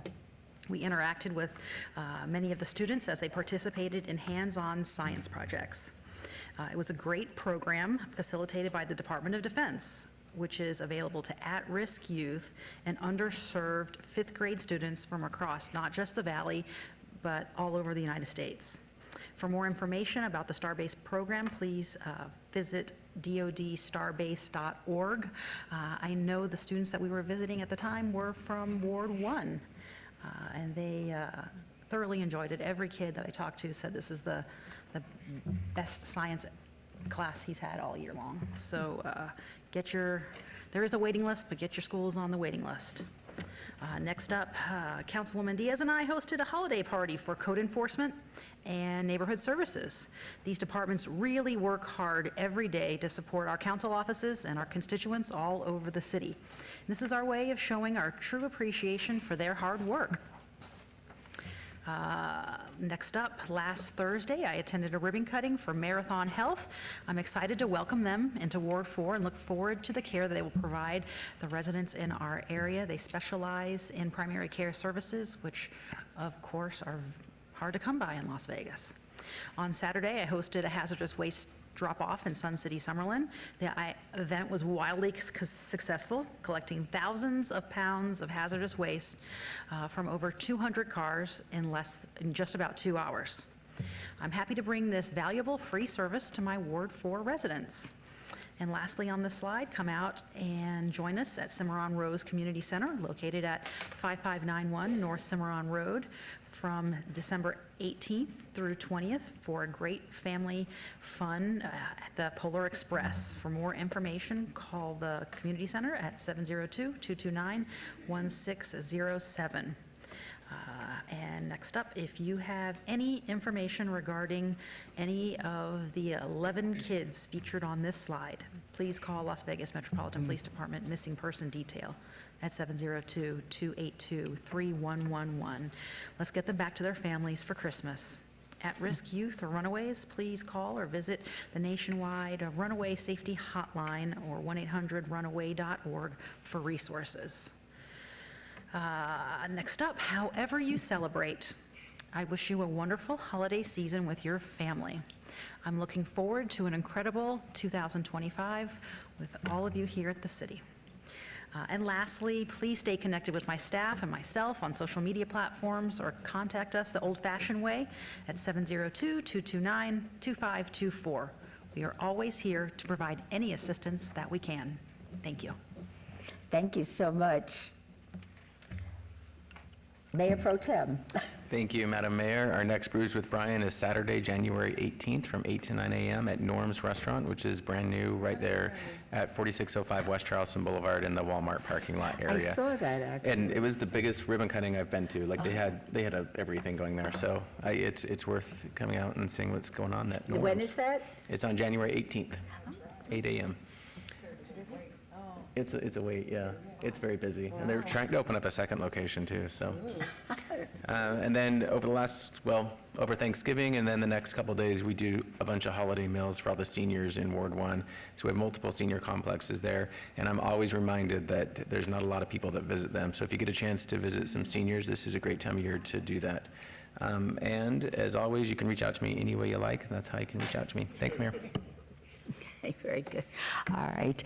Before we start with Nancy on that side, there's a couple of comments that I would like to make. One is, as you all know, this is my second meeting, and I'm just learning the ropes and how to run a meeting.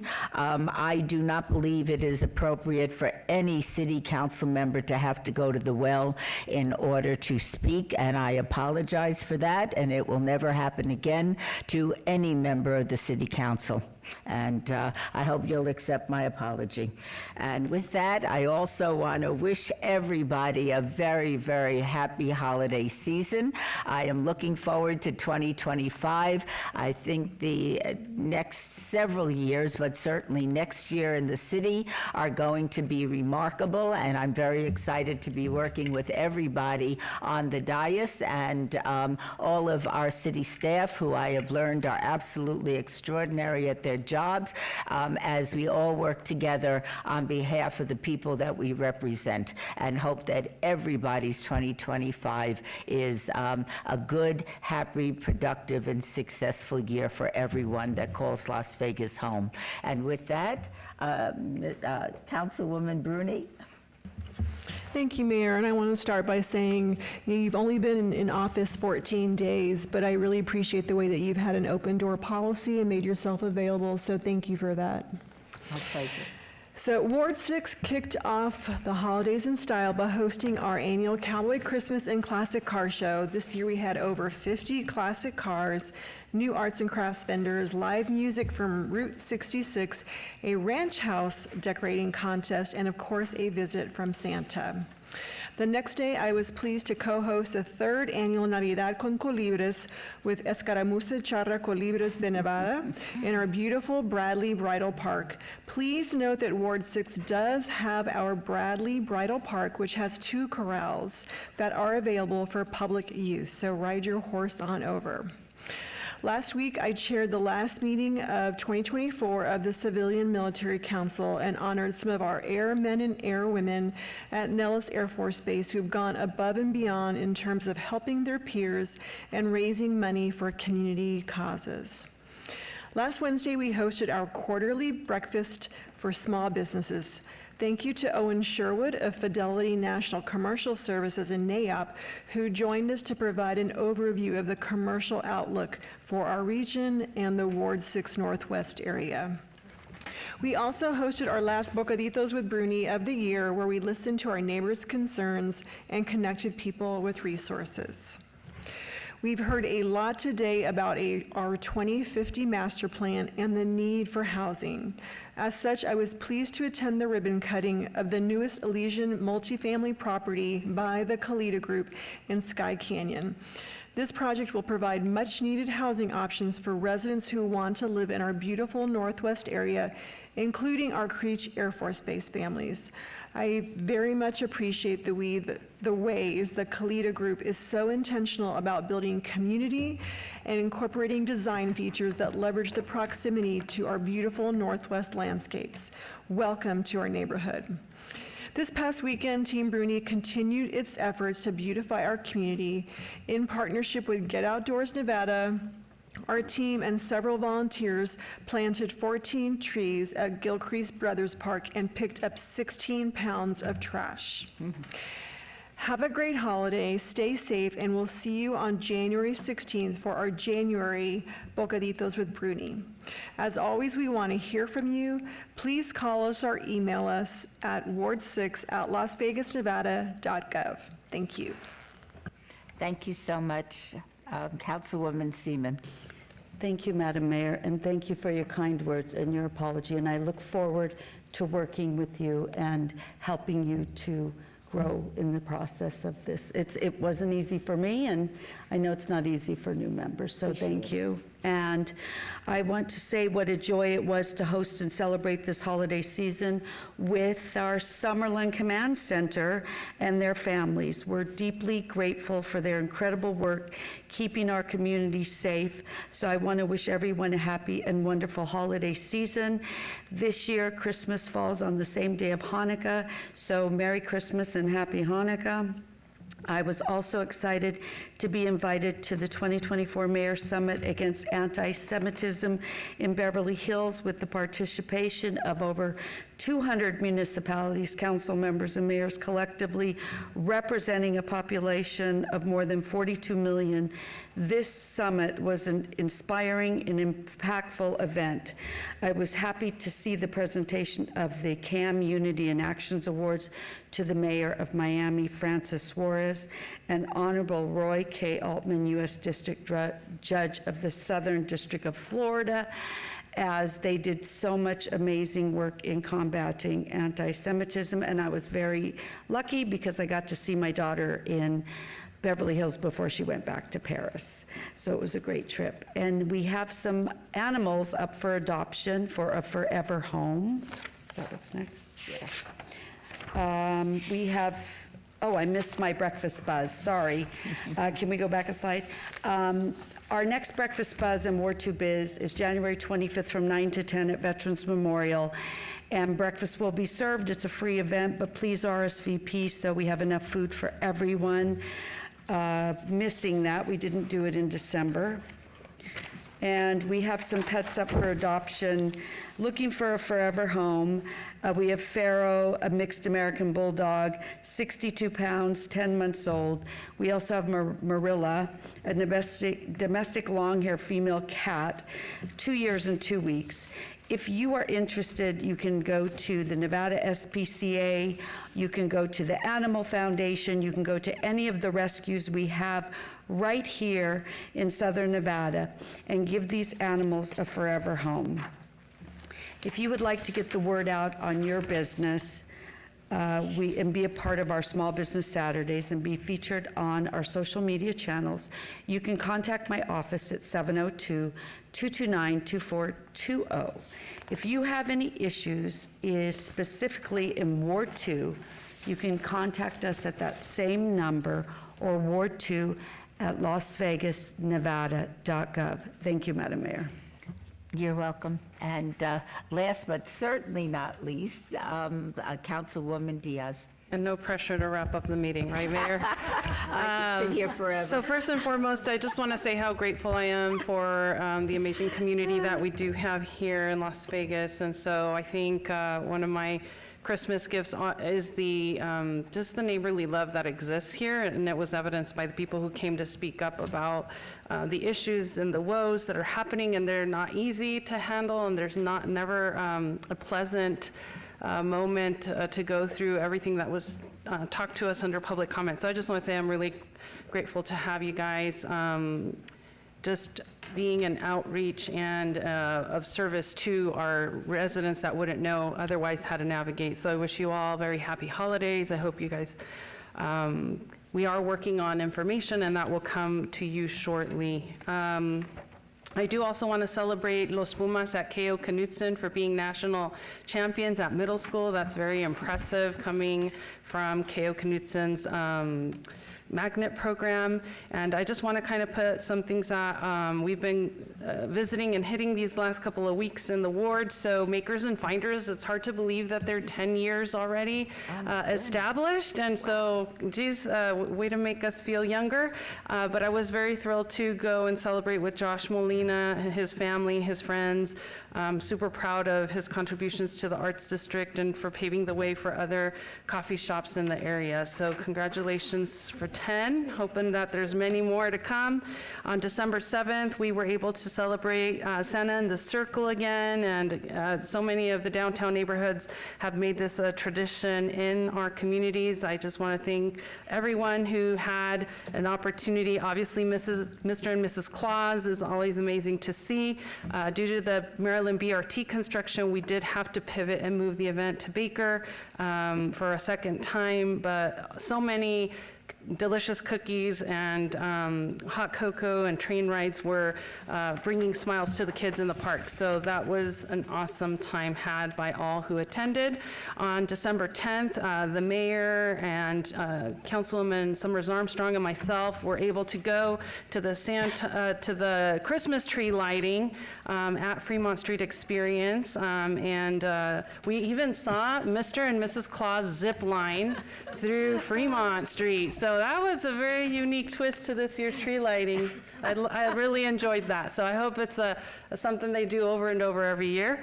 On December 11th, I was able to tour the Nevada Trades High School. I joined Clark County Commissioner Tick Sagerblum and North Las Vegas Councilman Scott Black for a very special tour of this Nevada Trades High School located in Tick Sagerblum's Commission District. The school is in its second year, and its teaching curriculum focused on various trades, including construction, technology, carpentry, and they're up to almost 200 students in enrollment. Classes are sized, and students have the opportunity to meet and actually come out with OSHA certifications and the like, and potential summer jobs. So I thought it was really cool, and I ran into MPT going into the next tour on my way out. On December 12th, we were able to celebrate Tony Shea Day at our Strong Start Academy in fabulous downtown, and as always, always an honor to participate in the day's celebration of his birthday, which is December 12th. I want to thank Mr. and Mrs. Shea, Dr. Malich, obviously the admin there at the Strong Start Academy, and they put on a fabulous presentation for the kiddos, and every kid left with their name in calligraphy in Chinese in a bookmark. So I thought that was a really special little gift and touch to them. December 14th, we were able to have the Winter Wonderland Festival at East Las Vegas Community Center. We had over 1,300 attendees that participated. And it was great to partner with La Campesina, Telemundo, Coolsville Tattoos, and also our Santa Claus that was there taking pictures with our kiddos. Our hearts were filled with joy knowing that each child walked away with an age-appropriate toy and an opportunity to share with Santa. And Santa was telling me that so many of the children were just wanting basic needs of their parents satisfied. Like they were asking Santa for a job for the parents or food stability. So that really shows the times that we're living in and how we really need to band together as a community to make sure no one goes without this Christmas season. Things that are coming up, CCSD will be hosting a series of hands-on workshops for families on Saturday, January 11th. That's going to be happening at Desert Pines High School. So don't miss out the opportunity as a parent to learn how to support our kids' education. Free books, food, and prizes will be distributed at the event, and it will be happening 9 a.m. to noon on that Saturday. Always a good top of the year thing is parental improvement, I would say, for us to just be better parents in the next coming year. And also, I know this takes place in, actually, I thought it was taking place in Ward 1, but it says, get your tickets to the hottest event in January. Tickets are $5 and can be purchased at the City of Las Vegas Active Adult Centers, including East Las Vegas Community Center, 250 North Eastern Avenue, but I think it does take place in Ward 1.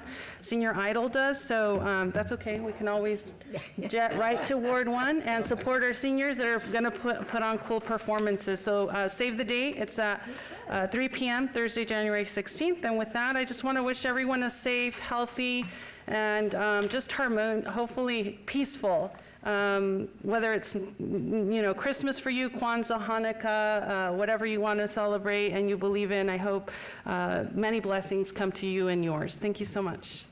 Thank you very much. The City Council meeting is now adjourned.